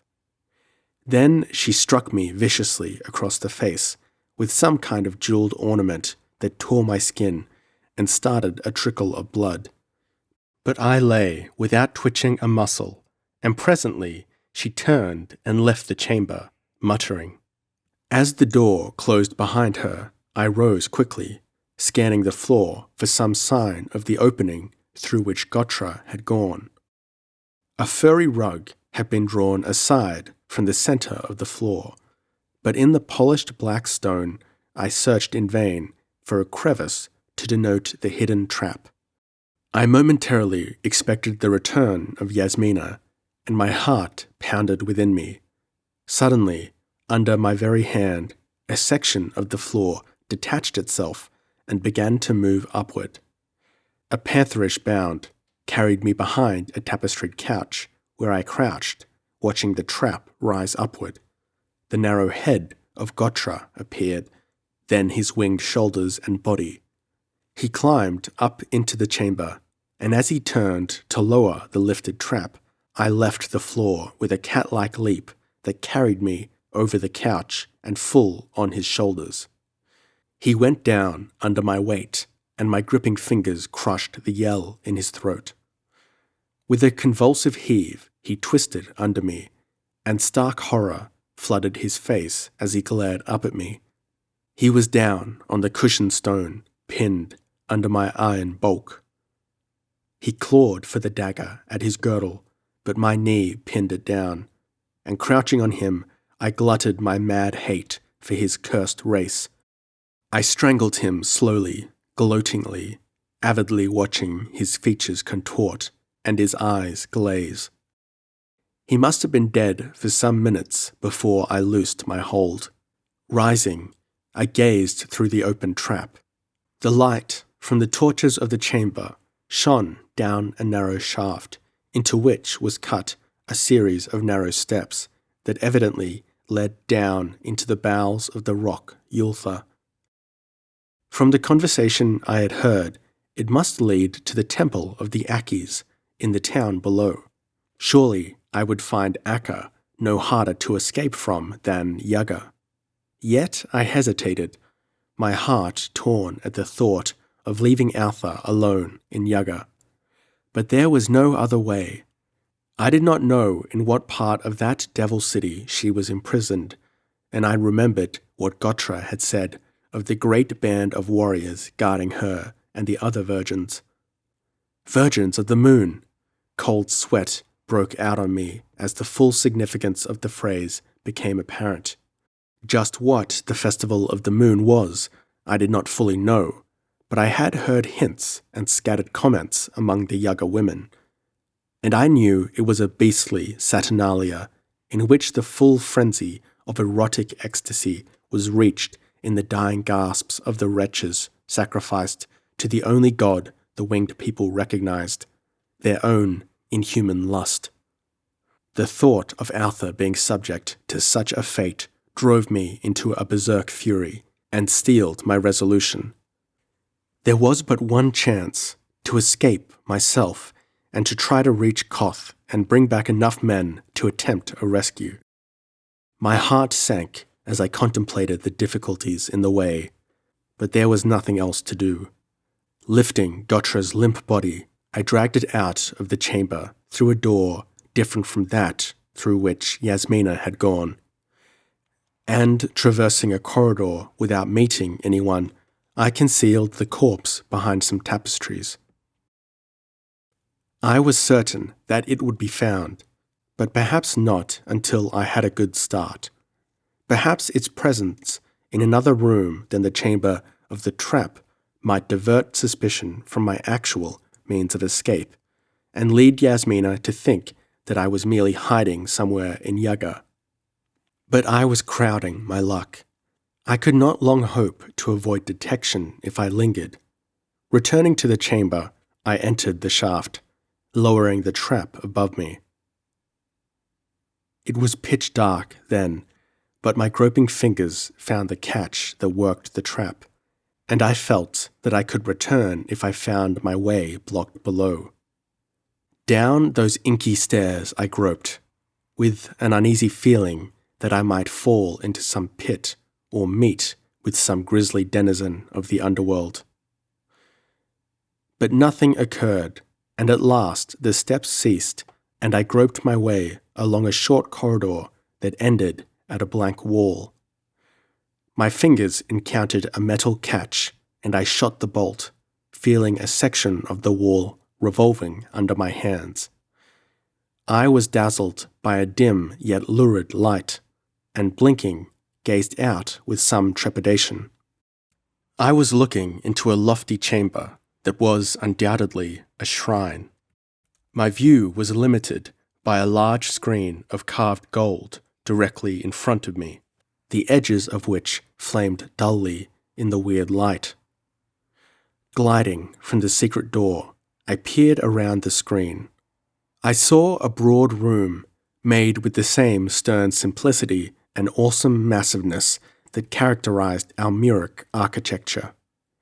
It was a temple, the first I had encountered on Almuric. The ceiling was lost in the brooding shadows. The walls were black, dully gleaming, and unadorned. The shrine was empty except for a block of ebon stone, evidently an altar, on which blazed the lurid flame I had noted, and which seemed to emanate from a great sombre jewel set upon the altar. I noticed darkly stained channels on the sides of the altar, and on the dusky stone lay a roll of white parchment, Yasmina's word to her worshippers. I had stumbled into the Akka, Holy of Holies, uncovered the very root and base on which the whole structure of Akka theology was based, the supernatural appearances of revelations from the goddess, and the appearance of the goddess herself in the temple. Strange that a whole religion should be based on the ignorance of the devotees concerning a subterranean stair. Stranger still, to an earthly mind, that only the lowest form of humanity on Almuric should possess a systematic and ritualistic religion, which earth people regard as a sure token of the highest races. But the culture of the Akkas was dark and weird. The whole atmosphere of the shrine was one of mystery and brooding horror. I could imagine the awe of the blue worshippers to see the winged goddess emerging from behind the golden screen, like a deity incarnate from cosmic emptiness. Closing the door behind me, I glided stealthily across the temple. Just within the door, a stocky blue man in a fantastic robe lay snoring lustily on the naked stone. Presumably, he had slept tranquilly through Gotra's ghostly visit. I stepped over him as gingerly as a cat treading wet earth, Gotra's dagger in my hand, but he did not awaken. An instant later, I stood outside, breathing deep of the river-laden night air. The temple lay in the shadow of the great cliffs. There was no moon, but only the myriad millions of stars that glimmer in the skies of Almuric. I saw no lights anywhere in the village, no movement. The sluggish Akis slept soundly, Stealthily as a phantom, I stole through the narrow streets, hugging close to the sides of the squat stone huts. I saw no human until I reached the wall. The drawbridge that spanned the river was drawn up, and just within the gate sat a blue man, nodding over his spear. The senses of the Akis were dull as those of any beasts of burden. I could have knifed the drowsy watchman where he sat, but I saw no need of useless murder. He did not hear me, though I passed within 40 feet of him. Silently, I glided over the wall, and silently I slipped into the water.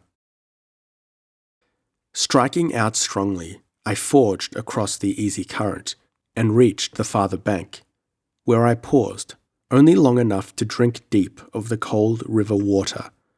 Then I struck out across the shadowed desert at a swinging trot that eats up miles, the gait with which the Apaches of my native Southwest can wear out a horse.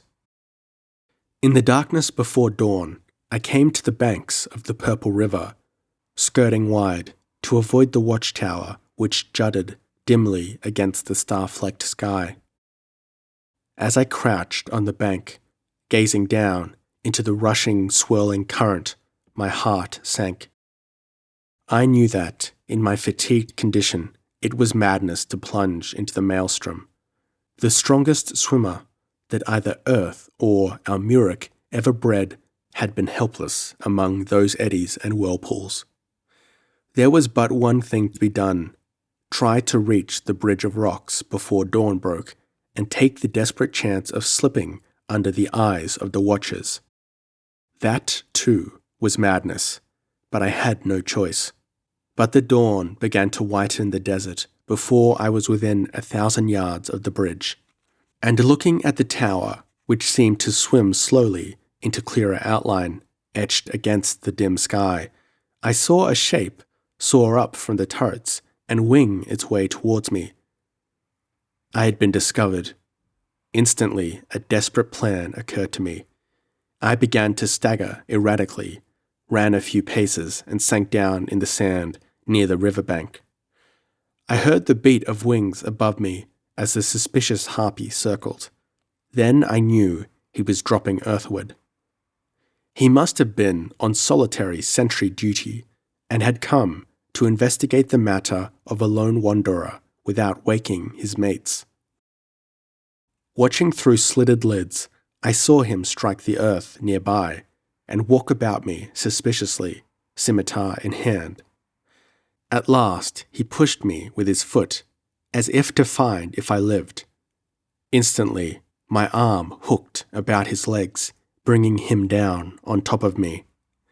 A single cry burst from his lips, half stifled as my fingers found his throat.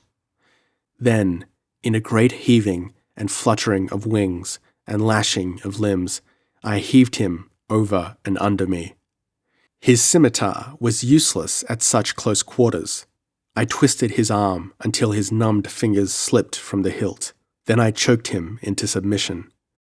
Before he regained his full faculties, I bound his wrists in front of him with his girdle, dragged him to his feet, and perched myself astride his back, my legs locked about his torso, my left arm hooked about his neck.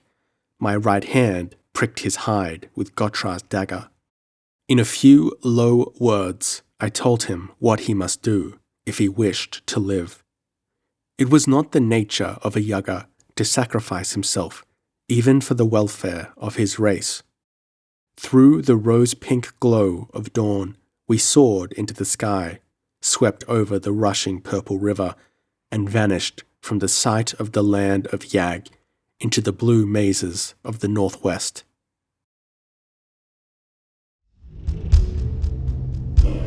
(11)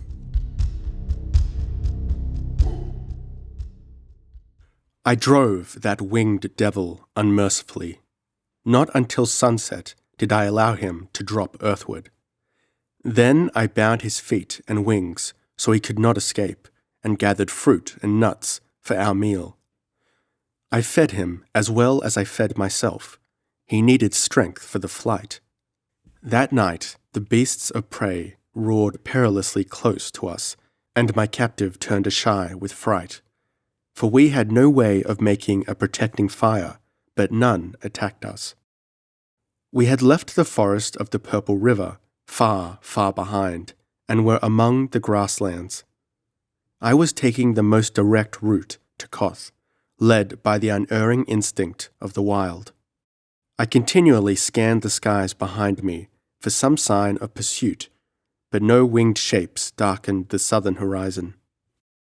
It was on the fourth day that I spied a dark moving mass in the plains below, which I believed was an army of men marching. I ordered the Yaga to fly over them. I knew that I had reached the vicinity of the wide territory dominated by the city of Koth, and there was a chance that these might be men of Koth. If so, they were in force, for as we approached, I saw there were several thousand men marching in some order. So intense was my interest that it was almost proved my undoing. During the day, I left the Yaga's legs unbound, as he swore that he could not fly otherwise, but I kept his wrists bound. In my engrossment, I did not notice him furtively gnawing at the thong. My dagger was in its sheath, since he had shown no recent sign of rebellion. My first intimation of revolt was when he wheeled suddenly sideways, so that I lurched and almost lost my grip on him. His long arm curled about my torso and tore at my girdle, and the next instant my own dagger gleamed in his hand. There ensued one of the most desperate struggles in which I have ever participated. My near fall had swung me around, so that instead of being on his back, I was in front of him, maintaining my position only by one hand clutching his hair and one knee crooked about his leg.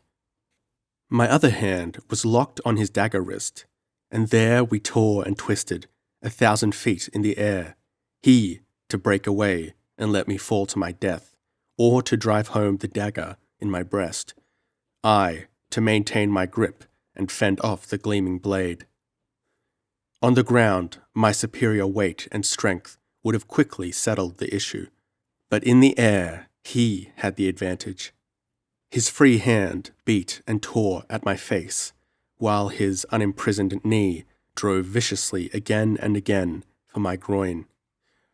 I hung grimly, taking the punishment without flinching, seeing that our struggles were dragging us lower and lower toward the earth. Realizing this, he made a final, desperate effort. Shifting the dagger to his free hand, he stabbed viciously at my throat. At the same instant, I gave his head a terrific downward wrench.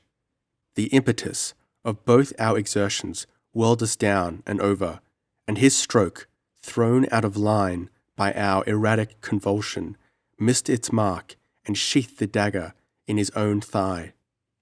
A terrible cry burst from his lips. His grasp went limp as he half fainted from the pain and shock, and we rushed, plummet-like, earthward. I strove to turn him beneath me, and even as I did, we struck the earth with a terrific concussion. From that impact, I reeled up dizzily. The Yaga did not move. His body had cushioned mine, and half the bones in his frame must have been splintered. A clamour of voices rang on my ears, and turning, I saw a horde of hairy figures rushing towards me. I heard my own name bellowed by 1,000 tongues. I had found the men of Koth. A hairy giant was alternatively pumping my hand and beating me on the back with blows that would have staggered a horse, while bellowing, "Iron Hand! By Thack's jawbones! Iron Hand! Grip my hand, old war dog! Hell's thunders! I've known no such joyful hour since the day I broke old Kush of Tanga's back." There was old Kasuth, Skull Splitter, sombre as ever, Thab the Swift, Gutchluk, Tiger Wrath, nearly all the mighty men of Koth, and the way they smote my back and roared their welcome warmed my heart as it never was warmed on earth, for I knew there was no room for insincerity in their great simple hearts. "Where have you been, Iron Hand?" exclaimed Thab the Swift. "We found your broken carbine out on the plains, and a yugger lying near with its skull smashed, so we concluded that you had been done away with by those winged devils. But we never found your body, and now you come tumbling through the skies, locked in combat with another flying fiend. Say, have you been to Yugga?" He laughed, as a man laughs when he speaks a jest. "Aye, to Yugga, on the rock Yultha, by the river Yog, in the land of Yag," I answered. "Where is Zal, the thrower?" "He guards the city with the 1,000 we left behind," answered Kossuth. "His daughter languishes in the Black City," I said. "On the night of the full moon, Altha, Zal's daughter, dies with 500 other girls of the Guras, unless we prevent it." A murmur of wrath and horror swept along the ranks. I glanced over the savage array. There were a good 4,000 of them.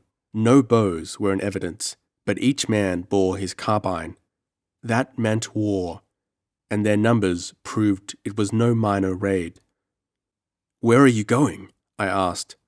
"The men of Kor move against us, 5,000 strong," answered Kossuth. "It is the death grapple of the tribes. We march to meet them, afar off from our walls, and spare our women the horrors of war." "Forget the men of Kor," I cried passionately. "You would spare the feelings of your women, yet thousands of your women suffer the tortures of the damned on the ebon rock of Yultha. Follow me. I will lead you to the stronghold of the devils who have harried Almuric for 1,000 ages." "How many warriors?" asked Kossuth uncertainly. 20,000. A groan rose from the listeners. What could our handful do against that horde? "I'll show you," I exclaimed. "I'll lead you into the heart of their citadel." "Ha!" roared Gore the bear, brandishing his sword, always quick to take fire from my suggestions. "That's the word. Come on, Sir Brothers. Follow Iron Hand. He'll show us the way." "But what of the men of Kor?" expostulated Kossuth. "They are marching to attack us. We must meet them."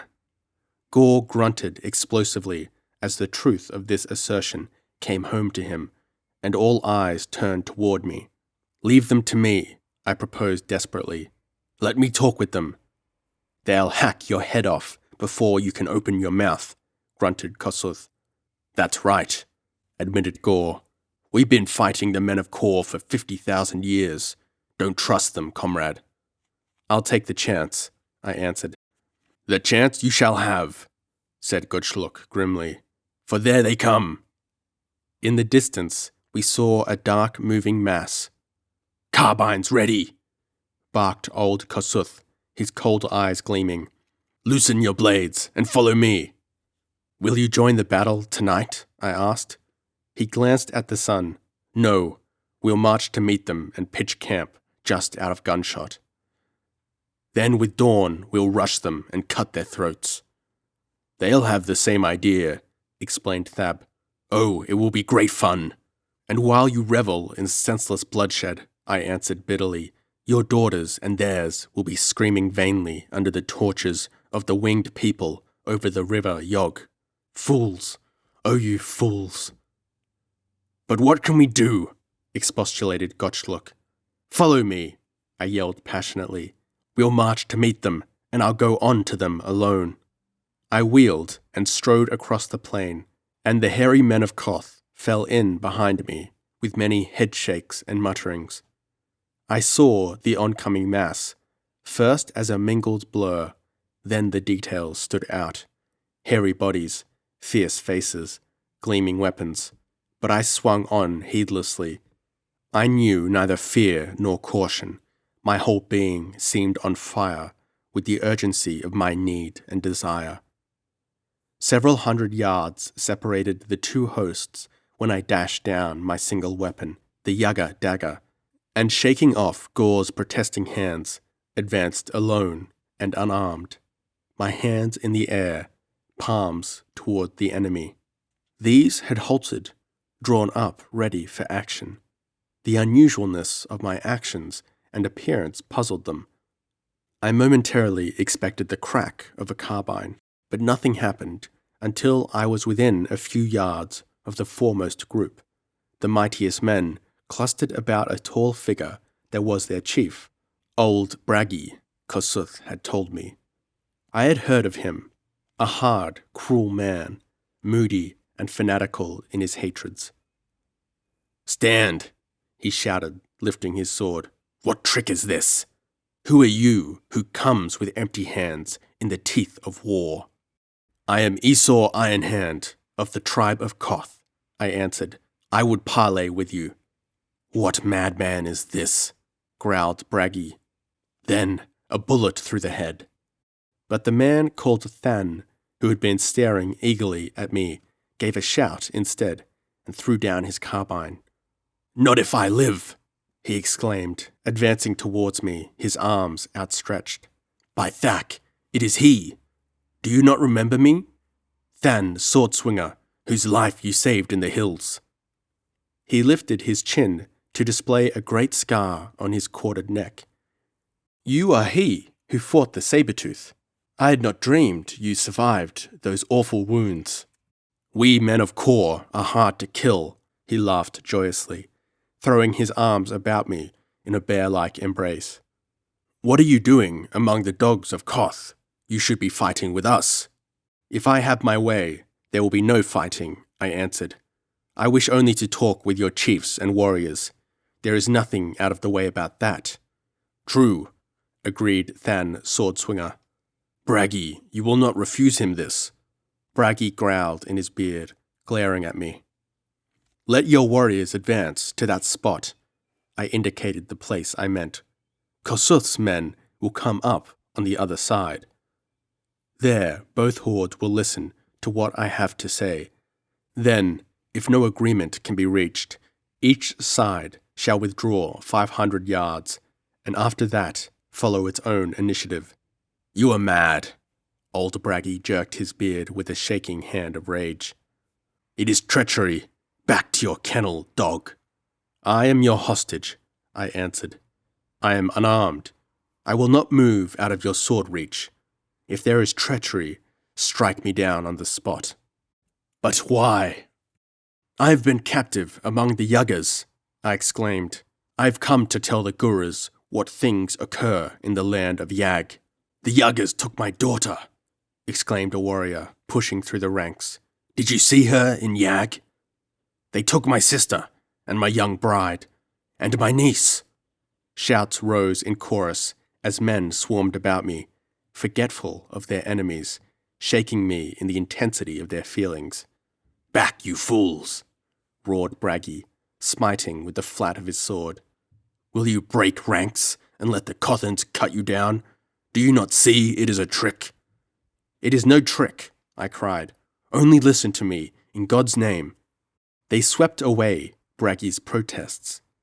There was a milling and stamping, during which only a kindly providence kept the nerve-taut Kothans from pouring a volley into the surging mass of their enemies, and presently a sort of order was evolved. A shouted conference finally resulted in approximately the position I had asked for, a semicircle of Korans, over against a familiar formation composed of Kothans. The close proximity almost caused the tribal wrath to boil over. Jaws jutted, eyes blazed, hairy hands clutched convulsively at carbine stocks. Like wild dogs, those wild men glared at each other, and I hastened to begin my say. I was never much of a talker, and as I strode between those hostile hordes, I felt my fire die out in cold ague of helplessness.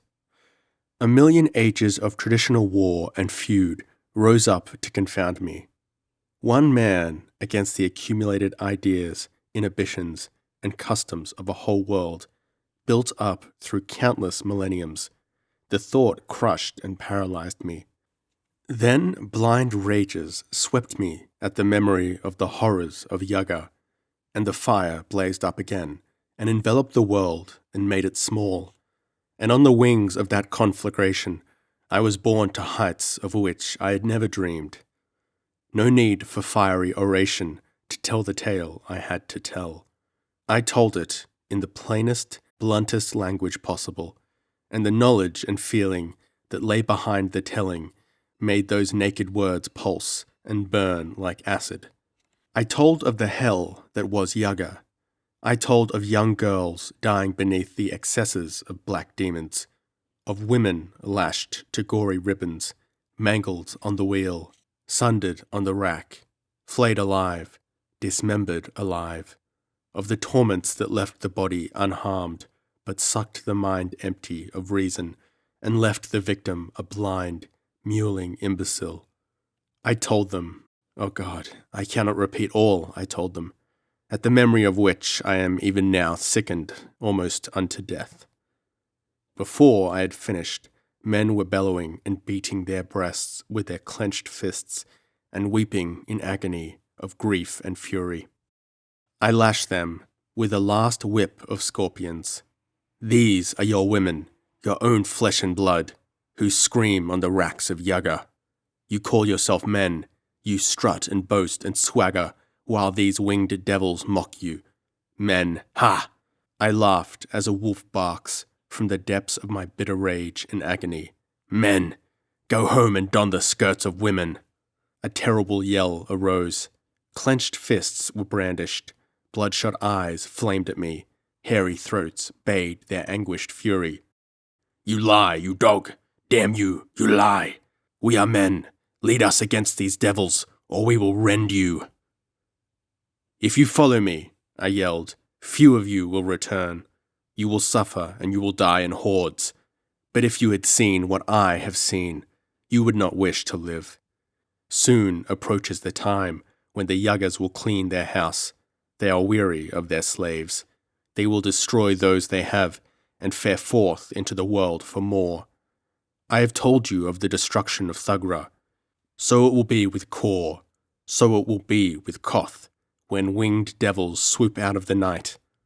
Follow me to Yaga. I will show you the way. If you are men, follow me. Blood burst from my lips in the intensity of my appeal, and as I reeled back, in a state of complete collapse from overwrought nerves and strain, Gore caught me in his mighty arms. Kossuth rose like a gaunt ghost. His ghostly voice soared out across the tumult. I will follow Esau Ironhand to Yaga. If the men of Kor will agree to a truce until our return, what is your answer, Bragi? No, roared Bragi. There can be no peace between Kor and Koth. The women in Yaga are lost. Who can war against demons? Up, men, back to your place. No man can twist me with mad words to forget old hates. He lifted his sword, and Than Swordswinger, tears of grief and fury running down his face, jerked out his poniard and drove it to the hilt in the heart of his king. Wheeling to the bewildered horde, brandishing the bloody dagger, his body shaken with sobs of frenzy, he yelled, So die all who would make us traitors to our own women. Draw your swords, all men of Kor, who will follow me to Yaga. 5,000 swords flamed in the sun, and a deep-throated thunderous roar shook the very sky. Then, wheeling to me, his eyes coals of madness.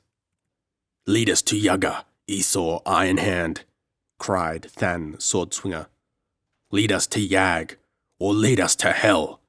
We will stain the waters of Yog with blood, and the Yagas will speak of us with shudders for 10,000 times 1,000 years. Again, the clangor of swords and the roar of frenzied men maddened the sky.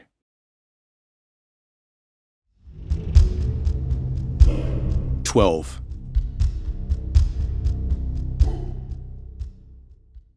Runners were sent to the cities to give word of what went forth. Southward we marched, 4,000 men of Koth, 5,000 of Kor. We moved in separate columns, for I deemed it wise to keep the tribes apart until the sight of their oppressors should again drown tribal feelings.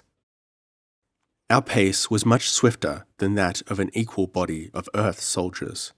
We had no supply trains. We lived off the land through which we passed. Each man bore his own armament: carbine, sword, dagger, canteen, and ammunition pouch. But I chafed at every mile. Sailing through the air on the back of a captive yaga had spoiled me for marching. It took us days to cover ground the flying men had passed over in hours. Yet we progressed, and some 3 weeks from the time we began the march, we entered the forest beyond which lay the Purple River and the desert that borders the land of Yag. We had seen no yagas, but we went cautiously now. Leaving the bulk of our force encamped deep in the forest, I went forward with 30 men, timing our march so that we reached the bank of the Purple River a short time after midnight, just before the setting of the moon. My purpose was to find a way to prevent the tower guard from carrying the news of our coming to Yaga, so that we might cross the desert without being attacked in the open, where the numbers and tactics of the Yagas would weigh most heavily against us. Kossuth suggested that we lie in wait among the trees along the bank and pick the watchers off at long range at dawn, but this I knew to be impossible. There was no cover along the water's edge, and the river lay between. The men in the tower were out of our range. We might creep near enough to pick off 1 or 2, but it was imperative that all should perish, since the escape of one would be enough to ruin our plans. So we stole through the woods until we reached a point a mile upstream, opposite a jutting tongue of rock, toward which, I believe, a current set in from the center of the stream. There we placed in the water a heavy, strong catamaran we had constructed, with a long, powerful rope. I got upon the craft with 4 of the best marksmen of the combined horde: Thab the Swift, Skell the Hawk, and 2 warriors of Kor. Each of us bore 2 carbines strapped to our backs. We bent to work with crude oars, though our effort seemed ludicrously futile in the teeth of that flood. But the raft was long enough and heavy enough not to be spun by every whirlpool we crossed, and by dint of Herculean effort, we worked our way toward the middle of the stream. The men on the shore paid out the rope, and it acted as a sort of brace, swinging us around in a wide arc that would have eventually brought us back to the bank we had left, had not the current we hoped for suddenly caught us and hurled us at dizzying speed toward the projecting tongue of rock. The raft reeled and pitched, driving its nose under repeatedly until sometimes we were fully submerged. But our ammunition was waterproof, and we had lashed ourselves to the logs, so we hung on like drowned rats until our craft was dashed against the pointy rock. It hung there for a breathless instant, in which time it was touch and go. We slashed ourselves loose, jumped into the water, which swirled armpit deep around us, and fought our way along the point, clinging tooth and nail to every niche or projection, while the foaming current threatened momentarily to tear us away and send us after our raft, which had slid off the ledge and was dancing away down the river. We did make it, though, and hauled ourselves upon the shore at last, half dead from the buffeting and exhaustion, but we could not stop to rest, for the most delicate part of our scheme was before us. It was necessary that we should not be discovered before dawn gave us light enough to see the sights of our carbines, for the best marksman in the world is erratic by starlight. But I trusted to the chance that the Yagas would be watching the river and paying scant heed to the desert behind them. So, in the darkness that precedes dawn, we stole around in a wide half-circle, and the first hint of light found us lying in a depression we had scraped in the sand, not over 400 yards to the south of the river. It was a tense waiting, while the dawn lifted slowly over the land and objects became more and more distinct. The roar of the water on the bridge of rocks reached us plainly, and at last we were aware of another sound. The clash of steel reached us faintly through the watery tumult. Gore and others were advancing to the riverbank, according to my instructions. We could not see any yuggers on the tower, only hints of movement along the turret, but suddenly one whirled up into the morning sky and started south at headlong speed. Skell's carbine cracked, and the winged man, with a loud cry, pitched sideways and tumbled to earth. There followed an instant of silence. Then 5 winged shapes darted into the air, soaring high. The yuggers sensed what was occurring, and were chancing all on a desperate rush, hoping that at least one might get through. We all fired, but I scored a complete miss, and Thab only slightly wounded his man, but the others brought down the man I had missed, while Thab's second shot dropped the wounded yugger. We reloaded hastily, but no more came from the tower. 6 men watched there, Yasmina had said. She had spoken the truth. We cast the bodies into the river. I crossed the bridge of rocks, leaping from boulder to boulder, and told Gore to take his men back into the forest and to bring up the host. They were to camp just within the fringe of woods, out of sight from the sky. I did not intend to start across the desert until nightfall. Then I returned to the tower and attempted to gain an entrance, but found no doors. Only a few small barred windows. The yuggers had entered it from the top. It was too tall and smooth to be climbed, so we did the only thing left to do. We dug pits in the sand and covered them with branches, over which we scattered dust. In these pits were concealed our best marksmen, who lay all day patiently scanning the sky. Only one yugger came winging across the desert. No human was in sight, and he was not suspicious until he poised directly over the tower. Then, when he saw no watchman, he became alarmed.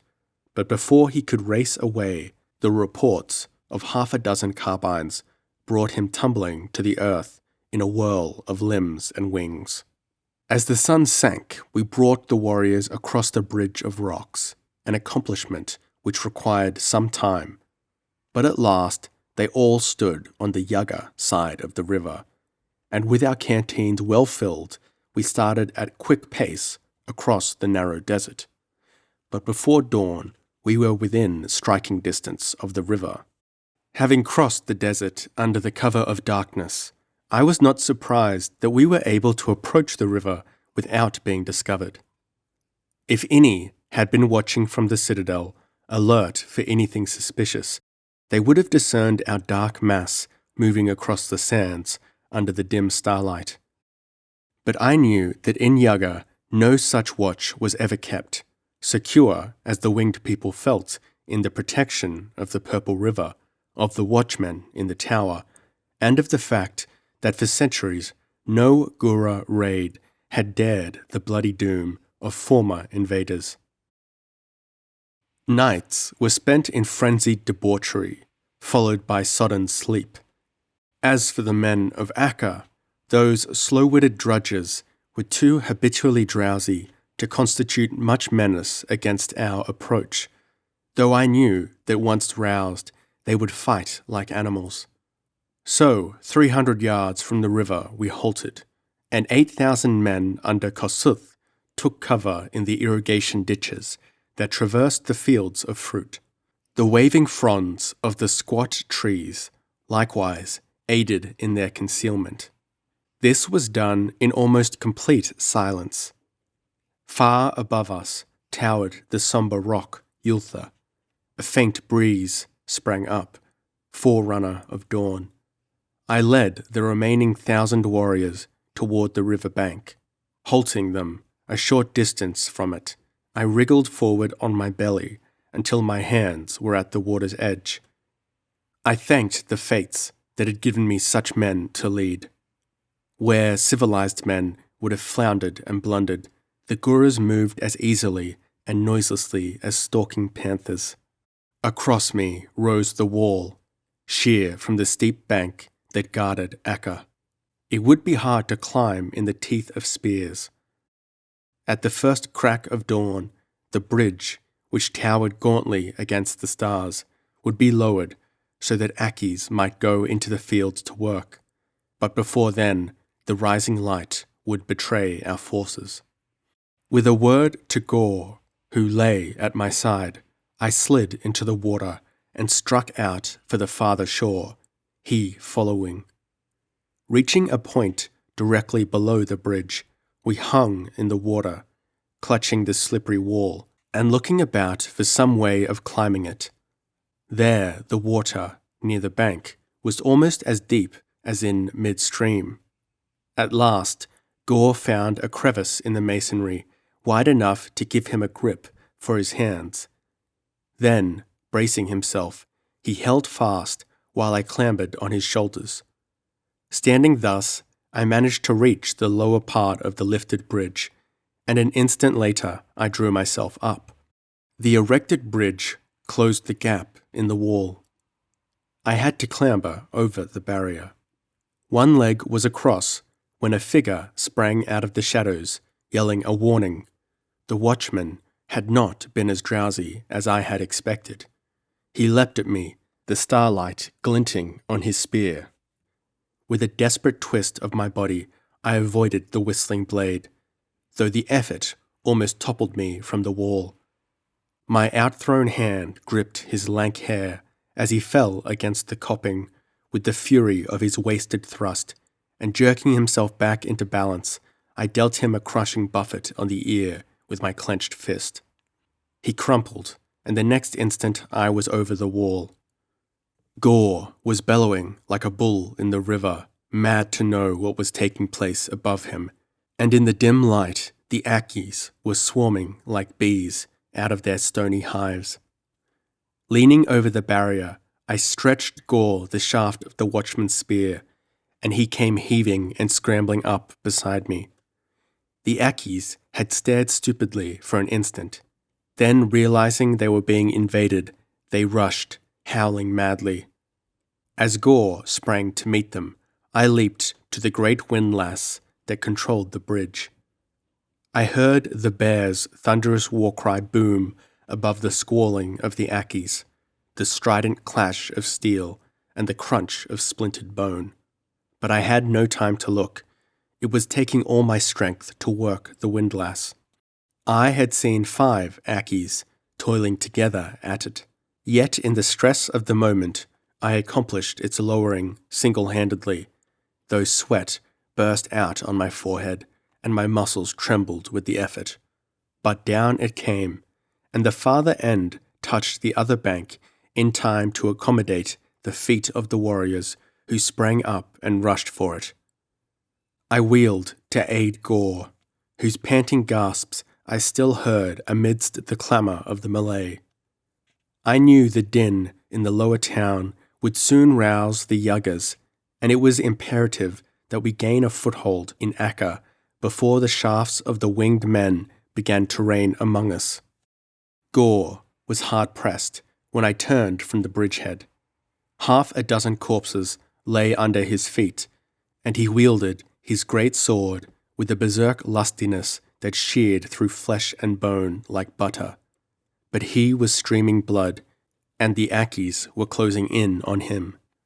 I had no weapon but Gotra's dagger, and I sprang into the fray and ripped a sword from the sinking hand of one whose heart my slim blade found. It was a crude weapon, such as the Akis forge, but it had edge and weight, and swinging it like a club, I wrought havoc amongst the swarming blue men. Gore greeted my arrival with a gasping roar of pleasure, and redoubled the fury of his tremendous strokes, so that the dazed Akis momentarily gave back. And in that fleeting interval, the first of the Gurus swarmed across the bridge. In an instant, 50 men had joined us. But there the matter was deadlocked. Swarm after swarm of blue men rushed from their huts to fall on us with reckless fury. One Gura was a match for 3 or 4 Akis, but they swarmed us by numbers. They crushed us back into the bridge mouth, and strive as we could not advance enough to clear the way for the hundreds of warriors behind us who yelled and struggled to come to sword strokes with the enemy. The Akis pressed in on us in a great crescent, almost crushing us against the men behind us. They lined the walls, yelling and screaming and brandishing their weapons. There were no bows or missiles among them. Their winged masters were careful to keep such things out of their hands. In the midst of the carnage, dawn broke, and the struggling hordes saw their enemies. Above us, I knew the Yuggers would be stirring. Indeed, I thought I could already hear the thrash of wings above the roar of battle, but I could not look up. Breast to breast, we were locked, with the heaving, grunting hordes, so closely there was no room for sword strokes. Their teeth and filthy nails tore at us, beast-like. Their repulsive body odor was in our nostrils. In the crush, we writhed and cursed, each man striving to free a hand to strike. My flesh crawled in dread of the arrows I knew must soon be raining from above, and even with the thought, the first volley came like a whistling sheet of sleet. At my side and behind me, men cried out, clutching at the feathered ends protruding from their bodies.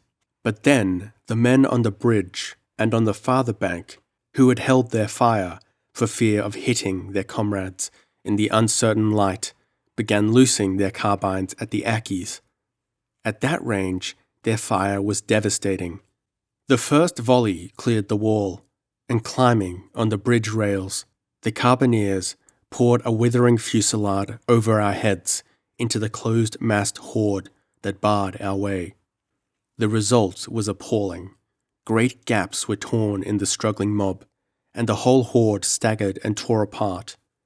Unsupported by the mass behind, the front ranks caved in, and over their mangled bodies we rushed into the narrow streets of Akka. Opposition was not at an end. The stocky blue men still fought back.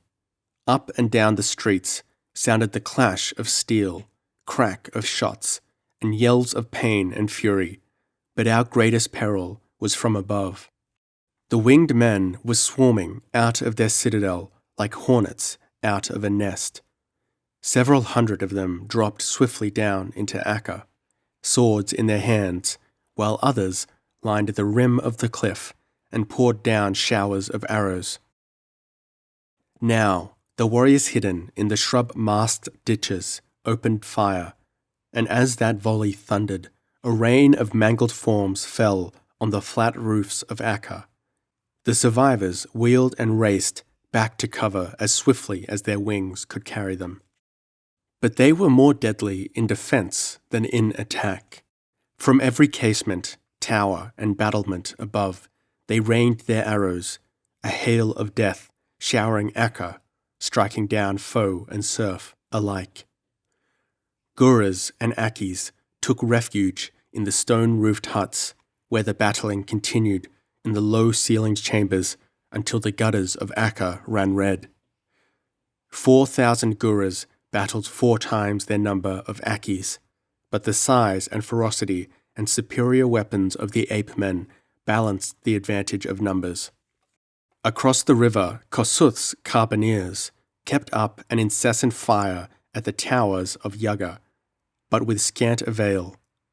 The Yuggers kept well covered, and their arrows, arching down from the sky, had greater range and accuracy than the carbines of the Guras.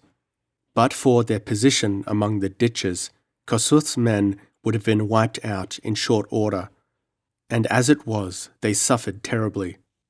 They could not join us in Akka. It would have been madness to try to cross the bridge in the teeth of that fire. Meanwhile, I ran straight for the temple of Yasmina, cutting down those who stood in my way. I had discarded the clumsy Aka sword for a fine blade dropped by a slain Gura, and with this in my hand, I cut my way through a swarm of blue spearmen who made a determined stand before the temple. With me were Gore, Thab the Swift, Than Swordswinger, and 100 other picked warriors. As the last of our foes were trampled underfoot, I sprang up the black stone steps to the massive door, where the bizarre figure of the Aka priest barred my way with shield and spear. I parried his spear and feigned a thrust at his thigh. He lowered the great gold-scrolled shield, and before he could lift it again, I slashed off his head, which rolled grinning down the steps.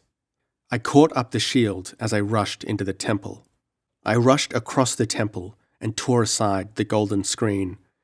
My men crowded in behind me, panting, blood-stained, their fierce faces lighted by the weird flame from the altar jewel. Fumbling in my haste, I found and worked the secret catch. The door began to give, reluctantly.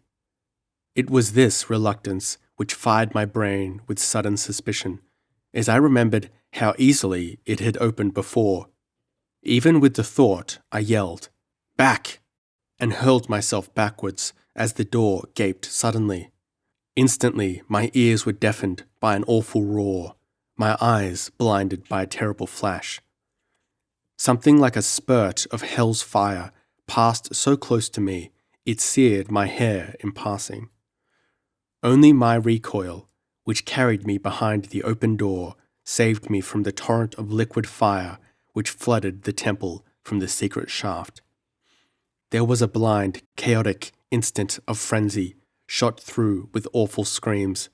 Then, through the din, I heard Gore loudly bellowing my name, and saw him stumbling blindly through the whirling smoke, his beard and bristling hair burning crisp. As the lurid marks cleared somewhat, I saw the remnants of my band, Gore, Thab, and a few others who by quickness or luck had escaped. Than, Swordswinger, had been directly behind me and was knocked out of harm's way when I leapt back. But on the blackened floor of the temple lay 80 shriveled forms, burned and charred out of all human recognition. They had been directly in the path of that devouring sheet of flame as it rushed to dissipate itself in the outer air. The shaft seemed empty now. Fool to think that Yasmina would leave it unguarded, when she must have suspected that I escaped by that route. On the edges of the door and the jamb, I found bits of stuff like wax.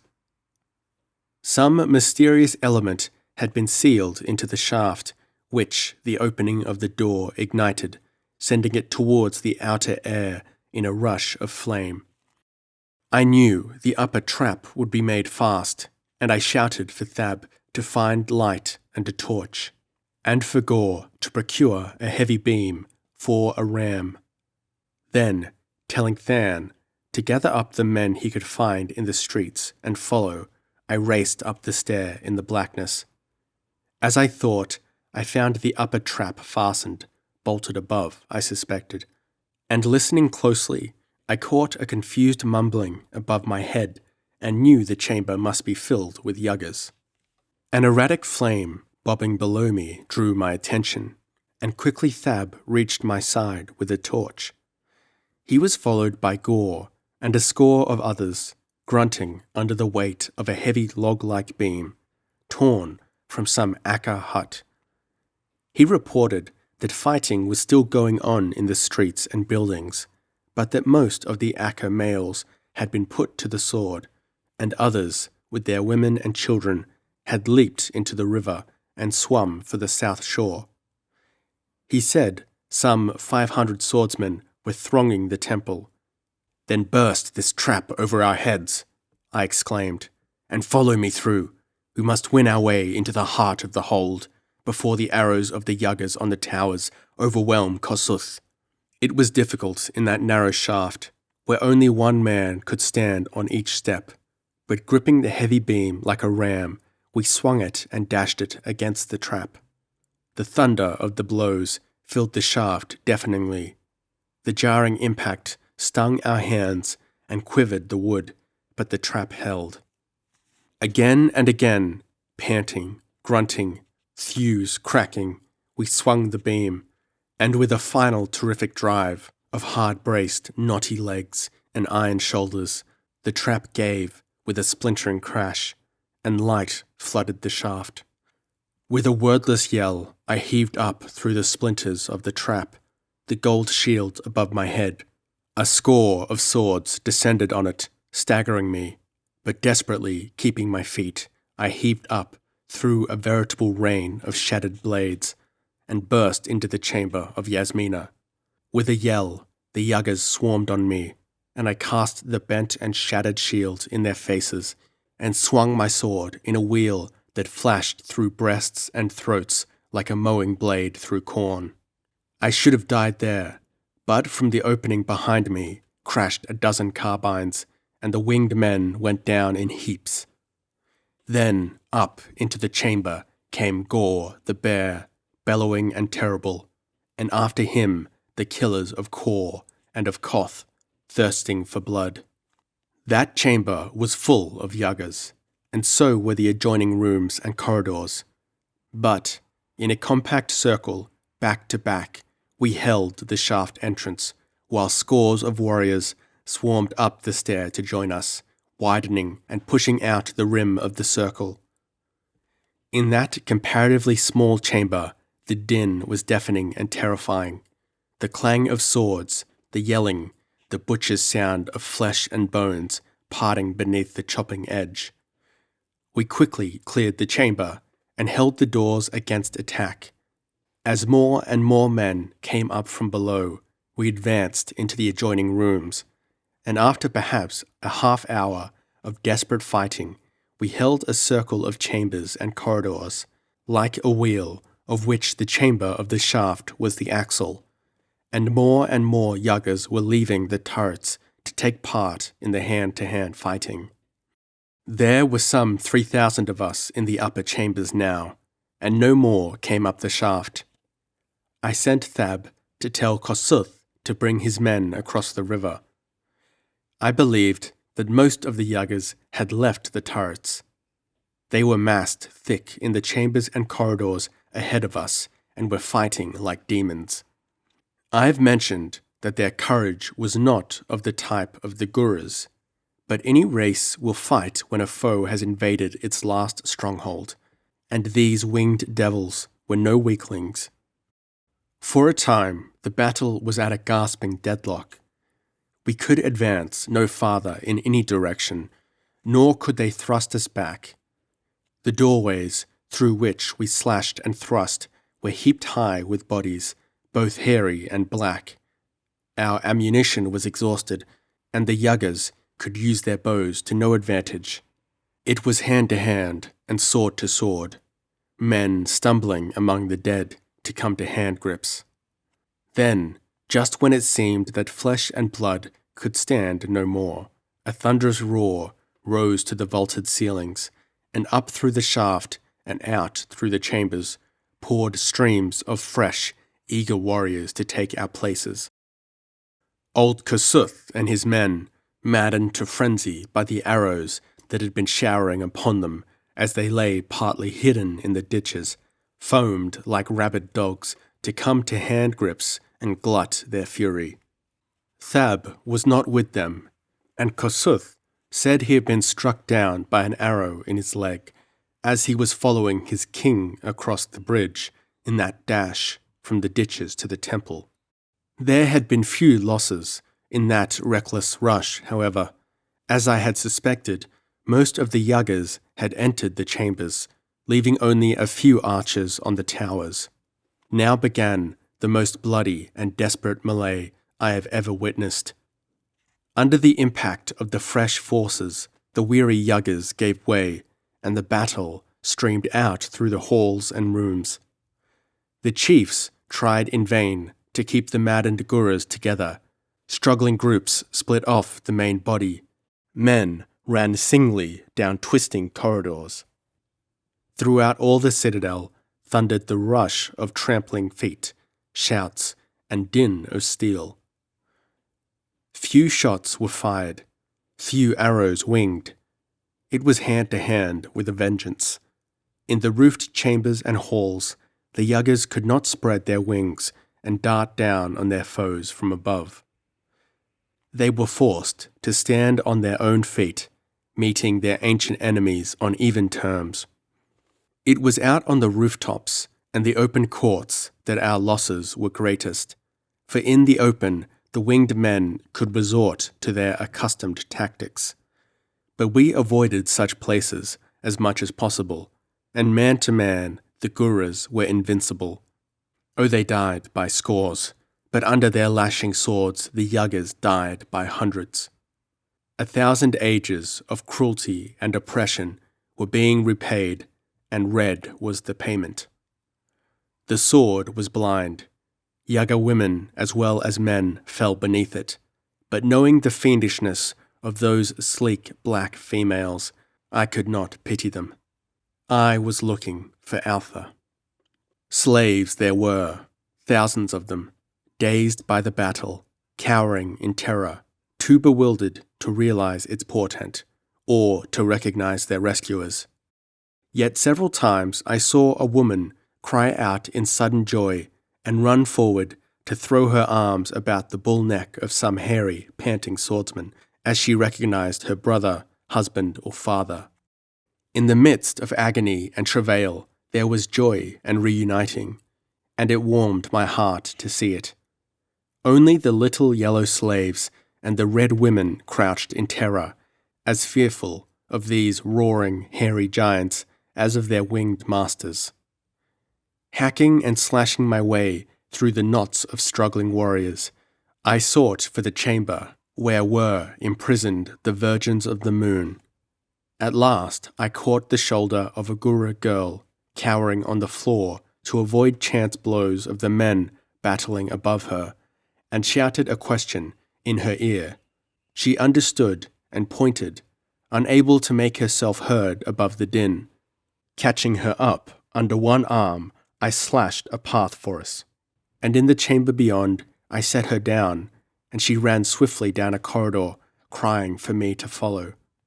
I raced after her, down that corridor, up a winding stair, across a roof garden where Guras and Yuggers fought, and finally she halted in an open court. It was the highest point of the city, besides the minarets. In the midst rose the dome of the moon, and at the foot of the dome she showed me a chamber. The door was locked, but I shattered it with blows of my sword and glared in. In the semi-darkness I saw the gleam of white limbs huddled close together against the opposite wall. As my eyes became accustomed to the dimness, I saw that some 150 girls were cowering in terror against the wall. And as I called Altha's name, I heard a voice cry, "Esau! Oh, Esau!" And a slim white figure hurled itself across the chamber to throw white arms about my neck and rain passionate kisses on my bronzed features. For an instant, I crushed her close, returning her kisses with hungry lips. Then the roar of battle outside roused me. Turning, I saw a swarm of Yuggers pressed close by 500 swords, being forced out of a great doorway nearby. Abandoning the fray, suddenly they took to flight, their assailants flowing out into the court with yells of triumph. And then, before me, I heard a light, mocking laugh, and saw the lithe figure of Yasmina, Queen of Gag. "So you have returned, eye in hand." Her voice was like poisoned honey. "You have returned with your slayers to break the reign of the gods. Yet you have not conquered, O fool." Without a word I drove at her, silently and murderously, but she sprang lightly into the air, avoiding my thrust. Her laughter rose to an insane scream. "Fool!" she shrieked. "You have not conquered? Did I not say I would perish in the ruins of my kingdom? Dogs, you are all dead men." Whirling in mid-air, she rushed with appalling speed straight for the dome. The Yuggers seemed to sense her intention, for they cried out in horror and protest, but she did not pause. Lighting on the smooth slope of the dome, keeping her perch by the use of her wings, she turned, shook a hand at us in mockery, and then, gripping some bolt or handle set in the dome, braced both her feet against the ivory slope and pulled with all her strength. A section of the dome gave way, catapulting her into the air. The next instant, a huge misshapen bulk came rushing from the opening. And as it rushed, the impact of its body against the edges of the door was like the crash of a thunderbolt. The dome split in 100 places, from base to pinnacle, and fell in with a thunderous roar. Through a cloud of dust and debris and falling stone, the huge figure burst into the open. A yell went up from the watchers. The thing that had emerged from the dome was bigger than an elephant, and in shape something like a gigantic slug, except that it had a fringe of tentacles all about its body, and from these writhing tentacles crackled sparks and flashes of blue flame. It spread its writhing arms, and at their touch, stone walls crashed to ruins and masonry burst apart. It was brainless, sightless, elemental force incorporated in the lowest form of animation. Power gone mad and run amok in a senseless fury of destruction. There was neither plan nor direction to its plunges. It rushed erratically, literally ploughing through solid walls which buckled and gave way, falling on it in showers which did not seem to injure it. On all sides, men fled aghast. "Get back through the shaft, all who can," I yelled. "Take the girls, get them out first." I was dragging the dazed creatures from the prison chamber and thrusting them into the arms of the nearest warriors, who carried them away. On all sides of us, the towers and minarets were crumbling and roaring down in ruin. "Make ropes of the tapestries," I yelled. "Slide down the cliff. In God's name, hasten. This fiend will destroy the whole city before it's done." "I found a bunch of rope ladders," shouted a warrior. "They'll reach to the water's edge, but—" "Then fasten them and send the women down," I shrieked. "Better take the chance of the river then. Here, Gore, take Alpha." I threw her into the arms of the blood-stained giant and rushed towards the mountain of destruction which was crashing through the walls of Yugga. Of that cataclysmic frenzy, I have only a confused memory, an impression of crashing walls, howling humans, and that engine of doom roaring through all, with a ghastly aura playing about it, as the electric power in its awful body blasted its way through solid stone. How many Yuggers, warriors, and women slaves died in the falling castles is not to be known. Some hundreds had escaped down the shaft when falling roofs and walls blocked that way, crushing scores who were trying to reach it. Our warriors worked frenziedly, and the silken ladders were strung down the cliffs, some over the town of Akka, some in haste over the river, and down these the warriors carried the slave girls, Guras, red and yellow girls alike. After I had seen Gore carry Alpha away, I wheeled and ran straight towards that electric horror. It was not intelligent, and what I expected to accomplish I do not know, but through the reeling walls and among the rocking towers that spilled down showers of stone blocks I raced, until I stood before the rearing horror. Blind and brainless though it was, yet it possessed some form of sensibility, because instantly, as I hurled a heavy stone at it, its movements ceased to be erratic.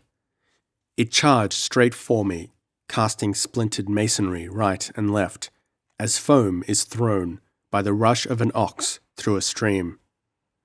I ran fleetly from it, leading it away from the screaming masses of humanity that struggled and fled along the rim of the cliff, and suddenly found myself on a battlement on the edge of the cliff, with a sheer drop of 500 feet beneath me to the river Yog. Behind me came the monster. As I turned desperately, it reared up and plunged at me. In the middle of its gigantic slug-like body, I saw a dark spot as big as my hand pulsing. I knew that this must be the center of the being's life, and I sprang at it like a wounded tiger, plunging my sword into that dark spot. Whether I reached it or not, I did not know.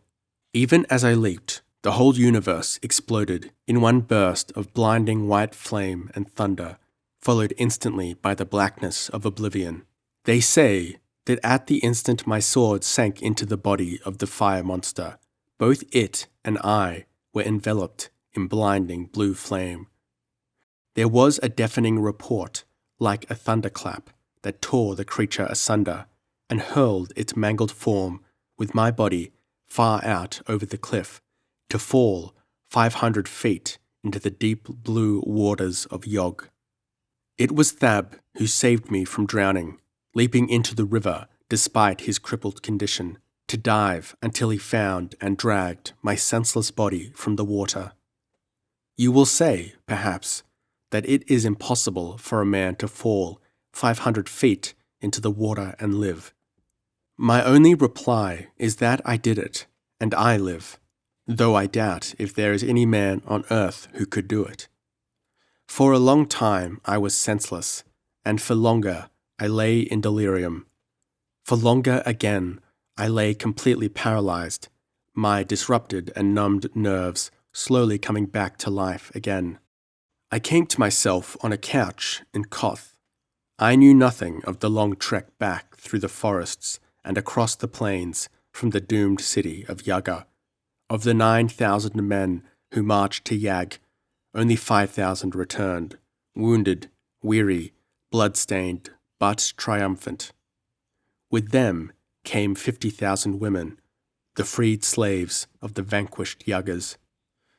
Those who were neither Kothan nor Koran were escorted to their own cities, a thing unique in the history of Almuric.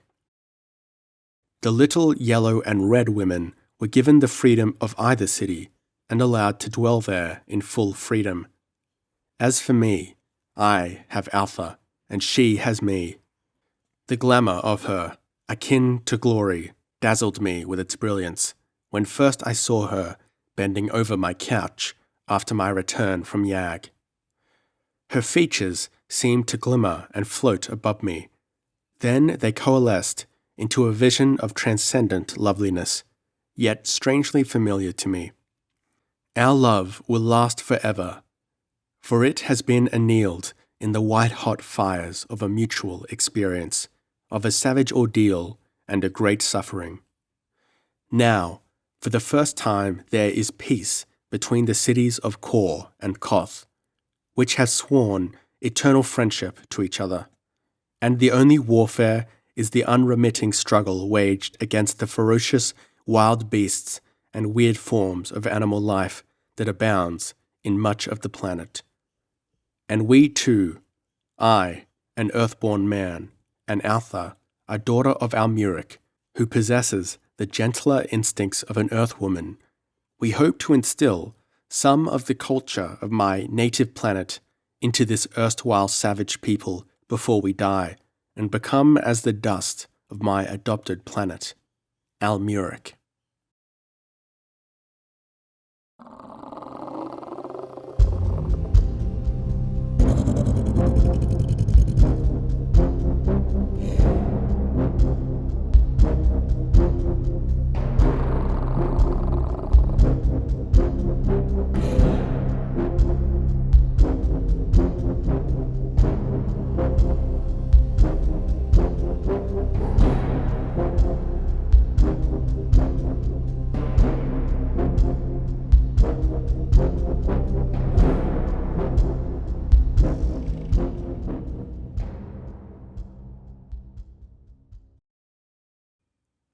Hello everyone, and welcome to the analysis of Almuric. Almuric, as a novel, has a pretty interesting history. Robert E. Howard probably started writing this story about 1934, although we actually don't know the exact year when he started writing it.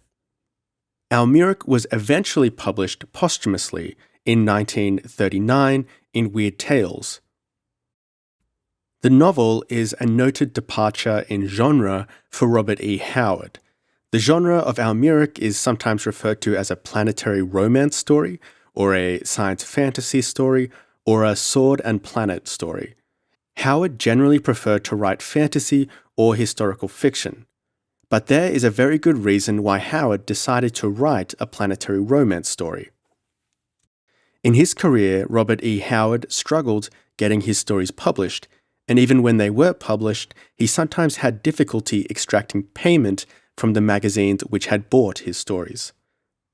Now, around the time when Robert E. Howard wrote Almuric, he had an agent who was named Otis Adelbert Klein. Klein himself was actually also a writer, and he had had a lot of success with the planetary romance genre himself. In fact, at one point, one of Howard's stories, which was Worms of the Earth, and one of Klein's stories, which was called Buccaneers of Venus, were both featured in the same issue of Weird Tales, and Klein's story was chosen for the cover art of that particular issue. So we could see comparatively, Klein was having a lot of success. This may have inspired Howard to try his hand at writing one of these stories himself, in the hopes that the popularity of the genre would help the story to sell and bring in a bit of money. That being said, Howard didn't seem to be particularly enthusiastic about the project. He actually abandoned the project before it was fully completed. Howard had written a full draft of the story and had gotten halfway through the second draft before he shelved the project in favor of working on other writing projects. The final version of Almuric, which has been published, is a mixture of the second draft and the first draft. So basically, the first half of the final published version of Almuric was taken from Howard's second draft. Because he hadn't finished that entire second draft of the novel, the rest of the novel was filled in with Howard's first draft. If you're listening carefully or reading carefully, you can see that there is a bit of a drop in the quality in the second half of the novel. I'll talk about this a little bit later in the analysis. So Howard's main purpose for writing this story was really to try and make a bit of money. He didn't necessarily seem to like the planetary romance genre. He preferred fantasy and historical fiction. We can see that in Almuric, the science fiction elements of the story are minimized. The method by which Esau travels through space to Almuric is skimmed over. It seems to be some sort of teleportation.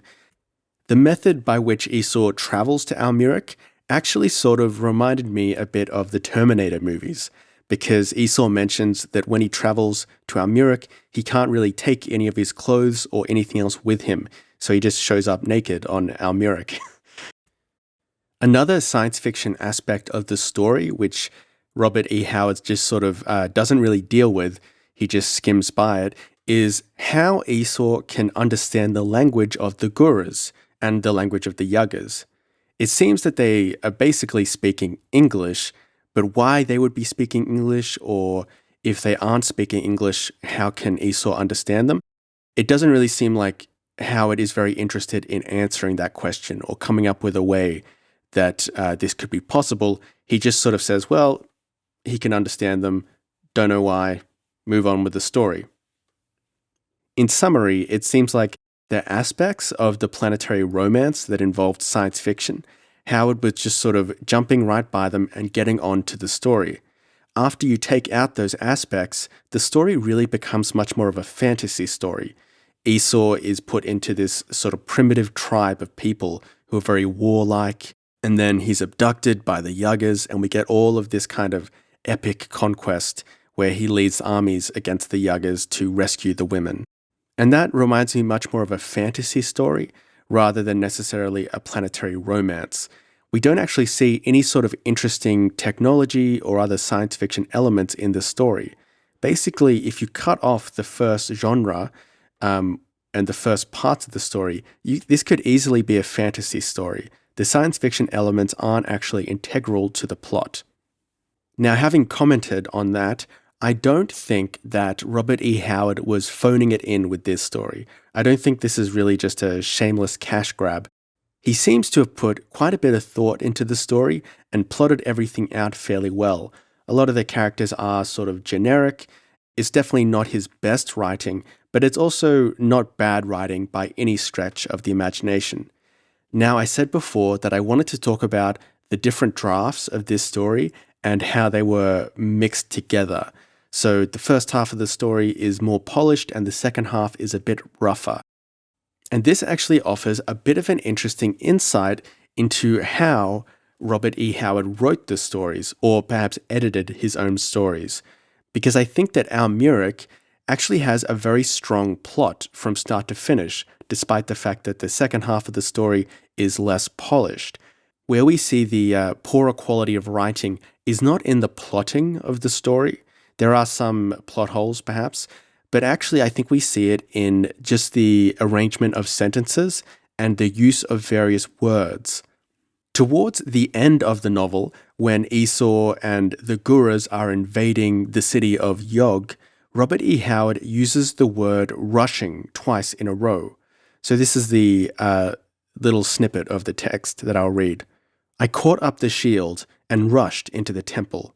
I rushed across the temple and tore aside the golden screen. So these are two sentences which are right by each other.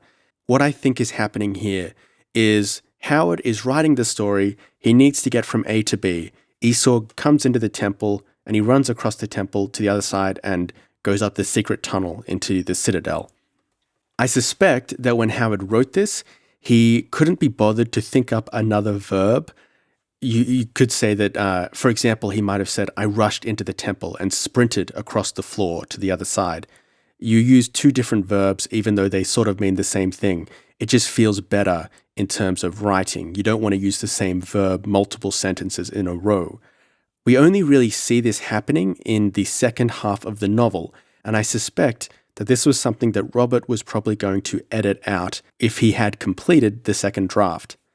There's another example of this that I wanted to point out. This is a bit earlier in the novel. Howard uses the word wheeling several times. So this happens actually a lot throughout the novel. People are always wheeling to one another or wheeling to look at something. So this is an extract. Wheeling to the bewildered horde, brandishing the bloody dagger, his body shaken with sobs of frenzy. He yelled.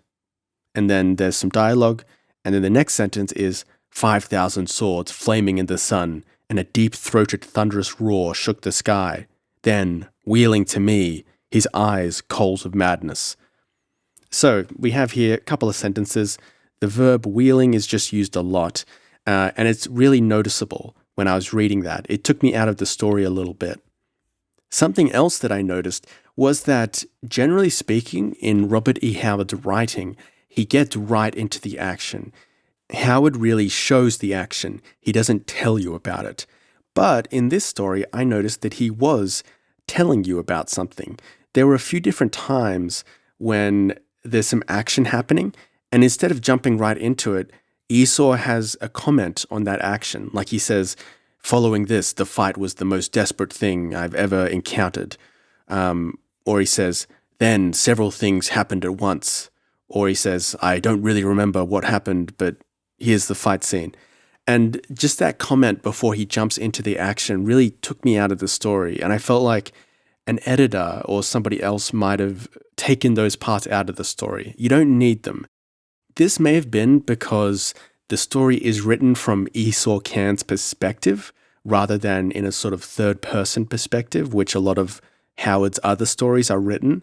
Although that being said, I've read one of Howard's collections of stories, which is called Sword Woman, and that has several stories which are also written from the first-person perspective, and I don't really remember those stories having this same problem in them. I think they were written about 1931, so they are earlier than this story, and I just wonder if they were more highly edited, and this is another thing that Howard might have taken out in his second draft.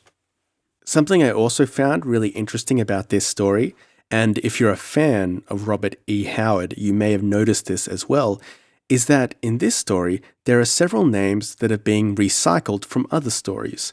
I think the most obvious one is Yasmina, who's the evil queen in Almuric. She's queen of the Yuggers. But one of Howard's other famous stories, which is a Conan story, is called People of the Black Circle, and that features a character who is also called Yasmina. She's sort of the heroine or the damsel of the story and the love interest for Conan. So it was interesting that he chose to reuse this name. He certainly could have thought up another one, but he didn't. He used that name. It may have just been that he really liked the name Yasmina, and so he thought, I'll just use it again. But maybe it was also a placeholder where he was intending to go back and think up another name for this character that was going to be more original.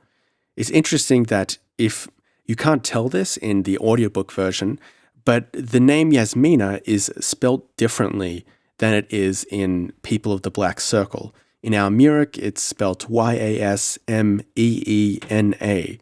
and I believe in People of the Black Circle, it's Jasmina,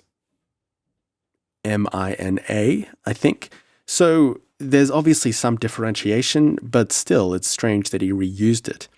And if you are a real Robert E. Howard fan, you may also notice another reused name, and that is Thak. And so Thak is the god of the Gurus, and they constantly evoke his name when they're surprised or upset. The name Thak is also in a Conan the Cimmerian story, and that story is Rogues in the House. In that story, we see a great ape or an ape man of some kind. He's sort of this character who's a primate, but he has some amount of higher intelligence.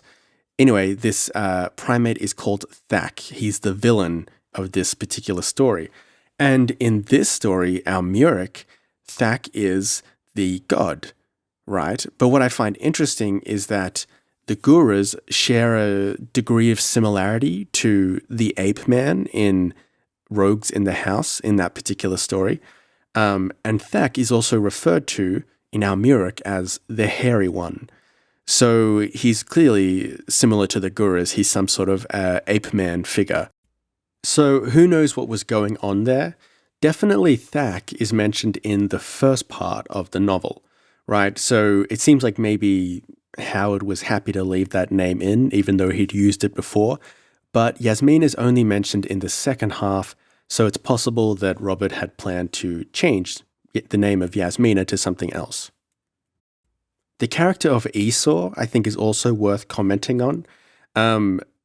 Esau is really a pretty generic Robert E. Howard protagonist, I think. He's this guy who's super strong and powerful and manly in all the ways you'd expect, but he also is fairly intelligent. He's not a buffoon or he's not a meathead by any chance. He has a good brain on him and he can think about the world.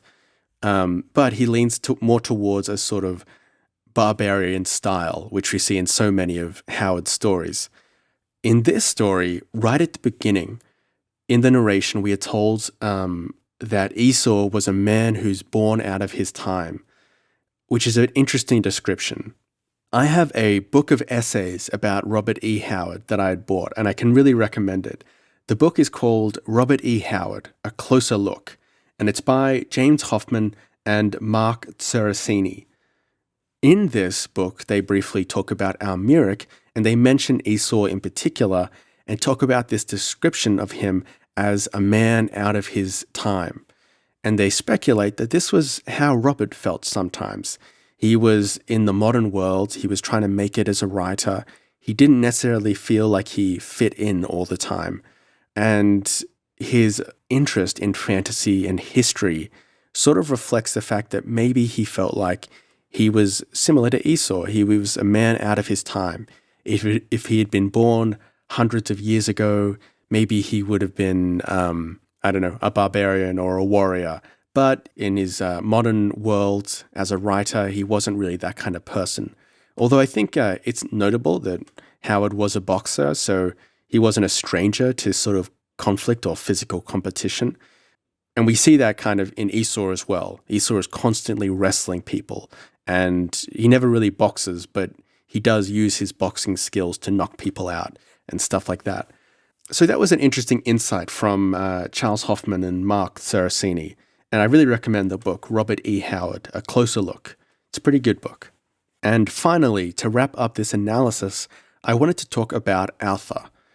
Robert E. Howard sometimes comes under some criticism that he doesn't really have strong female characters, or when he does have strong female characters, they are villains, which I think is a fair thing to say.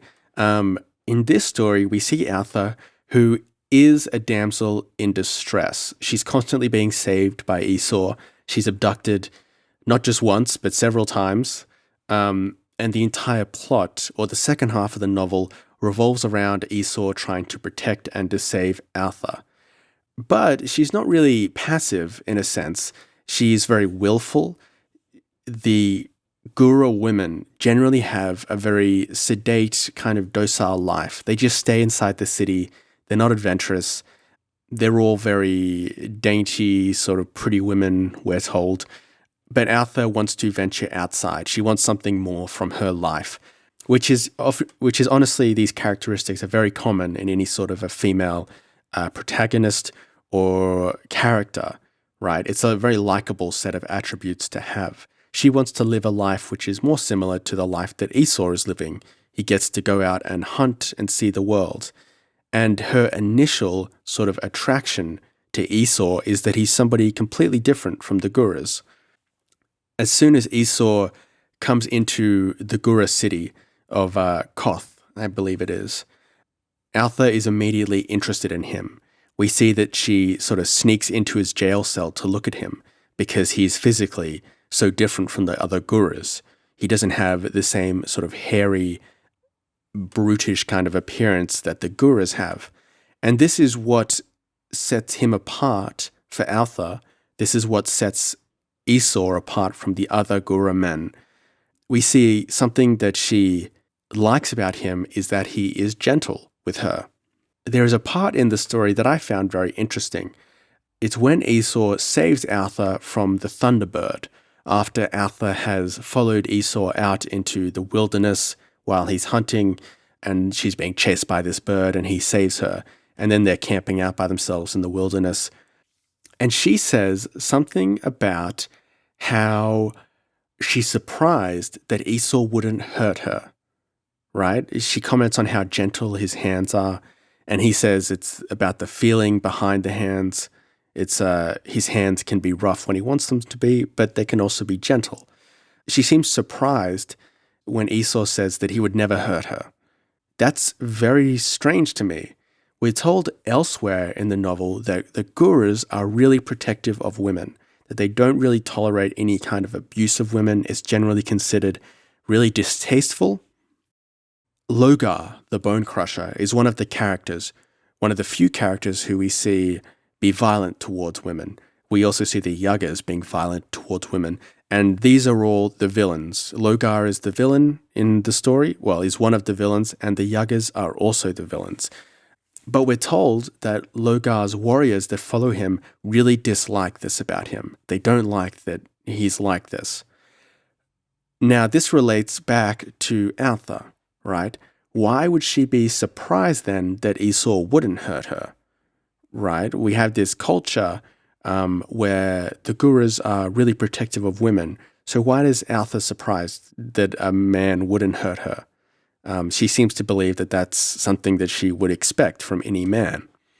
And this is the question that I have, which is not really specifically dealt with, but I think it's almost implied a bit in the novel.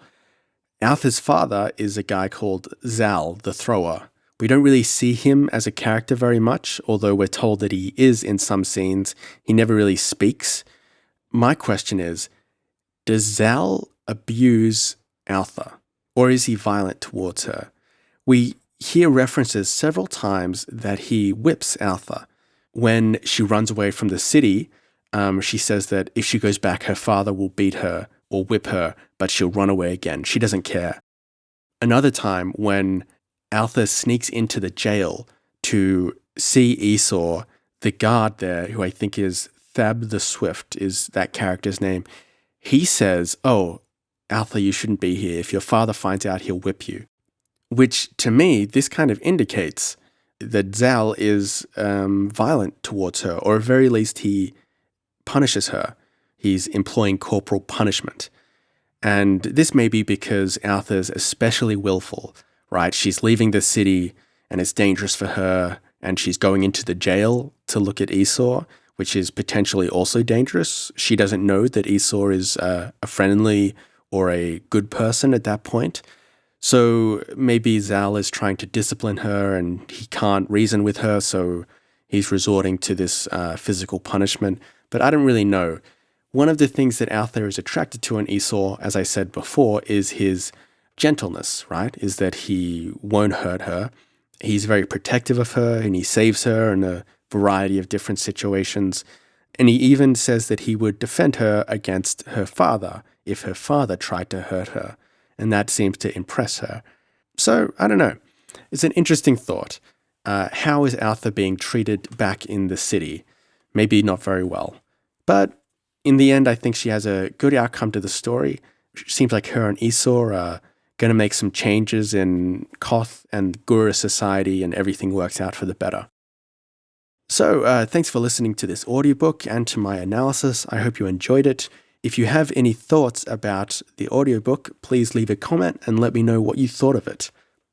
If you enjoyed the audiobook and you would like to support the channel so that I can make some more audiobooks, I have a Bandcamp page, which is a sort of online store page where you can buy the audiobooks that I've made. Some of them are free. Some of them have a pay what you want amount, so you can put in 50 cents or $1 and pay whatever you want for the audiobook. Almuric will also be available in the Bandcamp store. So if you want to, you can pay for it and buy it, which will support me. And then you can download it and put it on your phone or wherever you listen to audiobooks and enjoy it that way as well. All right, so thanks for listening. I hope you enjoyed it, and I'll see you next time. Bye.